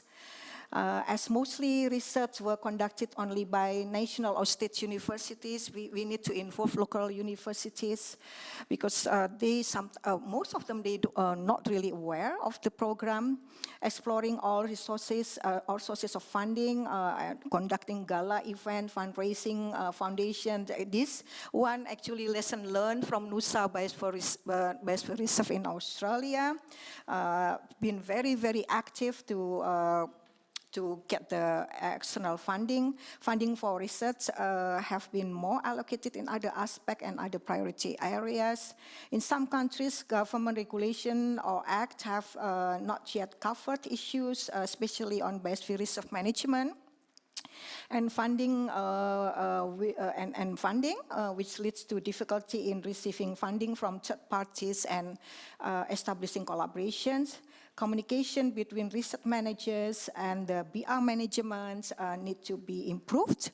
Although there have been a forum established, like Indonesia, there's been forum or consortium established, but sometimes the communication not very good, not very well. So although we have the one in Germany and in Austria, they meet every year.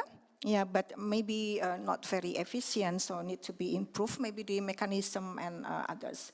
So more scientific events and should be open-minded, visionary and innovative research for BR managers, specifically dedicated for BR needs to be promoted in its biosphere reserve. So this is Sharon Wright. This is NUSA Biosphere Reserve. The funding more from the council, and this is the gala or events promote or conducted to get the funding, external funding, and the benefit.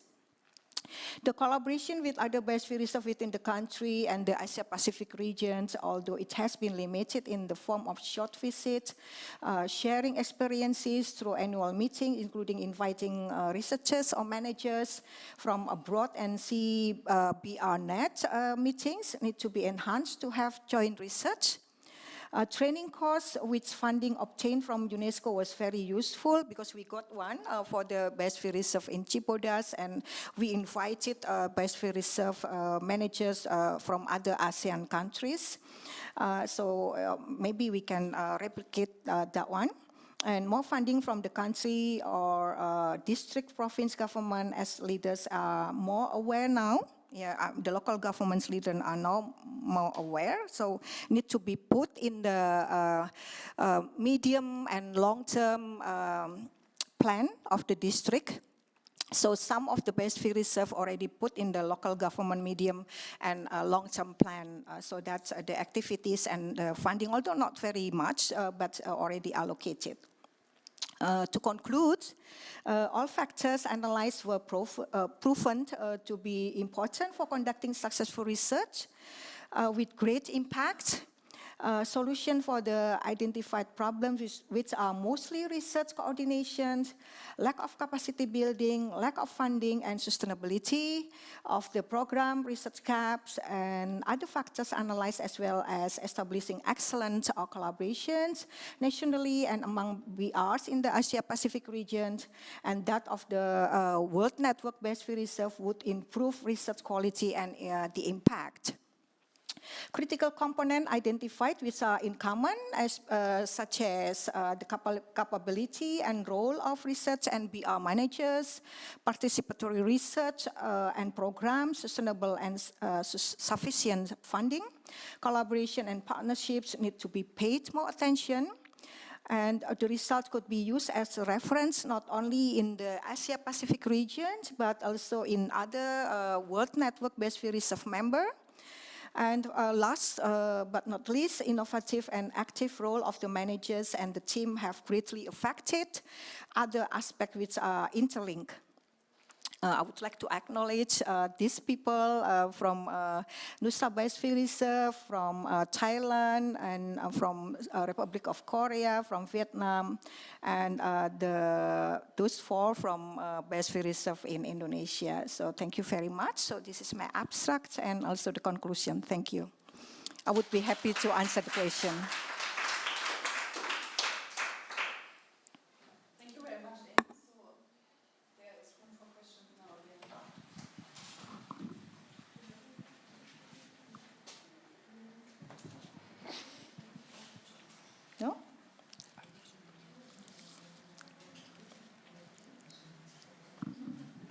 Andy, do you want to add about the GCRF?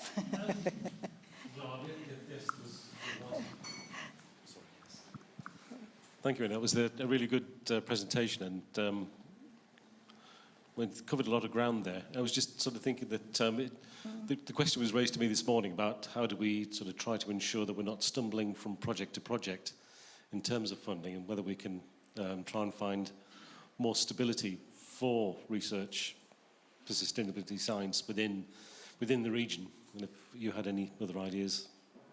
Yeah, that's right. So the sustainability, because, well, I think this one need to be paid more attention, because sustainability, sometimes when they answered the form, my questionnaire, they said they thought very narrow-minded. Yeah, so what kind of sustainability? So sustainability can be from many aspects. So that can be funding, can be also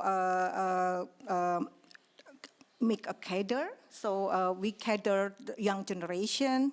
So like early on in this group in room 2, you're also moderating that one. That how to make young generations or early career researchers engage sustainably in the program. Because sometimes, that's why I put some examples. So this one is the Biosphere Reserve. Some example, I think I need to press this one. No, sorry. There's a map. Oh, it's not coming. Yeah, okay. The young, why I put the 3 winners of MAP Young Scientist Award in Innovation. So this one, how to make them involved in the Biosphere Reserve. So from them, then we have to monitor also their activities. We can be the mentor.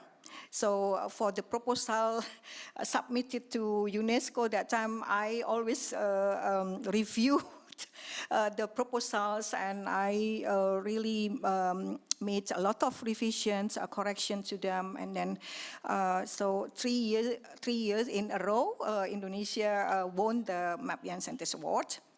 So I think this one also the program.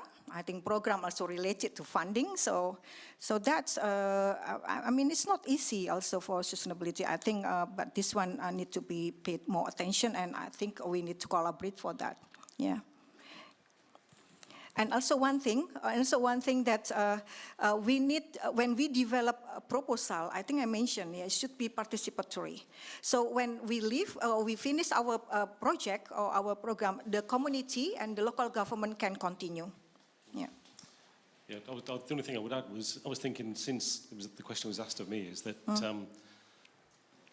if it was another commercial enterprise where you're putting investment into research and development, you recoup that from the benefits that you're ultimately doing, the product. And maybe there's a way that if there is, well, there always is an expectation now, isn't it, that there will be massive private finance needed for the recovery of ecosystems, whether there can be a payback towards research and development, which does give it some continuity, perhaps. Yeah, that's right. Yeah, I agree. Yeah. Frank, yeah. I just had a comment to sort of the financing mechanism, because we see now sort of more long-term financing mechanism emerging. Yeah, I mean there's the Landscape Legacy Fund by the German government. Yeah, there's the Biodiverse Landscape Fund that is going to be launched in 2 months by the British government, and the Landscape Legacy Fund is also now co-funded by Norway, France, and I think there's some other countries coming on board. So it's growing in terms of future potential funding. And they all share the same principle, that they are more long-term, so they are 7 to 15 years. They also combine elements of philanthropic funding with statutory funding. And also for marine, for example, there is the Blue Action Fund, which is a similar mechanism. And even private sector, like BP, for example, is announcing its first sort of landscape fund. So there is definitely a task to be had to promote biosphere reserves in that framework. And I see that some of these biodiversity landscape funds actually require large core areas. For example, the Landscape Legacy Fund asks for 50% core areas. So it's really meant for the best places in the world, because there's only going to be 5 to 7 awards globally every year, and it's going to be whatever in the Congo Basin, in the Amazon, in biodiverse rich regions in Southeast Asia, for example. But there is new mechanisms, and it's worthwhile for us also to encourage UNESCO to sort of bring forward biosphere reserves as one potential recipient, because we look at larger landscapes and the complex interactions between core areas and surrounding areas. So I think that's a good opportunity for sustainable financing. Yeah, thank you, Frank. Yeah, we are going to develop also collaboration between Germany and Indonesia. So I hope that works. Okay, thank you very much. I think any other questions or comments, or do we still have time? Yeah, we still have time, because this was the last presentation for the session, so we can also open up the floor for more general questions. I wanted to just shortly comment also from UNESCO perspective. So even at UNESCO's perspective, supporting in the Biosphere Reserve network, it always comes to the funds. And if we are supporting Biosphere Reserves, we also we have to write proposals to get the funds, then to do the projects in the Biosphere Reserve. So there's not a really, the base funding is very low, so all these also projects I talked about, it's so-called extra budgetary projects, so we raise the money for these. And we would love, of course, to do more projects with the Biosphere Reserves, but so also at UNESCO it's a large part of the work to fundraise. And that's why I liked your idea to say really exploring multiple ways of how you can get funds, and sometimes also you need small-scale funding, which is really simple, where you can directly support, for example, youth engagement in different regions, and sometimes you need large-scale project which needs millions of dollars. So also to see how you can sometimes easily address small amounts of money where you can quickly implement projects without having too many guidelines. Yeah, and I think one key point is also this, what you have said, to have role models. So if you have people really can promote this concept, then it can also help to attract funds. Yeah, that's the important one, also role model. Yeah. Sheila? Yeah. So thank you so much for your presentation. Mine is just a comment. I caught a point about the research being done, and then the linkage between the research and what is required by the biosphere reserves. Perhaps it might be good to strengthen that linkage, because as you hinted, sometimes there's a trend of the research being carried on by the researchers. But as to whether it's meeting the local needs is also another thing. Are there particular things that you did or within this framework that were done to identify particular needs? Yeah, some of the Biosphere Reserve, yes. For example, the one close to Jakarta, Cibodas Biosphere Reserve, they are now more aware that the manager of the Biosphere Reserve trying to have regular meeting, inviting research institutions and universities to share and also to make like a roadmap, yeah, for the research. So I think that's good. I mean that this one Cibodas Biosphere Reserve in Java can be a model that can be adapted by other biosphere reserve in Indonesia and also in the Asia-Pacific region. So although it's not yet very on track like what we expected, but it's coming to that direction. Yeah, so it's better. But the database is not yet established. I think last time it's a pity that someone from Isle of Man is not here. I visited Isle of Man and she's not here, or she's in other room.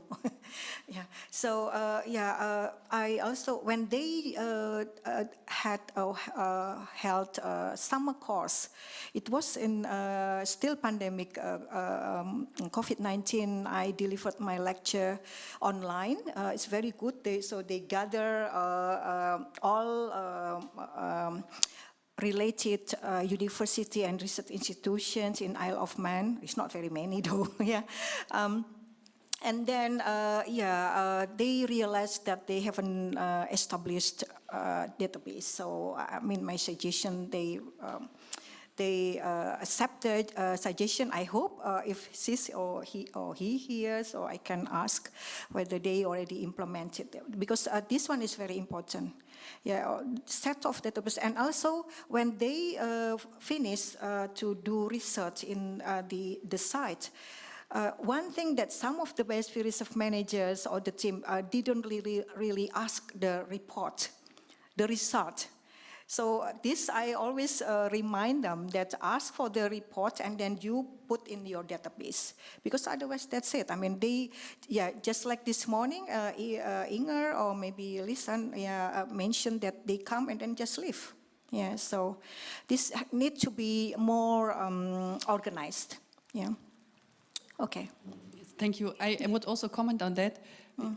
There's also no incentive for the researchers to share their knowledge back.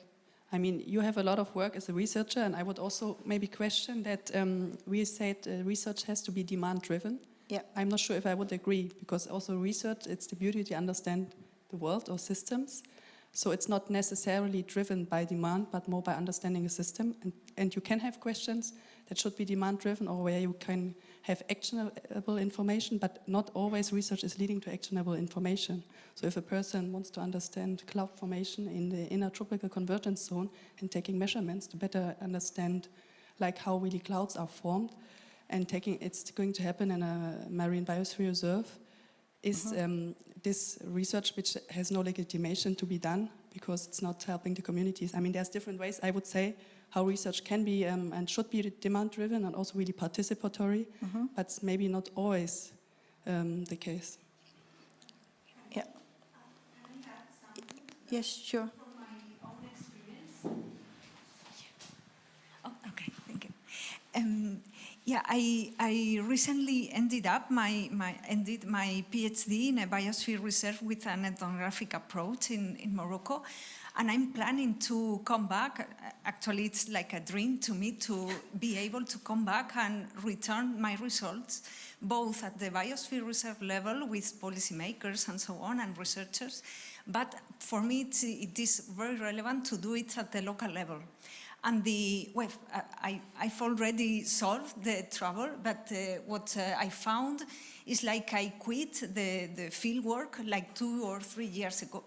2 years ago. And now for the ethics, for the research ethics and bureaucratic of the country, I would need to apply to go through a process of more than 5 months, maybe, to recover or to renew my research permission to be there and to contact local communities. And that's not so easy just to be 2 days' time or 3 days' time coming like giving back the results of your thesis for local communities. So I'm lucky that my research, I had contacts at an institutional level, and are them who are like in my place organizing these things directly with local communities. But other master students or researchers with more short-term projects that face this kind of bureaucratic challenges can be also this I don't know, like invited to not to do it. Yeah. Because it requires too much energy and time and yeah. So the improvements need to be holistic and integrated, yeah, from the Biosphere Reserve management perspective and also from the researchers. So I think can be just one way, but it needs to be holistic. And yeah, I think it shouldn't be very bureaucratic procedures or lengthened procedures. So I think it needs to be improved. That's in Morocco, right? So maybe in other countries also occurring. So I think need to be in Indonesia. So Frank, you got experience. They said it's improving, but sometimes in reality also not really running well. So yeah, we need to improve in all other all layer of aspect, all layers. And also one thing I would like to end my presentation here that I think the BR managers has to be brave to say no. If the research topic is not really needed or not in line with the what you call it, the goal or the roadmap that they already set up. So not just because, okay, you can do whatever you want in the Biosphere Reserve sites, but I think that's the time to say no if it's not needed. Yeah. Okay. Thank you. Oh, Frank again. Oh, that's and Peter also at the back. Peter or Frank first? It's a quick response because that's completely contrary to what you said, right? Yeah. That biosphere reserves, and I believe also they are centers of science and knowledge, and so yeah, I know. They should also facilitate basic research, you know, that is not immediately needed by the biosphere reserve manager, you know, because it's a place to create knowledge.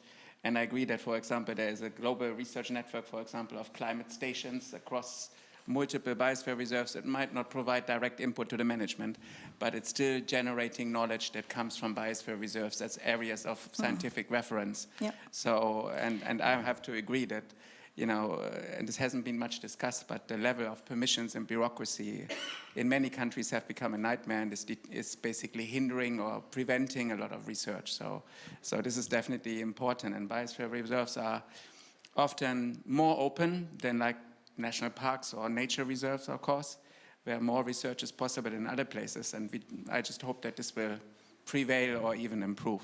What I meant was actually the one that you, the Biosphere Reserve already very busy with research, then you can select, yeah, for the research topic. But if the Biosphere Reserve still no one do the research there, then well, you welcome all kind of topics conducted. So it's really depend on the Biosphere Reserve. Yeah, Peter. Yeah. Please. Yeah, just to continue this discussion, which I think is really quite an important one.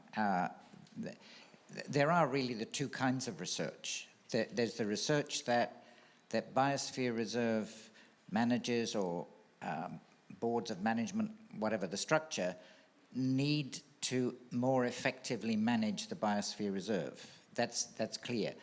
That kind of research obviously is not in everybody's interest from universities, because it may not lead to their career structure, publication, blah, blah, etc. But it's very important, and that's where I think the idea of participatory research with co-development of proposals is really important, and we need to find a way to reach out to the research community to do that. But then there's the so-called blue sky research, which may actually involve working in a biosphere reserve or one or more biosphere reserves and other protected areas or other areas. And that also, I think, is something that should be supported. But I do agree, Enny, with the importance of allowing the biosphere reserve managers to say no. And I'll give one very brief example, which is not from a biosphere reserve, but illustrates the problems that this can have. And the Australian federal research bodies, the CSIRO as it's called, had established in Kakadu National Park a 20-year fire management program. That program did not connect with the local indigenous community. There was no communication, no conversation about the enormous wealth of knowledge that community had. We've touched on these issues. But the local community, who are part of the board of management of the park, wanted to know how many white-fronted geese could they harvest. They were sufficiently aware that this migratory species, which just goes across to a bit of your country, was not an inexhaustible resource, and they'd noticed a decline, and they wanted that information. And the research body said, oh no, it's much more important that we do fire research, which they didn't need to do because we already knew how to burn and when to burn, etc. But they needed that piece of information. So this kind of how to put it, this kind of research arrogance is difficult to manage, but it's when no has to be said, or not no, but yeah, we might be interested, but we need to have a conversation about this, and you need to come and develop your work with us, because there may be some things in it, even though it may be blue sky, that we can actually see could be useful to the management. So I think we have to kind of finesse that, and that would be a really good, this would be a really good solid point to come out from the conference about how we manage these different kinds of research, both of which are necessary, but which actually provide different results and different demands on the Biosphere Reserve management structures. Yeah, thank you, Peter. I agree with that. Yeah, so this becoming, you're going to make a comment. We have to make a different kind of what you call it, decisions. No, maybe yes, and yes, so no, but this one, okay, that's good. Can be the output of the. Yes, I just thought that was a really interesting comment, because I know I'm sitting here between all you scientists, but I actually live in a biosphere reserve, and I think you have to take us with you. Yeah. And that's why a manager has to, I think, in a way, say yes and no, depending a little bit on the region. How can people support it? You have to take them with you. Yeah, when we say no, also not just the decision of the manager, but this one is the consortium or the what you call it, the management or the committee of the Biosphere Reserve. So that, and of course that consists of the local community also, the people live in an NGO, and all this, So that could be the finding of the works in this group meeting, I can speak to somebody who has said no to research. I think you need to use that because it's live streaming, right? So it's recorded, So as a Biosphere Reserve manager, I have said no to some researchers because we had a large program going on where there was a lot of community engagement, particularly with our fishermen.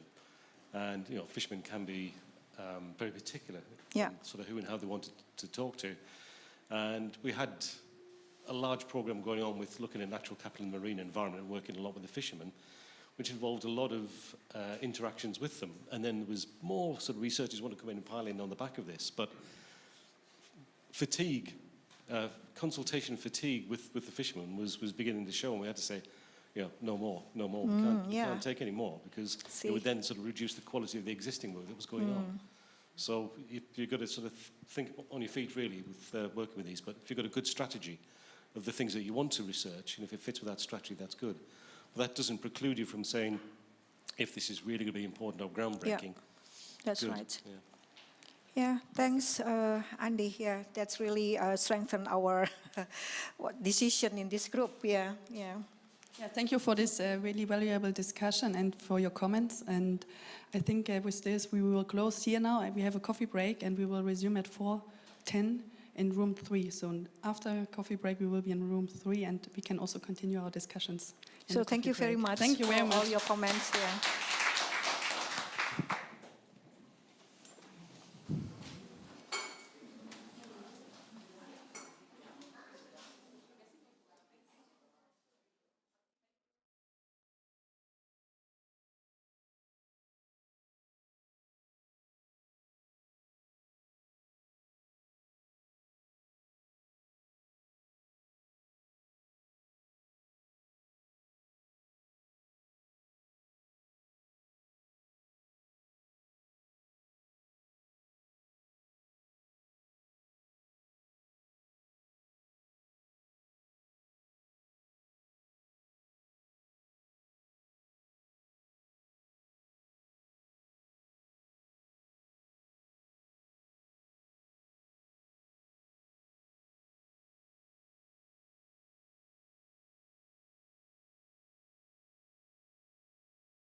Have you ever seen a buffalo up close? Yes, I have, yeah.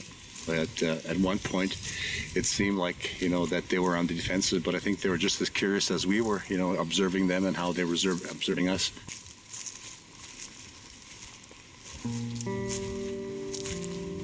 I often imagine what it was like in the 1800s, riding a horse with a herd of buffalo.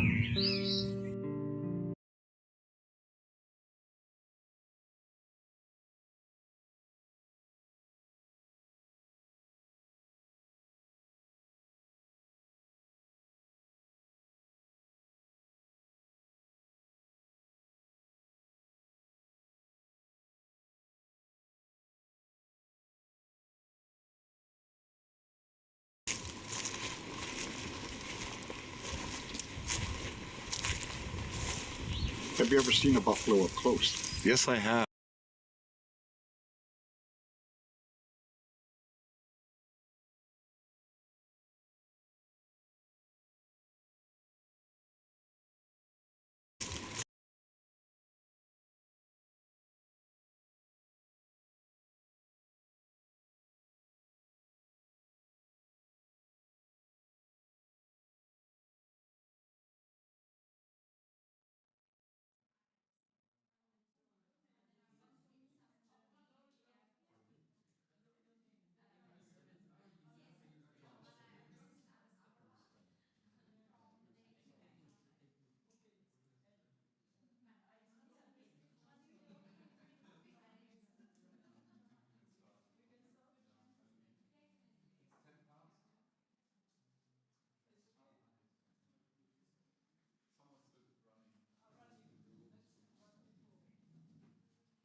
The island network and the plastic problem in biosphere reserves.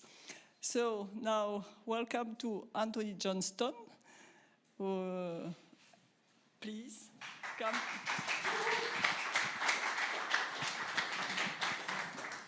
Thank you. Maybe I should tell you I broke the rules for presentations, and we'll start off with the video. Great, thank you.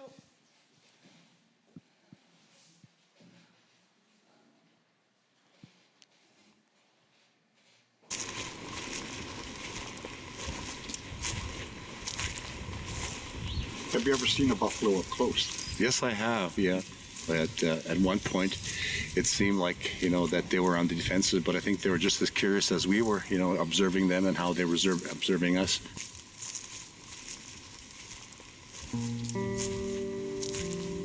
I often imagine what it was like in the 1800s, riding a horse with a herd of buffalo. it was like they surrounded them as we got close to them. All the little bison were in the middle, and the old guys are all around, like facing on the outside, looking on the outside, and the children were inside. So that same concept, I guess, as First Nations people, where we have our children in the middle and we protect them. 200 years ago and further back, there were many people, many tribes that followed the buffalo on the Great Plains. Mr. Wasnehiyawak, our ancestors, were some of those people that followed the buffalo. The buffalo provided many things. Of course, it fed us, gave us tools, gave us clothing, but it also taught us. It was a teacher. When the buffalo came to a point of extinction in the late 1800s, we lost that connection to the buffalo, our teacher.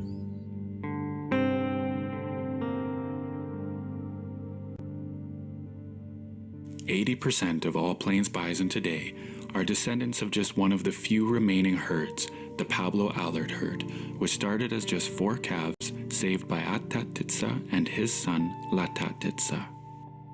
By 1904, the herd had grown to 800 on the Flathead Reservation in Montana and was sold to the Government of Canada. Rounded up and freighted to Elk Island National Park in Alberta, most of these bison went on to the newly created Buffalo National Park. However, due to poor funding and overgrazing, this herd suffered from outbreaks of bovine tuberculosis. Luckily, though, 30 or so bison stayed at Elk Island with their health and genetic lineage intact. Over the past century, Elk Island has transferred more than 2,500 bison to other conservation sites across the world. In 1969, 50 were brought to the Thunder Hills of northern Saskatchewan. It was hoped that they would become a local food source, but almost instantly, the herd scattered. A few months later, 15 of these bison migrated southwest from the Thunder Hills and settled in Prince Albert National Park. They became the first free-roaming herd of plains bison in Canada since the species' near extinction almost a century earlier. Today, this herd's survival hangs by a thread, and a coalition of First Nation communities, ranchers, Parks Canada, and the Canadian Parks and Wilderness Society have come together to ensure that it does.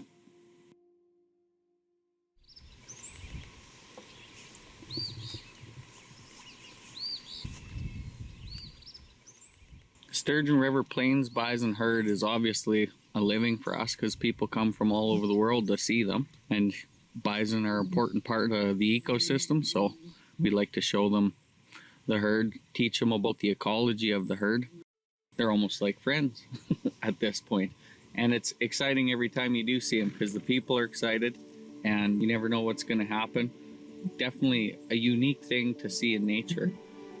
Wild bison in their historic habitat, and they still treat you like they're wild. The Sturgeon River Plains bison accidentally returned to the area where they are now in the southwest corner of Prince Albert National Park in 1969. I was 2 years old. I still remember that day when all of a sudden there was bison running around and everybody was excited and didn't know what was going on. The Sturgeon River Plains bison herd is important for the survival and integrity of the species because they're one of the few wild, free-ranging plains bison herds still within their historic range. Plains bison, as a species, is known as a keystone species. So without bison, the ecosystem can't function as it's intended. Plains bison are currently listed as threatened by CSIWC, which is the Committee on the Status of Endangered Wildlife in Canada. Plains bison have been recommended for listing under the Federal Species at Risk Act since 2003 by CSIWC. Yet they've never achieved listing by the minister, despite that recommendation being in place since then and being reinforced once since then. The reality is they're a threatened species in the wild. The bison have always been an integral part of our community. It's basically the cornerstone of our belief systems as Navajo people. It's our traditional way of survival, but today things have changed, differently. We shop more at Superstore and Safeway now than we did before in our own backyard. So that's one of the main reasons why we're so adamant that the buffalo herd at Sturgeon River has to be, saved for future generations to come. One of the greatest challenges is public awareness. At times, the herd was healthy, numbering over 400, and I think today many people still think the herd is healthy. It's not healthy. Back in 2008, we had approximately 400, and currently we have 100 bison. The herd is exposed to all natural stressors, such as disease, like anthrax, and predation by wolves and bears. The greatest challenges today are our own people. They're overhunting the traditional territories of the bison. And I would suspect from some of the farmers, obviously bison can do a lot of damage in a very short period of time when it comes to crops. So when they come out of the park and cross the river into the farmland, the farmers obviously sometimes retaliate.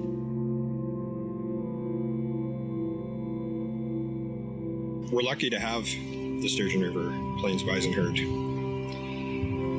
And we're lucky to have opportunities to bring bison back other places. But the existing populations that we have, like Sturgeon River, if we can't make those projects sustainable and keep these herds into perpetuity and show that this can be done, then it's going to be really hard for us to justify doing bison conservation and bison repatriation elsewhere.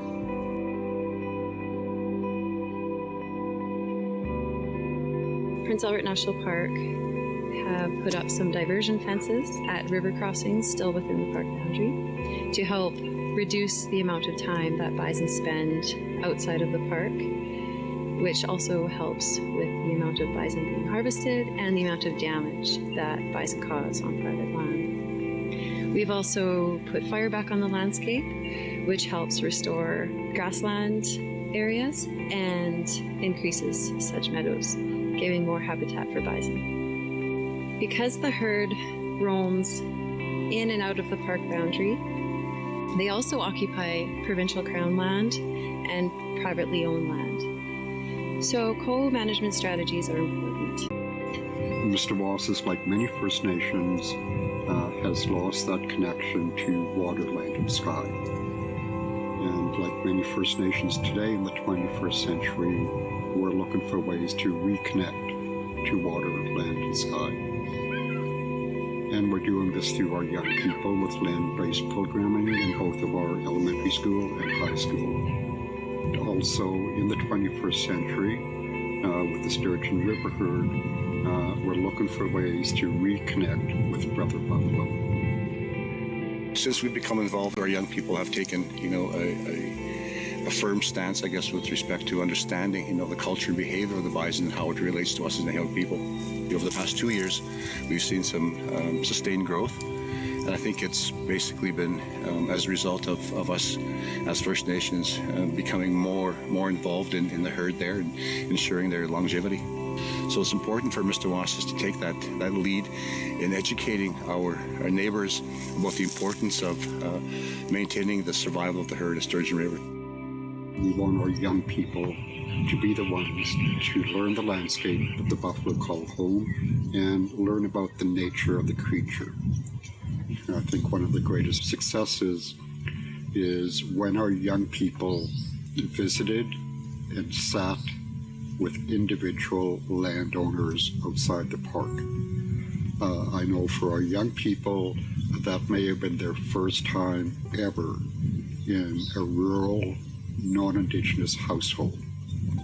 And maybe for those landowners, it may be the first time that they had young First Nation people sitting at their kitchen table, sharing coffee, sharing stories.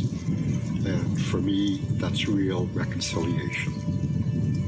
And hopefully, because it's our young people and maybe the older landowners, we can continue to find ways to work together on other matters as well, in addition to the herd. No one individual Not one community, not one organization or level of government is going to have the answer. Collectively, we'll find the answers to ensure the herd continues. Parks Canada hopes that the Sturgeon River herd rebounds to a healthy population number, becomes more genetically diverse, and can remain in the area so that future generations can come and experience this unique herd. The government needs to kind of recognize too the importance of the herd, to make them species at risk, to identify them as wildlife. I don't see that we can have reconciliation without reconciling our relationship with bison as well. They're keystone, not just ecologically to their landscape, but they're keystone species culturally, they're keystone species for the conservation movement. They just represent so much. It gives you, a comforting feeling that these ancestral beings, have maintained our culture and lifetime for centuries on end, and will continue, to support, the endeavors of us to maintain that herd well into, our next generations. And hopefully the legacies that we want to leave behind is the ability of our children to understand and nurture the understanding of our Nahuatl ways, so that they too can, in turn, can provide that same experience to their children as our community grows and develops and prospers moving forward.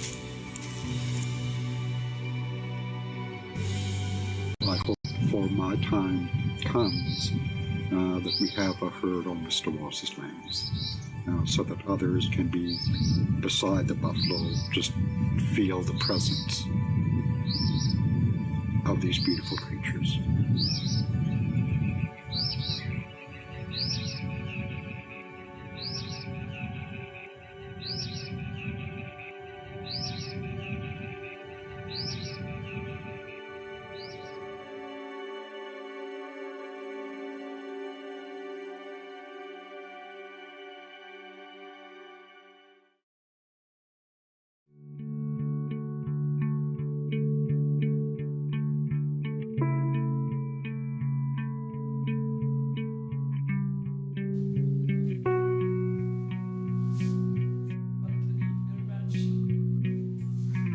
It would have been great if we were in a darker room, then you could see the richness of our landscape, our shared landscape.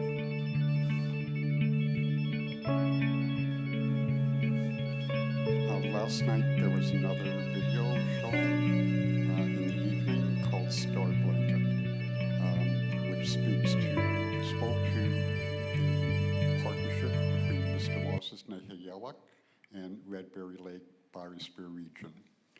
Redberry Lake wasn't mentioned here, but their region, the region is within Mr. Wass's traditional territory. Is within Mr. Wass's traditional territory. And we have a number of collaborations with different NGOs, with the University of Saskatchewan, other First Nations, towns, villages, and different levels of government, different agencies in central Saskatchewan, who all operate or occupy our traditional territories. My ancestors found strength through partnership, alliance, and friendship.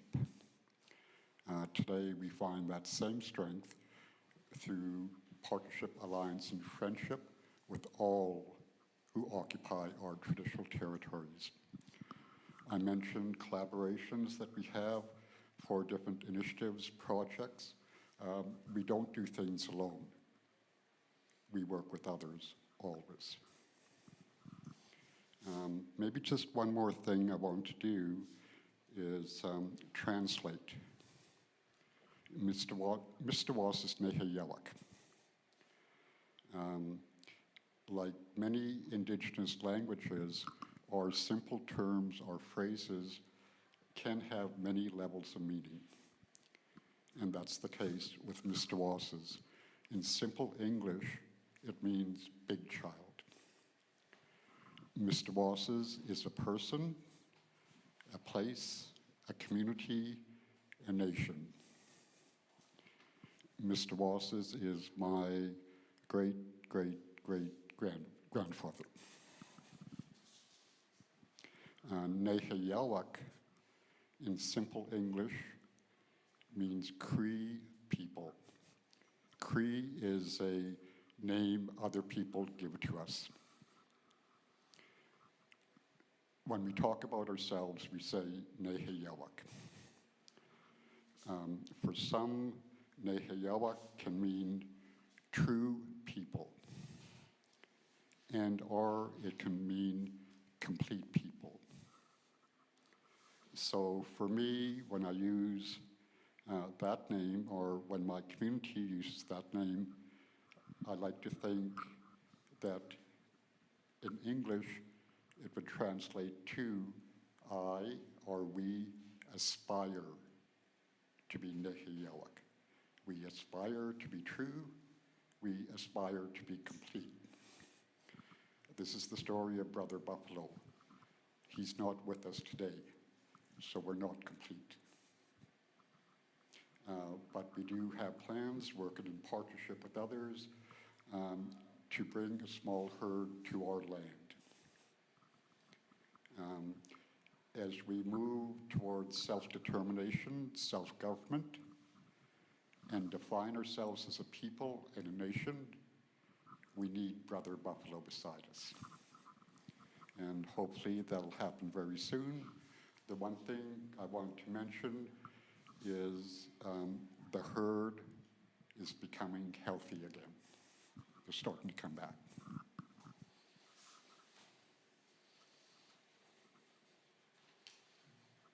And maybe I'll just leave it at that for now.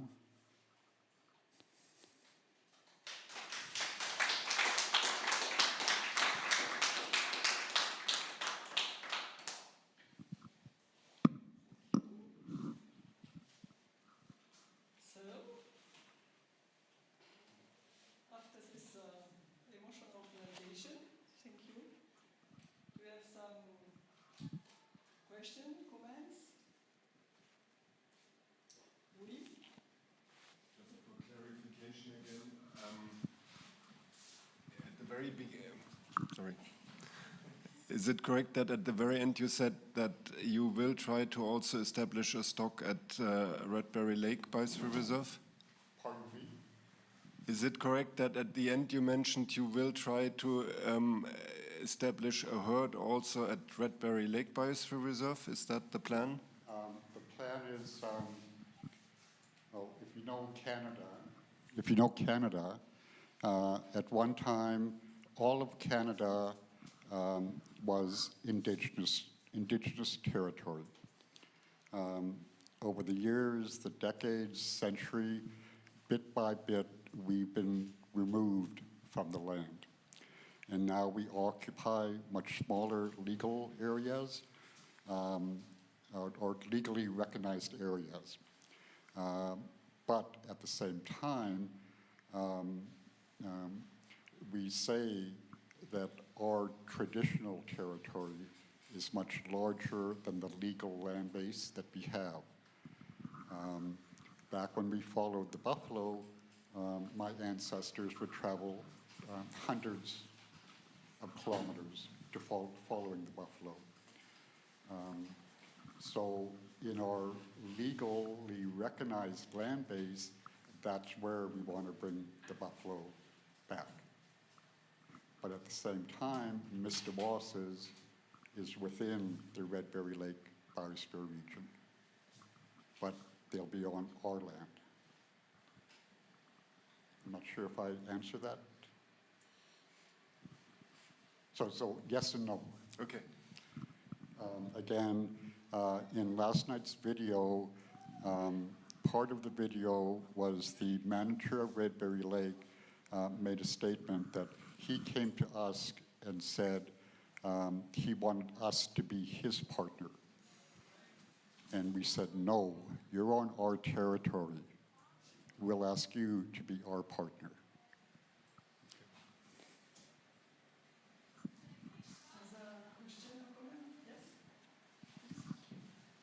Anthony, I wonder if you can comment on what you and I know as two-eyed seeing. Okay, got to repeat. Anthony, I just wondered if you could comment on what you and I refer to as two-eyed seeing. In other words, the collaboration between Western science and traditional indigenous knowledge systems for the buffalo. I would imagine the research, the learning is significant for both eyes. And can you give us some sense of the trajectory the collaboration is going on? Well, of course, it has changed over the years and decades. At one time, again, when there were very few buffalo, it was all science that was determined what is a buffalo, without consultation with indigenous people as to what the buffalo is to us, what we know about the buffalo and how we feel about the buffalo. The name of the video is Brother Buffalo. The buffalo is our relative, is our brother.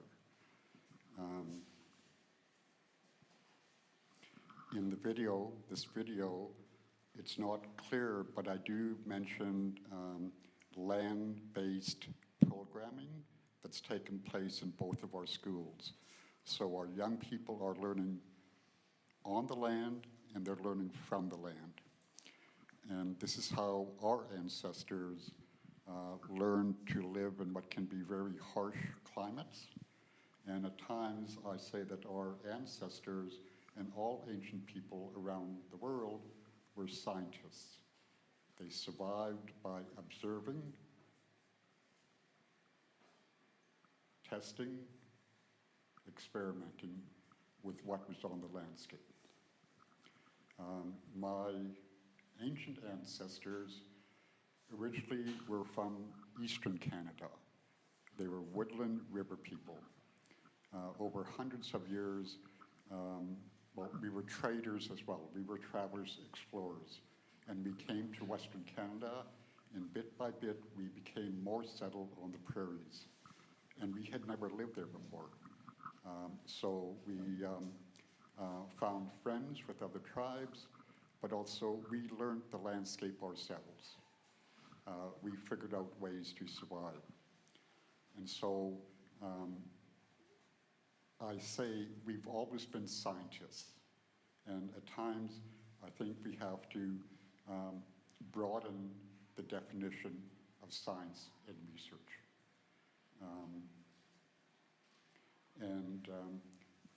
Just with our community-based programming,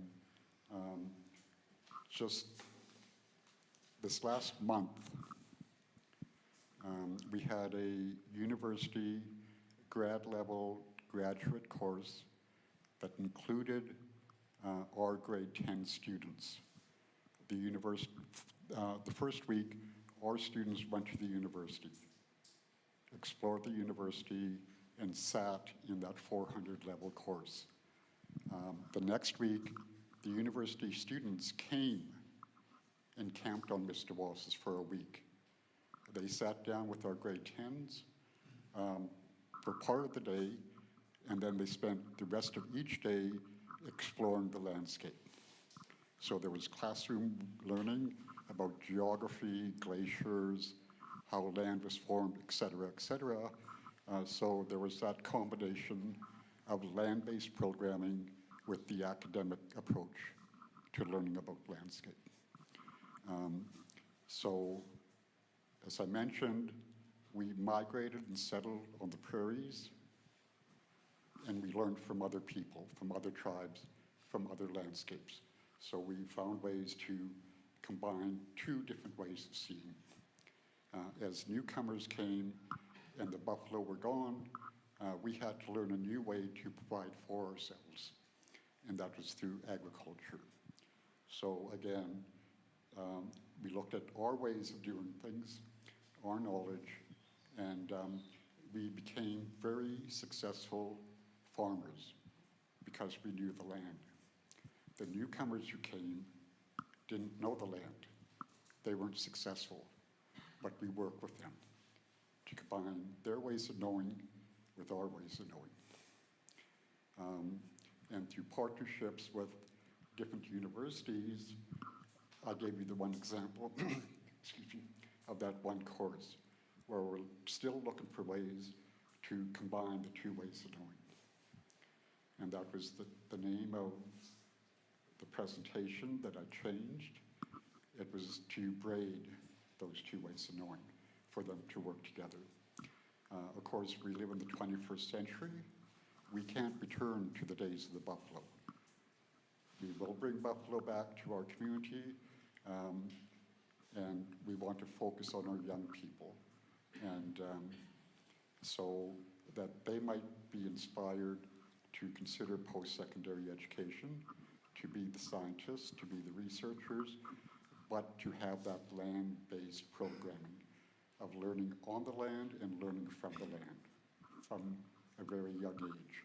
So likely our young people, once they hit post-secondary, will be the one who truly make the two-eyed seeing a reality, and share with others, of course. I'm sorry as time is running, and other discussions. Sorry about that. No, thank you.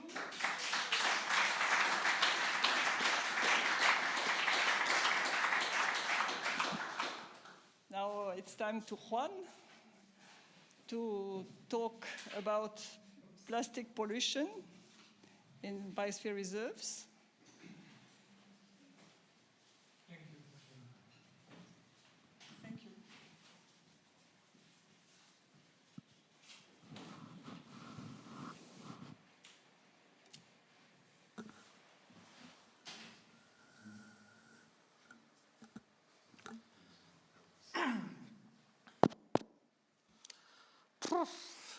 Hard to talk after with a bison in the room. Thank you very much, Anthony, for bringing us with them, or them with us, or us together, but really nice. There's no transition. Like I have half of my brain running while in Canada, and then 1% of my brain trying to connect with what I have to do here now. So, well, thank you again. And thank you all to here. My name is Juan Baztan. I am a researcher in a French university. And I'm here on behalf of a huge group, a big group that is coordinated by 4 persons that are not here today. It was only one from us. So Bethany from Cornell University, and Bethany and I, we coordinate a research network called Marine Science for Society. And with 2 other colleagues, Eva Cardona from Menorca and the World Network Island and Biosphere Reserves, and Kino Miguelez from Lanzarote and the Secretary of MAP Spain, we start to think on how to bring together these efforts from the academia and from the Biosphere Reserves. And then we start this Zero Plastic and Biosphere Reserves initiative that I will show to you today here, always with this bison taking 3 parts of my brain. And so there's people from this working group here today. I know there's Anike Humans from South Africa, back there from Cape West Coast, Biosphere Reserves. I saw people from Fundy Bay. I know there's Maria from Menorca, who is thinking, oh, I'm the next one to talk, I'm the next one to talk. Don't worry, it's just friends and time to talk to each other, so that's nice.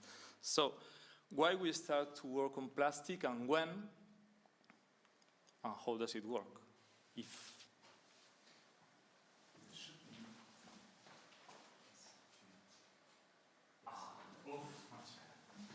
you. So, why plastic, and why bisons, and why buffaloes, and why people, and how to move on with this?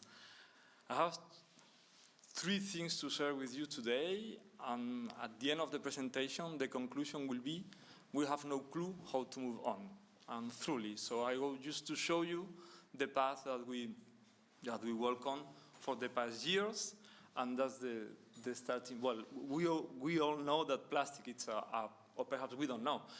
Who thinks that plastic is a problem on the planet? Well, just no, keep your hand. it will become more and more complicated, so we will finish dancing on the floor. So 1, 2, 3, 4. Okay, so there's 97% of the people in the room think that's the, and you just keep this number in mind. So we had the same number back 50 years ago. So early in the 70s, we already knew that plastic was a problem, and a lot of people start to work. And then in 2004, a nice colleague, Richard, from Plymouth University, he published a paper about microplastics. It's almost 20 years ago that we started to work on microplastics. So back there, we say, okay, there's a problem, let's work on this problem. And then we start to work. From our side, that's the question that you have, how can we truly progress on addressing the plastic pollution or production? Sorry for the lapsus, but it's perhaps not a lapsus. So, and we start to grow from the efforts that we did with Lanzarote colleagues in Canary Island back in 2008, so 15 years ago. And we start really by accident.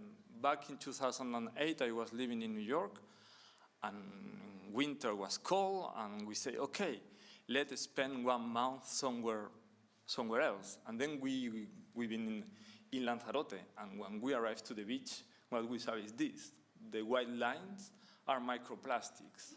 And then people going to the beach. So at that time, 2008, no one there at least saw this problem, as a threat. And they say, okay, we cannot. So there was the first question. Do we pay attention, or do we continue our holidays? Or we continue our holidays paying attention. So fatally, we like our work, and then we start to sampling, and then we go to the Biosphere. No, we went to the municipality in Teguise, and the municipality said, you have to talk with Ana Anquino from the Biosphere Reserve.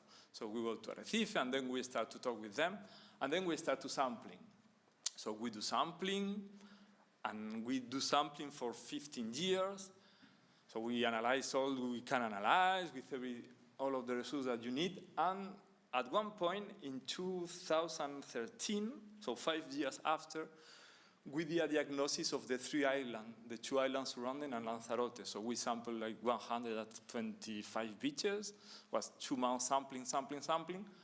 And then we do the west coast of the east coast, from Maine to Florida, and then we in Africa and Greenland, well, everywhere. And everywhere was the same. It's a lot of plastic, too much plastic, and we know everything about the plastic, but the pollution continued to increase. And at one point, working in Lanzarote, one colleague told me, but Juan, do you go to spend the rest of your life sampling, or do you want to change something? And I didn't expect, because I really like do sampling. But then I say, wow, what I do, or do I continue to sampling, or do I really want to change things? And then I want to continue to sampling, because I really like to understand the dynamics between the rivers and the oceans and the atmosphere and this. But I also want to be part of a collective effort trying to improve the situation that we have today. I took these pictures 10 years ago in the place where I live. I don't know if, Catherine, you will recognize La Palou on the left of Losmark. It's in Brittany, in France. It's the Biosphere Reserve from the Liroise. And if you see, the signature of the microplastic somehow different from Lanzarote, but basically the same. Like too much plastic impacting those biosphere reserves. Then, the same question, how can we truly progress on addressing the plastic pollution? And then it comes for the last, so we started in Lanzarote 15 years ago, and for the last 4 years, we started with zero plastic with other biosphere reserves. And then the colleagues from Biosphere Reserves start really to share what they have been doing before, and they want to do for the next year. And there's an enormous effort in the 25 reserves working today on this question. But the plastic pollution continues to increase. So again, we managed to move from 1 reserve to 25 reserves to have a kind of, start to have a community sense of effort, but the pollution continues to increase. And then we say, okay, why we do not, because we come from the academia, why we do not bring academia together to talk about or to share what they know, what we know, and move from there. Then we convoke, this one is the second edition, so we started, the third edition, so we started in 2016, for Micro 2016, and back there we were 200 researchers. For this one, for the 2020, we were 4,000 researchers, around 500 communications. What does it mean? Does it mean the amount of information that we have is enormous? The people come the academia come because they want to share what they are doing, what is a nice effort and a nice step to share with, but the production and the pollution continue to increase. So what to do? So back there in the 20s, a little bit before, I go to jump. This is the edition for this year will be in November, but I'm not here for publishing. But what I want to say here is what we understand is to, and where we stand today, is to address the increasing plastic pollution threat requires, in one hand, the exponentially expanding base of scientific research, but we need to balance three very different challenges. And very often we forgot to balance those challenges. One challenge for the research is address the question of the causality. So just identify and understand, improve the understanding of the causality. The second challenge is define the priorities. What will catch our attention? And the third one, and this is where the trick of this presentation comes, and we don't know how to solve, is to address the value underlying the choices of each active element of research. I'm talking about values in research because, so if we want to talk about, to solve or to move on the plastic pollution, we cannot just address the challenge of causalities or just address the challenge of priorities. We really need to balance with the challenge of values. And we do not share the same values, or perhaps yes, but what is sure is we don't know. So we have to find out how to talk about and how to balance those 3 points. And the answer on why the production and why the pollution continue to increase is because the values are not addressing and I'm taking the bad role here because I don't know how to address the values when I do research. I do my sampling, I do my test, I share with colleagues, I publish my peer-reviewed papers, but where the values are on those efforts. And there are 2 colleagues that bring some light on this question of values. The first one is Kahan from Yale, and the second one is my closest colleague, Jean-Paul van der Linden from my lab too. And what Kahan say and what Jean-Paul say is this. Well, let's start with Kahan here. Despite this steady and massive accumulation of scientific evidence, the American public is divided about climate change today as it was 10 years ago. And what he saw is related with climate change are not the amount of information that you have that will drive your choice. But will drive your choice are the values. And I will go in the last slide about this question of where the values and who has and what values. And what we found with Jean-Paul, working with communities from Greenland to India, passing by Senegal and Brittany, it means that there's a very little consideration of science-based knowledge in the public and stakeholder attitudes. The knowledge uses to frame risk belongs to the world of individual and collective experience, values, and norms occupy most of the cognitive space when framing risk. Likewise, when we frame pollution, plastic pollution, or green gas pollution, or so. Then, what are the values behind this pollution?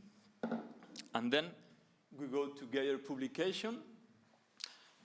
5 years ago, 5 years ago, sorry. And what he shows is that most of the half of the plastic we produce, we even produce, end in the environment. So whatever we do with recycling, whatever we do with reducing our single plastic consumption, if the production increases, the amount of plastic that we will find and will impact seriously our biosphere reserve will continue to increase. And knowing this, why does production continue to increase? And if we try to solve this question, the first question is if we want to finish with the plastic pollution. So when I asked before, do you think that plastic pollution is a question, that it's a problem?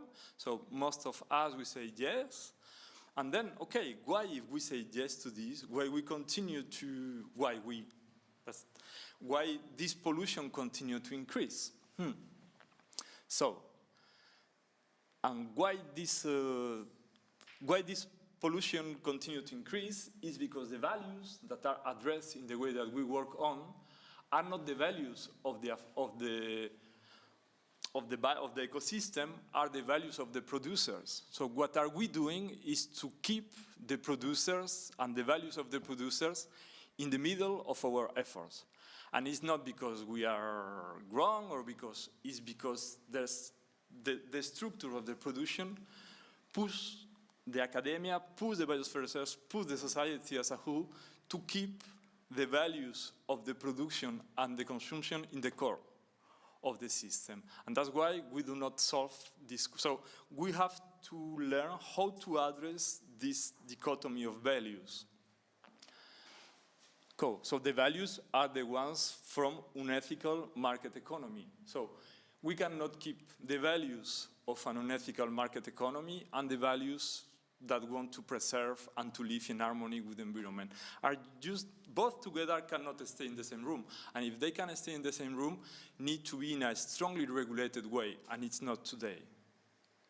And I want to finish, or almost, yes, I want to finish with this sentence from one youth, United States youth, that was working in the tobacco, with the tobacco company trial, and at one point he said, who are these people who knowingly and secretly decide to put the buying public at risk, solely for the purpose of making profits, and who believe that the illness and the death of consumers is an appropriate cost of their own prosperity. That's the values, and that's the baseline of the producers, and that's the baseline of the industry. So the power relations from the academia are extremely unbalanced, and the values inherent to the production are incompatible with the values of those who call for the reduction pollution and to increase the producer-polluter responsibility. So in this context, how can we fully solve the plastic pollution problem? So that's what I want to share with you today. We have a strong amount of data, a strong amount of colleagues working on plastic pollution. We are really happy of the effort that we are sharing for 15 years now. But if we don't solve this question of conflict of values with the industry, we will spend time in the deny. So how to move from this deny is the challenge that I want to share with you today. So thank you very much. Thank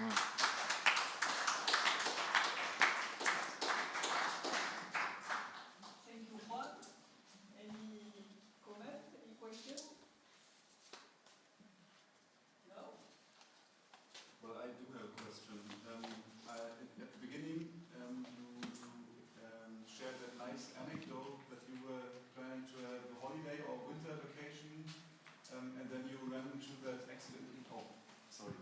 And then you accidentally ran into that problem finding the beach polluted with plastic. So it's, and did I understand correctly? So more or less by chance you approached the Biosphere Reserve because you asked the municipality first, if I understood you correctly, and they sent you to the Biosphere Reserve. So I assume this is how you get into contact with the Biosphere Reserve. And what I found astonishing is that it seems that the Biosphere Reserves were really fast in picking up that topic so that you could develop together. Could you elaborate a little bit on how that cooperation developed with the Biosphere Reserves and the sampling, the extent of the sampling and the research that you are doing now?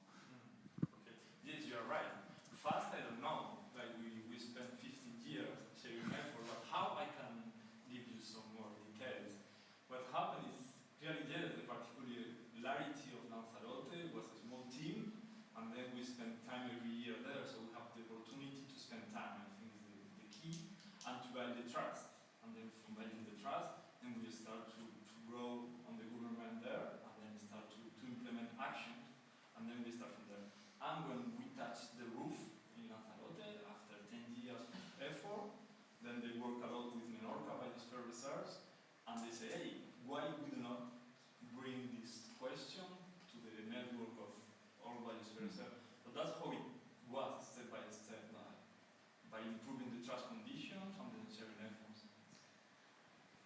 So is there a learning that we can take away from how researchers and biosphere reserves cooperate? Is it that trust needs to be established and a personal relationship first, or what would be your learning that you could transfer to other places? Well, my experience told me that the trust conditions are extremely important if you want to go to challenge and to improve the work that need to be done. So yes, definitely yes. Great, thank you. Uli, then I have a question.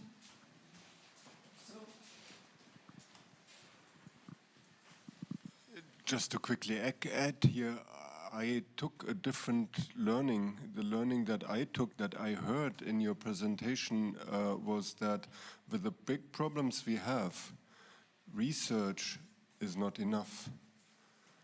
If we just do research on the problems, we may understand them better, but we cannot stop with research. We also need to take action. Well, research is not enough for sure. Like there's a piece of the knowledge system, like we saw with the bisons. Like research is a part, and what is even if the knowledge is not enough, I want to say, like we need to address really the core values, because out of those core values that mobilize the people and the actions. So even if we do action research and you are extremely good on that, if your values are addressed on the same line than the producers or the fisher or the big companies, so then you are reinforcing the problem. Have you any experience of having launched a debate in a biosphere reserve, a huge debate including politicians, society, and scientists about this question? Because for me, it's a question of it's a conflict. And do you know one place where it was put on the table? Well, when you see that is an internal conflict, I think it's a question that is not solved, and some questions have no solutions. So perhaps we can go. So sorry, to answer your question clearly, we try every time that we have a mic to bring this question to the core of the debate, and then every time that we publish, but how to move, how to connect this with the policy agenda, that's another history. The work is just to bring this, and there are tools and there are people working on this ethical framework. So it's not just a cloud crossing the sky. It's just a lot of teams working on those questions. So, as a question, or maybe we have to move.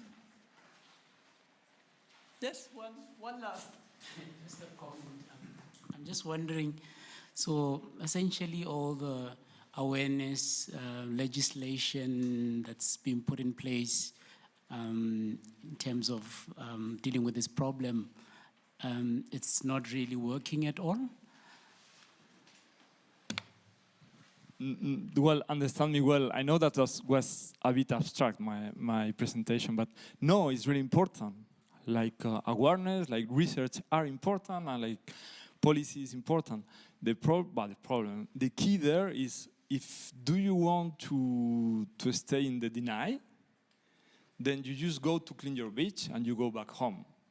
But you're just cleaning your moral conscience. But if you want to, and that's okay, there's no judgment there. A little bit from my perspective, but that's mine, and that's not interesting. But if you really want to move forward, you need to connect the awareness with the policy agenda, and then be sure where the values of those efforts are, where are the intention.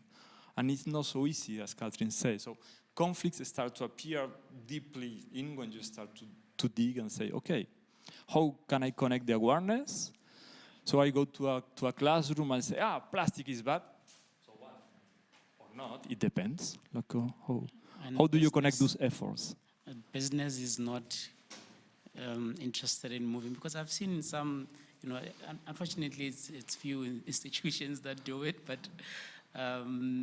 businesses not interested in doing away with plastic at all.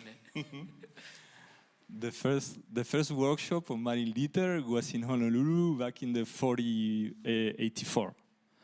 The one who organized the workshop was Coca-Cola.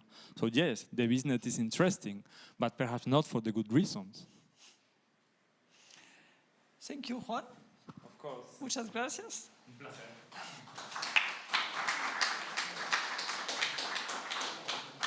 Now it's time to Maria Murcia to talk about the island and coastal network, world network of Biosphere Reserve.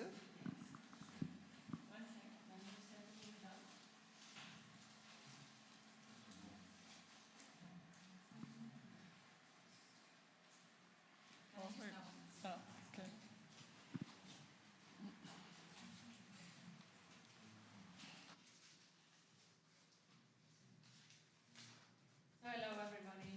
Good afternoon. Nice to see you all here. I'm going to take just 3 seconds because, like Juan could detect already, I'm really, really nervous. I think I might forget some words, but it's all right. I think you're lucky because I prepared a presentation with loads of text in, almost no pictures. The way we all love them, right? No, but seriously, I'm glad to be here presenting in this meeting of Biosphere Reserves representatives, research managers, and early career scientists from Biosphere Reserves from all over the world, where we are able to exchange experiences and learn together how to foster research in Biosphere Reserves. So I haven't said yet, my name is Maria Murcia, and I work in the Menorcan Secretariat of the World Network of Island and Coastal Biosphere Reserves. And today I come to present to you a case of cooperation and collaboration between Biosphere Reserves, for research that is. An assessment of island sustainability through the use of indicators. So first of all, for those who might not have heard of it, the World Network of Island and Biosphere Reserves is a group of people, much like all of us right now, from very different places of the world, that get together to learn about each other, to share knowledge and experiences, and where collaboration is favored and encouraged. It was launched by the UNESCO Man and Biosphere program in 2009 as a thematic network. Yesterday and today, I think, they mentioned us, so the network of island and coastal biosphere reserves, but also the newly formed thematic network of mountain biosphere reserves. So it was created with the aim to foster sustainability and climate change adaptation strategies in coastal and island designated areas. Now these areas, we know that they are particularly vulnerable to global change, while having a great potential as observatories of global processes and for implementing and testing innovative approaches for facing environmental challenges. So maybe I repeat myself a little bit, but the network is a platform for cooperation and knowledge exchange on themes of critical concern for islands and coasts, such as preservation of marine and coastal ecosystems, fisheries, biodiversity and cultural heritage, tourism management, economic activities, livelihoods and social equity, self-sufficiency, water, energy, food system, waste and plastic pollution, among others. And this is done in shared coordination between the two secretaries of the network, One is in the island of Menorca, Spain, where I come from, and the other one is in the island of Jeju, in South Korea. And together, they organize the many activities of the network that include annual meetings. So we meet every year. Unfortunately, these past years we had to do so online, but they are very useful anyway. Also publications, seminars, and training courses, technical and financial assistance to projects, thematic groups such as the Zero Plastic in Biosphere Reserves that Juan Baztan just presented. Thank you, Juan, for your presentation. And also in promoting and facilitating research in biosphere reserves and often between biosphere reserves, such as the case I'm presenting today. An assessment of islands resilience, comparative analysis of 4 Spanish islands through a system of sustainability indicators. And because I'm so nervous, I forgot to pass this, so I was talking about this so far. I'm so sorry. We'll leave it just 2 seconds so you can look at it. And then we'll move on to the next one. So, celebrating the 25th anniversary since the declaration, 2 sister biosphere reserves, I like to call them that, no? They signed an agreement to set a collaboration framework in research and monitoring. It was Lanzarote through the data center of Lanzarote and Menorca through the Social Environmental Observatory of Menorca. Tomorrow we have Marina also, which comes to represent the Social Environmental Observatory of them. And one of the common interests between the 2 biosphere reserves was the assessment of sustainability in islands.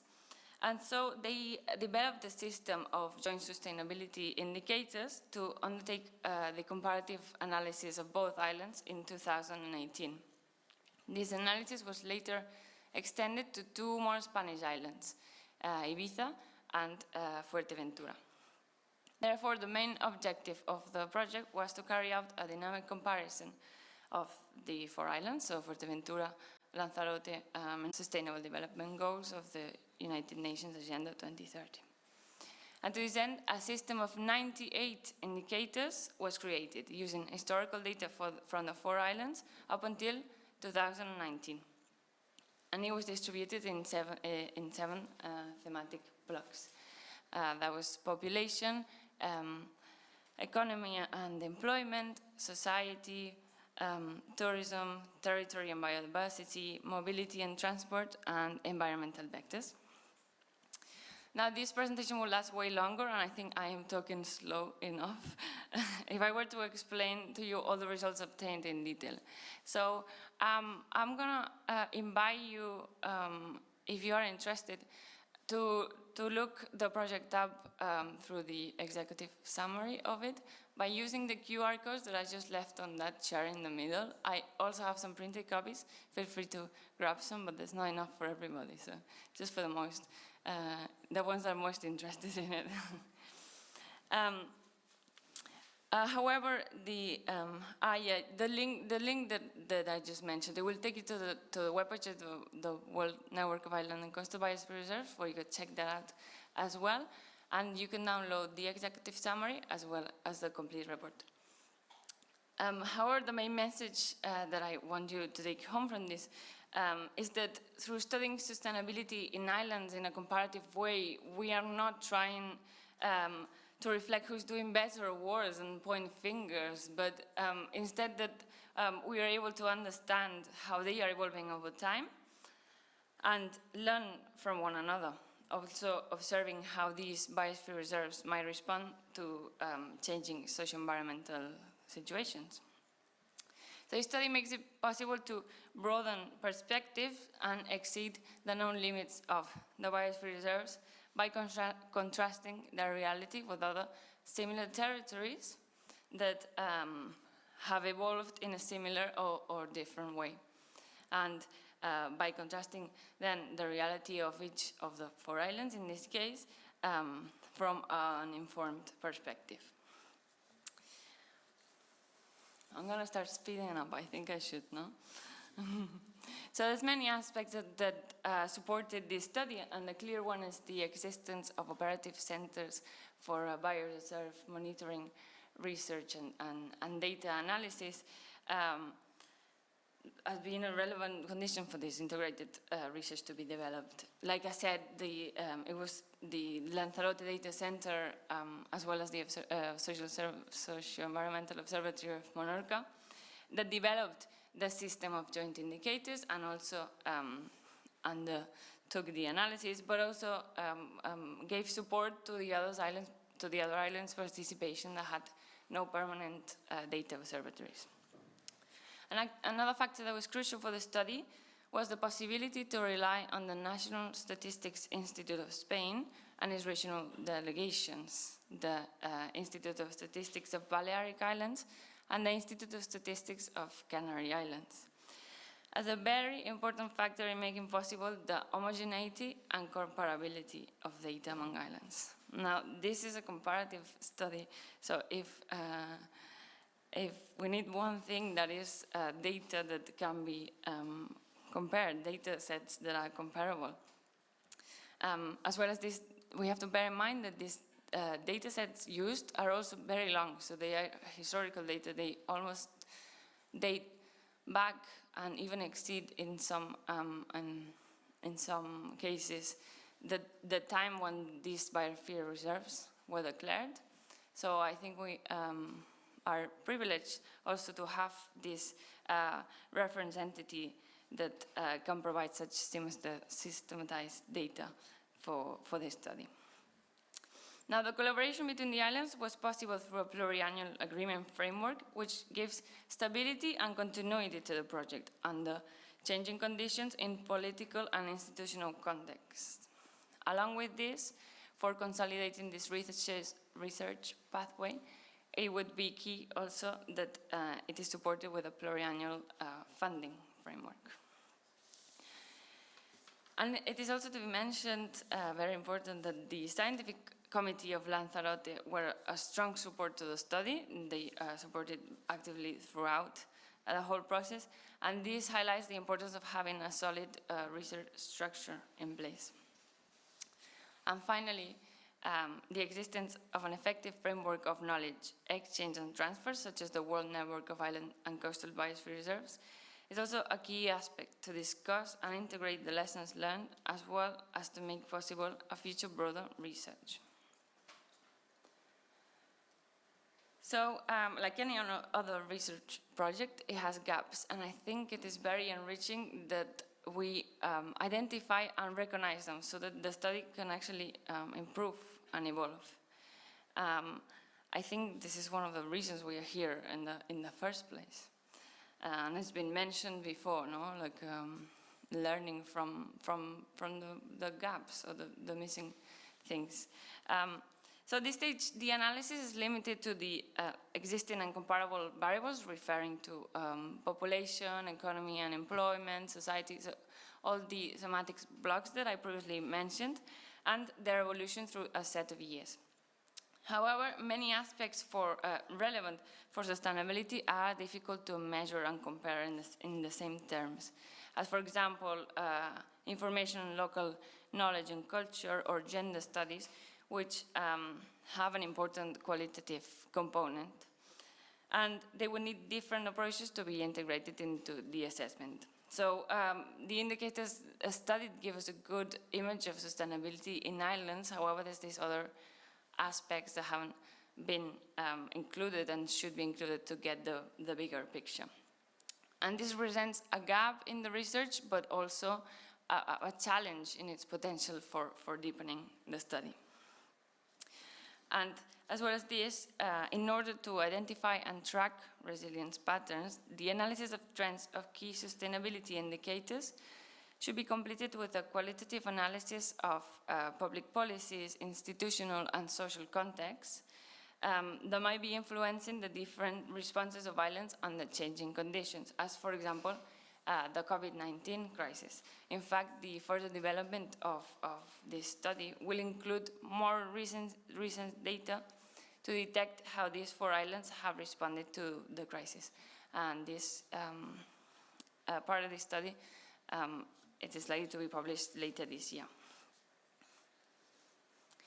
So for further developing the project, we must tackle these exposed gaps, and it is certain that we will face challenges. One of the main challenges to deepen and extend the study is to obtain data that is comparable and can be systematized. I repeat again, I think this is very important.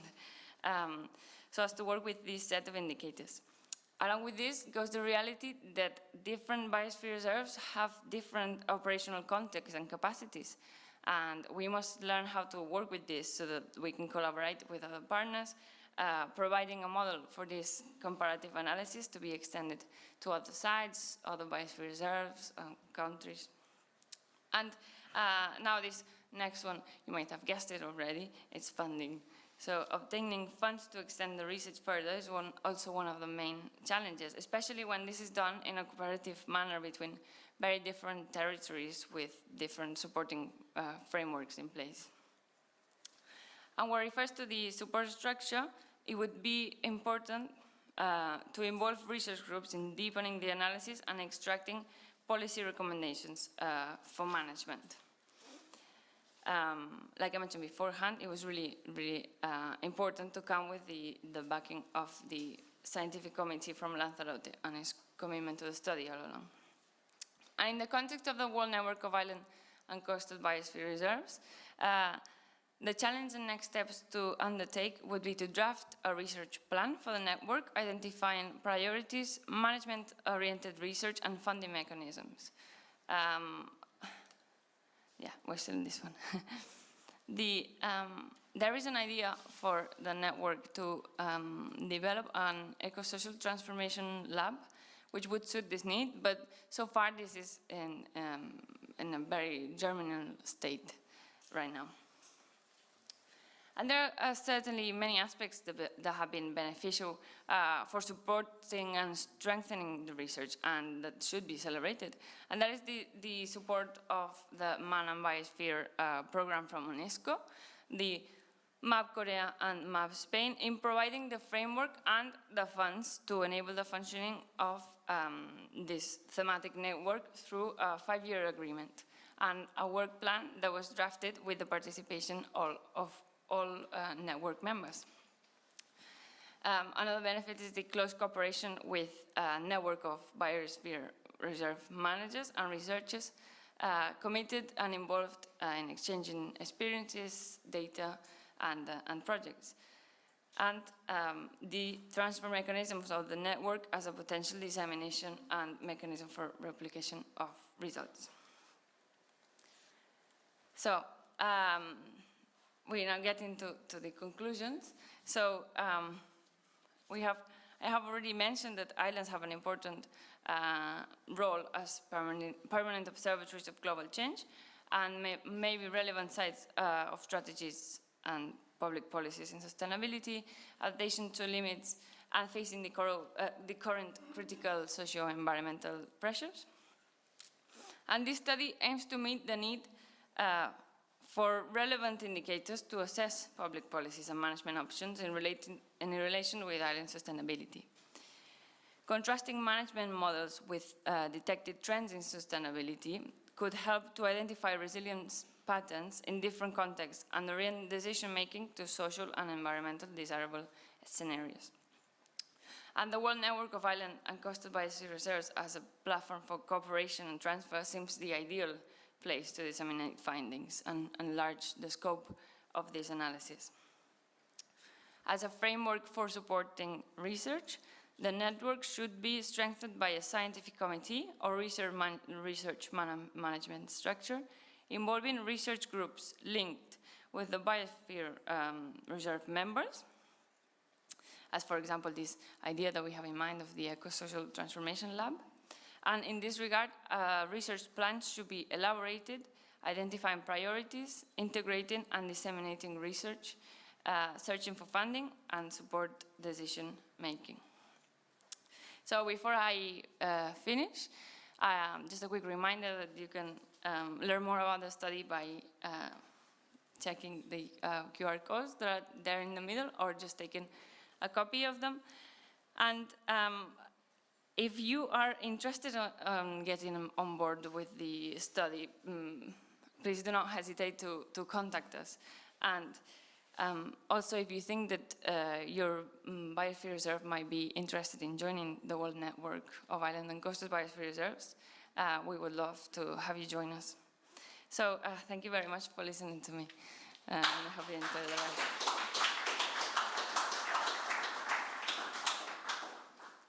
Thank you, Maria. Who want to take the floor? Alexander?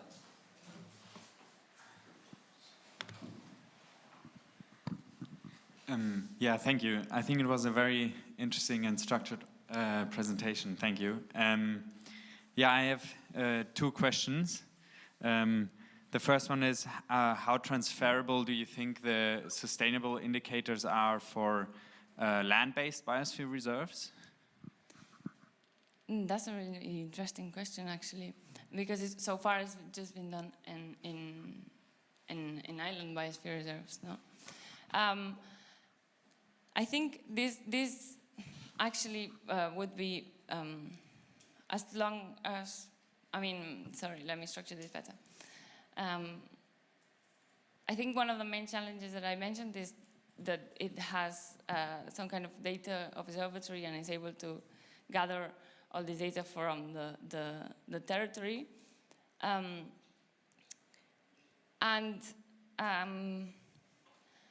think there are many learnings to get from territories that are similar between themselves, but also territories that are different. So I think it would be really interesting to explore that. I don't think, so I think it would be, like I say, different, but we would have to try it to see what learnings we can get from comparing it to a land territory. Okay, so it's not like that most sustainable indicators are purely related to coastal or islands. So it's not.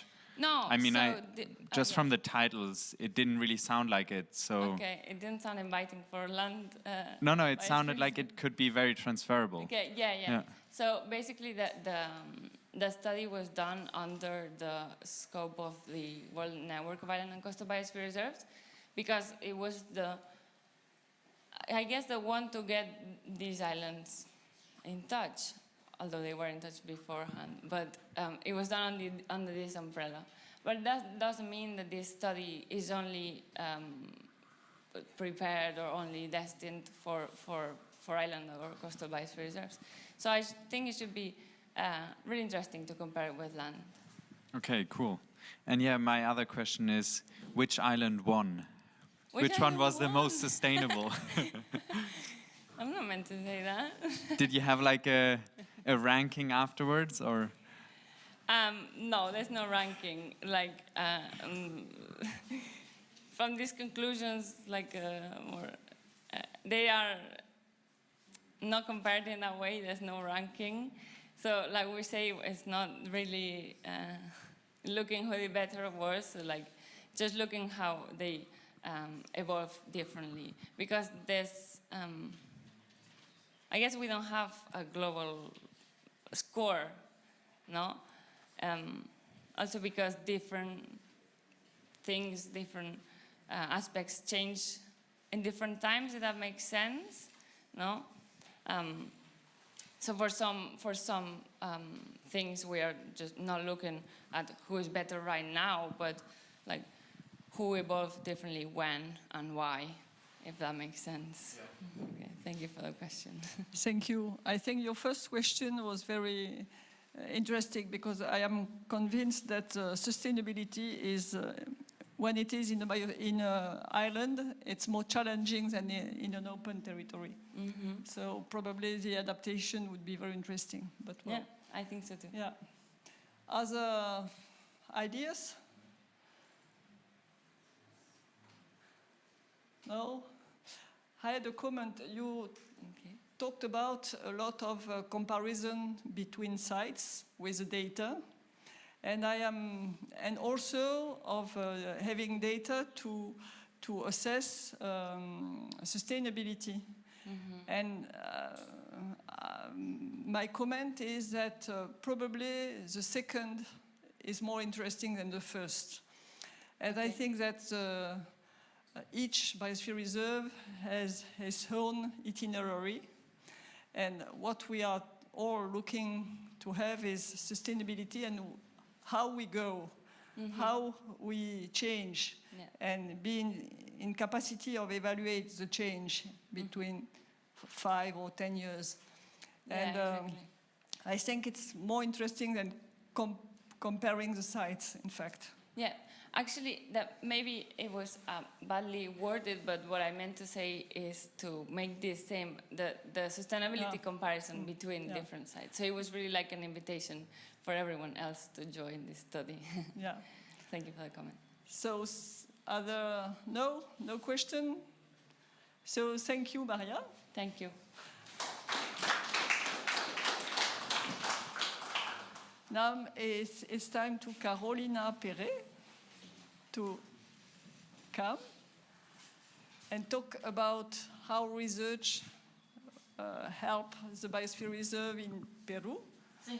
And you have to tell us the name of the Biosphere Reserve. It's quite difficult to pronounce for me. Okay, thank you. Oxapampas Ashanika Yanesha. Yeah, I know you do. But it's from native community. Yeah. Nice name, but can I just use this one? Yes.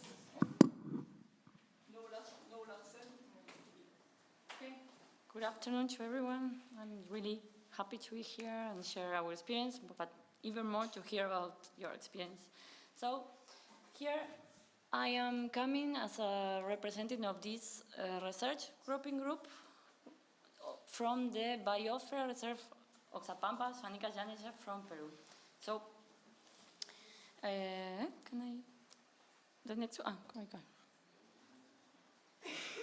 Yeah, so here is the Biosphere Reserve. It's exactly in the middle of Peru, and it was designated the 2 of June of 2010 by UNESCO as a Biosphere Reserve. Has an extension of 1.8 million of hectares, a population of almost 100,000 person, and it has the limits of the Biosphere Reserve is the same limit of the province of Oxapampa. This province also have, like you can see, there are 4 green areas, that's our natural protected areas, so by the state. So they have different conditions of protection, different restrictions. One of them is a more stricter one, that is a national park, that is a core center, it's the one that is right over there. The other ones are a protection forest, and 2 are community reservoirs, so only indigenous communities near this reserve can use it. So, and I have the lucky to live just under the national park. I live and work over there. So the other things, the other shapes you can see there are other initiatives of conservation. Some of them are private initiatives of conservation, and the other one are regional conservations. And only the 4 protected areas occupy the 35% of the province of Oxapampa. Yeah, and the other one, the purple one, those are native communities, and they also have an really important role for conservation in Peru. Actually, there is 17% of the native forest that is in territory of native communities, so the most conserved area are inside native communities. It's one of the, so there are many strategies from the government to work with this community to try to conserve this area. So there is a time of incentive for conservation in these places. So, well, you see it's almost covered for protected areas, so the places where they are not protected areas, have a lot of pressure for humans that they induce their productive activities. There are like grasslands and increasing every year, and it's a huge pressure over the natural protected areas. There are also a lot of agricultural, and of course extraction of timber is really an important driver of deforestation in this area. And yesterday we went to the excursion for landscape, agricultural landscape, and then we learned about that here, 57% of something like that of the agriculture is organic.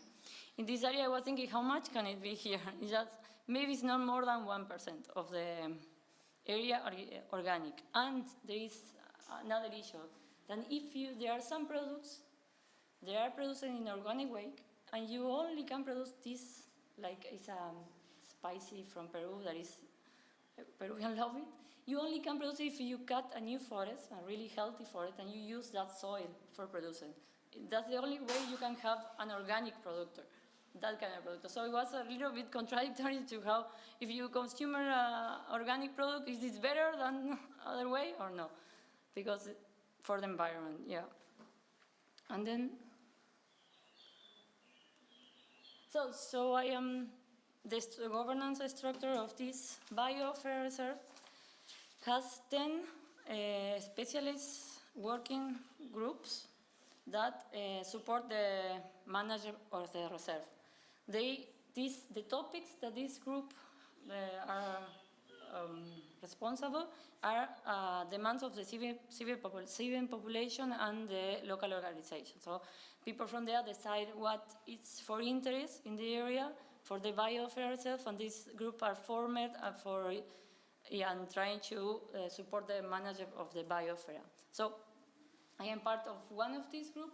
I am coordinating this for this couple of years, and it has, as an objective, the research working group has to guide and facilitate research of the Biosphere Reserve, analyze and systematize what it has been done there so we can use it for the biosphere, and trying to be more accessible and available all this information that is around the place.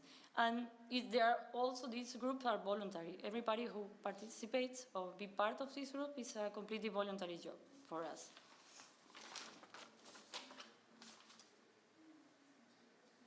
So this is how we started the group.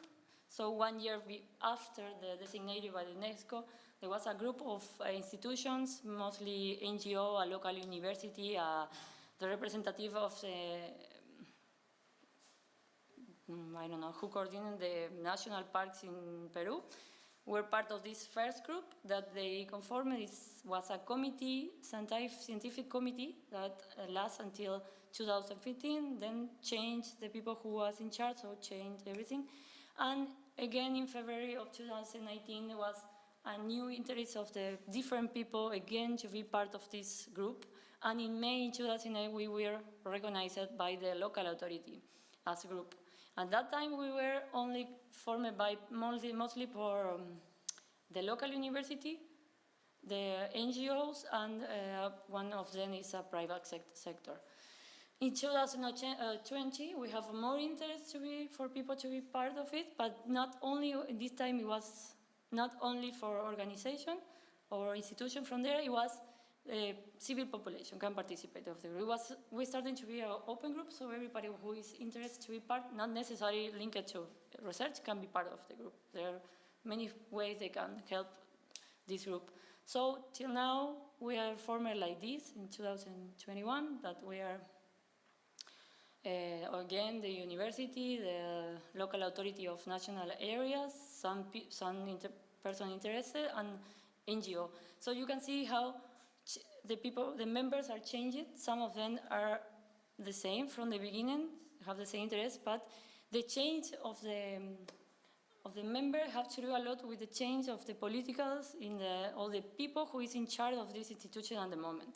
This is very often happens in South America. So what make this group to be possible here in Peru? It's because Peru is the only biosphere reserve from Peru that has a law. This law is declared of public interest in management and conservation of the biosphere reserve, and gives some statute and regulations to how governance should be, how to be the activities that can reach sustainable development. So this was in 2014 how it was. the governance structure. The technical secretary was in charge of the administrative part of the biosphere. It was, at that moment, was the secretary of natural resources from the local authorities. So it was mostly focused on natural resources. At the time, there was no technical group regarding to research. But in 2017-18, we started a process of updated the action plan for the Biosphere Reserve. So it was a participative process. It was a team of people that went everywhere, trying to reach every population from the biosphere. And from this process, these 5 strategic objectives come out. So one of them is education, research, and local knowledge. So these objectives guide all the actions that are done in the biosphere to achieve a sustainable development. So from also this process of updated the action plan, restructured the governance structure, and now the technical secretariat is not only related to natural resources, now is a technical secretary of Biosphere Reserve in the local authority. So it changed a lot of it, trying to not only focus on the natural conservation, but trying to be more taking care of our more areas. At that time, the research working group is starting to work. And the other ones, all the other ones, are from result of the interest of the local society and or institutions. So. See, and why this group is success until the moment is because it's an open space. Everybody can participate of this group. New ideas will come from everywhere. And we prepare a working plan. And our action, our activities that we are planning have to be linked to the action plan of the biosphere. And there is now a really good team and the technical secretary that support this space. They give us spaces to participate. They take care what we propose. So that gives us a good chance to participate. So there are some gaps also in the biosphere. They have been carrying out a lot of research in the biosphere, but many of this research is unknown because it's happened that we don't even know what somebody came, do the research, and they leave, and they don't left nothing in the reserve. And there are some of them that have no access. There are no digitalized. There are physical books over there. Some people can have it. There was no place where you can share all what you have, and there was not much interest by the local authorities. So we need this research to inform action. So for trying to reduce this gap, what they planned is to link these activities of the working group with the strategic objective of the action plan. So we are trying to work, or everybody's trying to work, following the action plan and the strategic objective of the Biosphere Reserve. So it was a challenge for us, involve all the districts from the BOI, because the biosphere has altitude that is from 5,000 meters above the sea level to 200 meters above the sea level, and it's quite big and difficult to access. You have some parts you don't have access, you only can reach by boat or walking or something like that. There was no way, mostly all of the area have no internet connection, so it's difficult to have access to that. But that changed a little bit with the pandemic, because Peru tried to have more access to everyone with internet. So because school was with internet, so it tried and make this a little bit better. There is, as I showed you before, there are no long-term engagement. There are some institutions that are really very enthusiastic at the beginning, but they know, and they go, and then change the people who is in charge of this institution, and they return, and we want to be part of the group. But that's happened everywhere in Peru. When some person change, everything can change.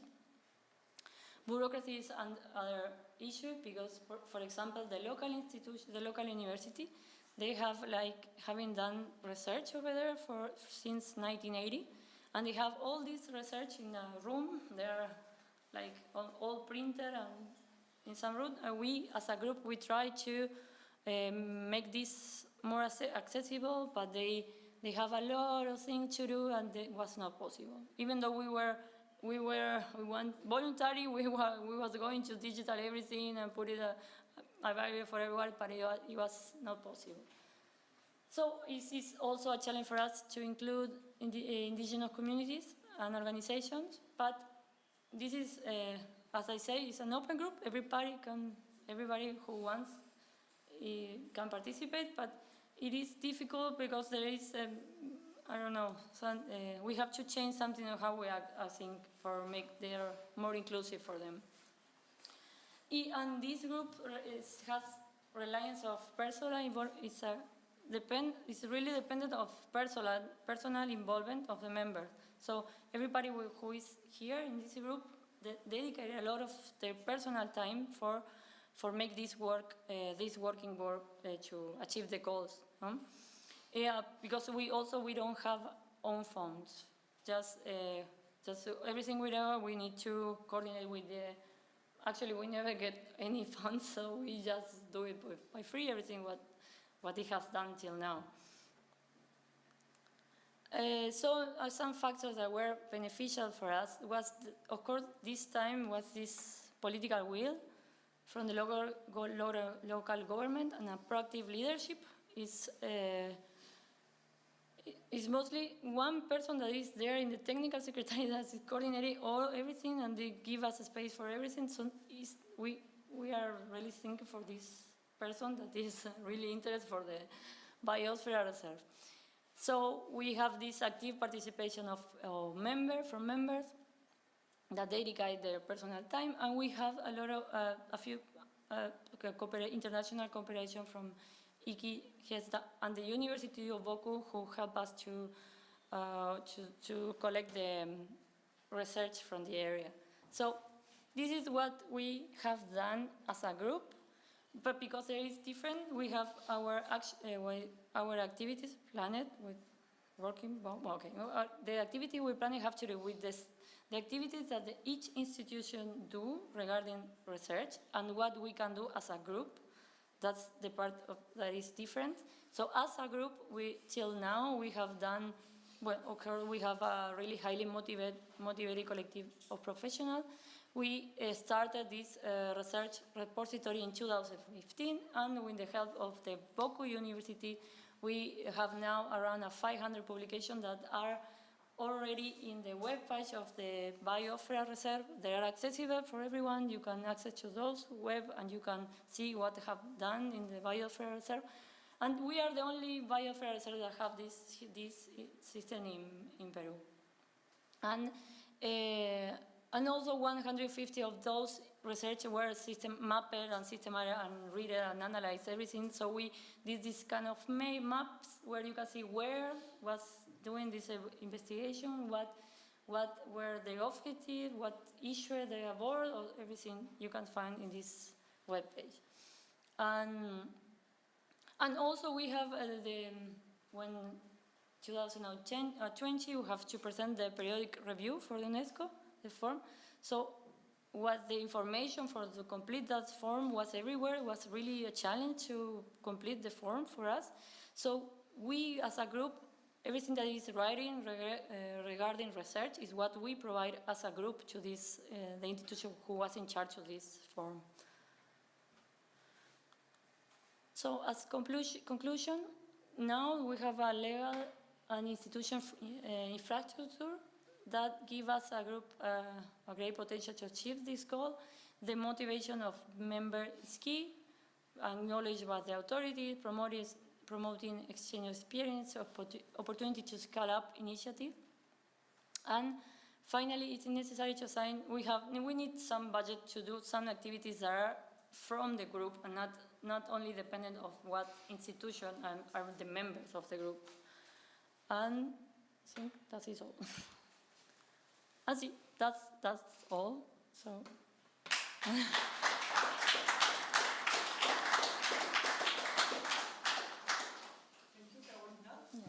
Any comment? Any question?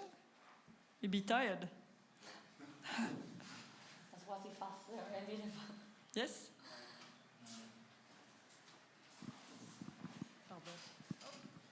Yeah, maybe just a small comment. Yeah, I think that is a really cool system.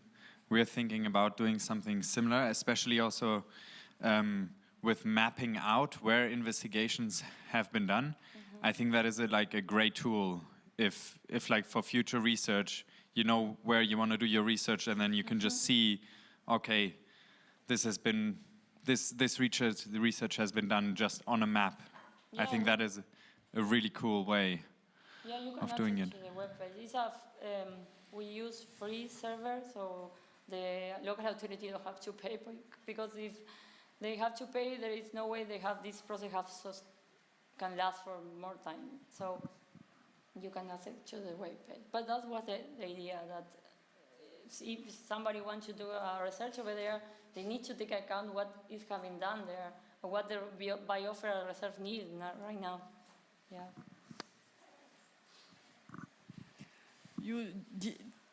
You said very few, or nothing, more or less nothing, on which type of research: ecological, social scientists. We did in this map. We have a chart. You can see what was the principal subject to be taken care. That was related to natural conservancy. That was the last one was related to social issue or cultural issue. So it is there also in the platform. Okay, and there are also research on activities like agriculture or... Yeah, economy activities, sustainable economy. Yeah, to support people. Yeah, there is another group, working group, that is sustainable economy, that they try to make more sustainable our biosphere. Yeah.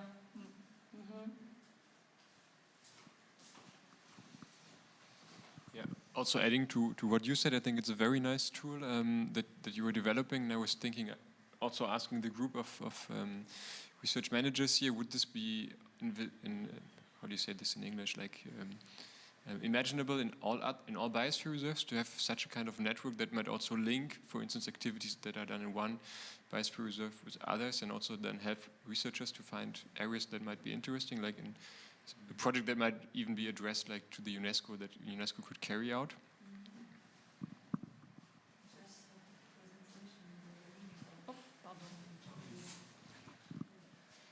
I bring a piece of answer, and from our perspective, for example, this year we have 6,000 peer-reviewed papers about plastic pollution.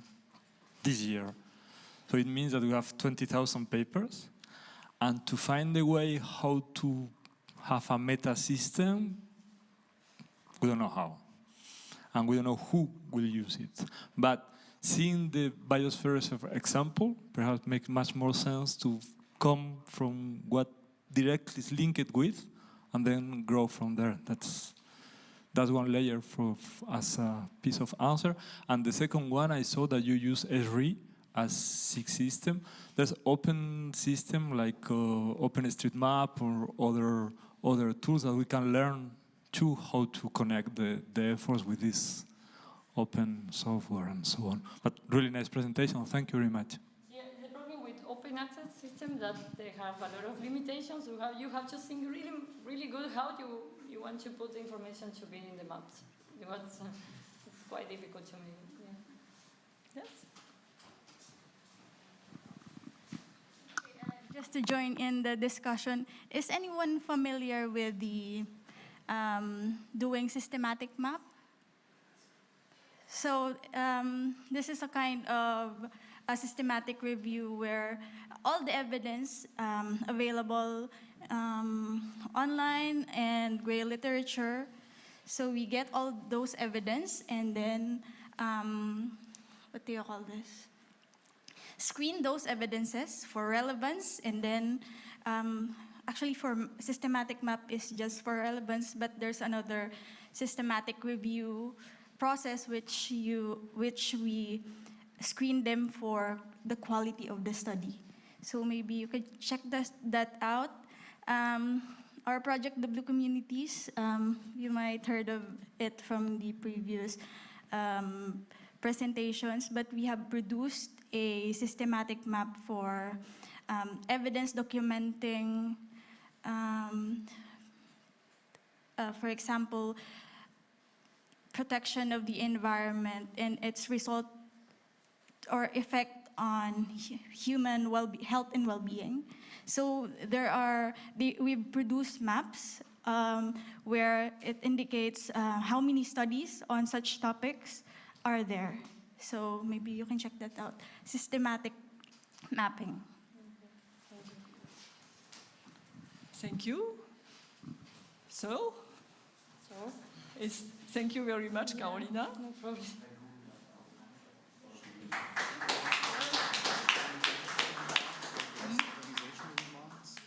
Or do you want to have more questions? Because it's already dinner time. So. Dinner time? Yeah. So if it's dinner time, maybe we close. I guess. Yes. And we are all a bit tired. And so thank you for all this wonderful presentation. It was very inspiring and interesting. Thank you for assistance and nice questions and good atmosphere. And just the ending word for you. Thank you. And thank you, Catherine Sibien, for moderating today. Thanks. Big applause for Catherine, please. And thanks to all of you who presented today. It was wonderful. And thanks to the audience for discussing until the very end. You are very motivated. I'm impressed, actually. It's we are very close to dinner time. Tomorrow, just to give you a very brief outlook, tomorrow we will have just 2 more presentations. One presentation session in the morning with just 2 presentations. They will be very interesting, though, so make sure to be there. And after that, we continue with a workshop. And in that workshop, we want to discuss together in that group what are our key learnings and how to improve research in biosphere reserves. But for now, we want to leave it there where it is. Thanks again very much. We will have dinner will be served starting from 6. So it is 6 now. You can, of course, also come a little bit later for dinner. There will be enough food, don't worry. But you can also, if you're hungry, like myself, for example, just proceed to dinner and then enjoy the nice weather outside this evening and see you later and tomorrow. Thank you.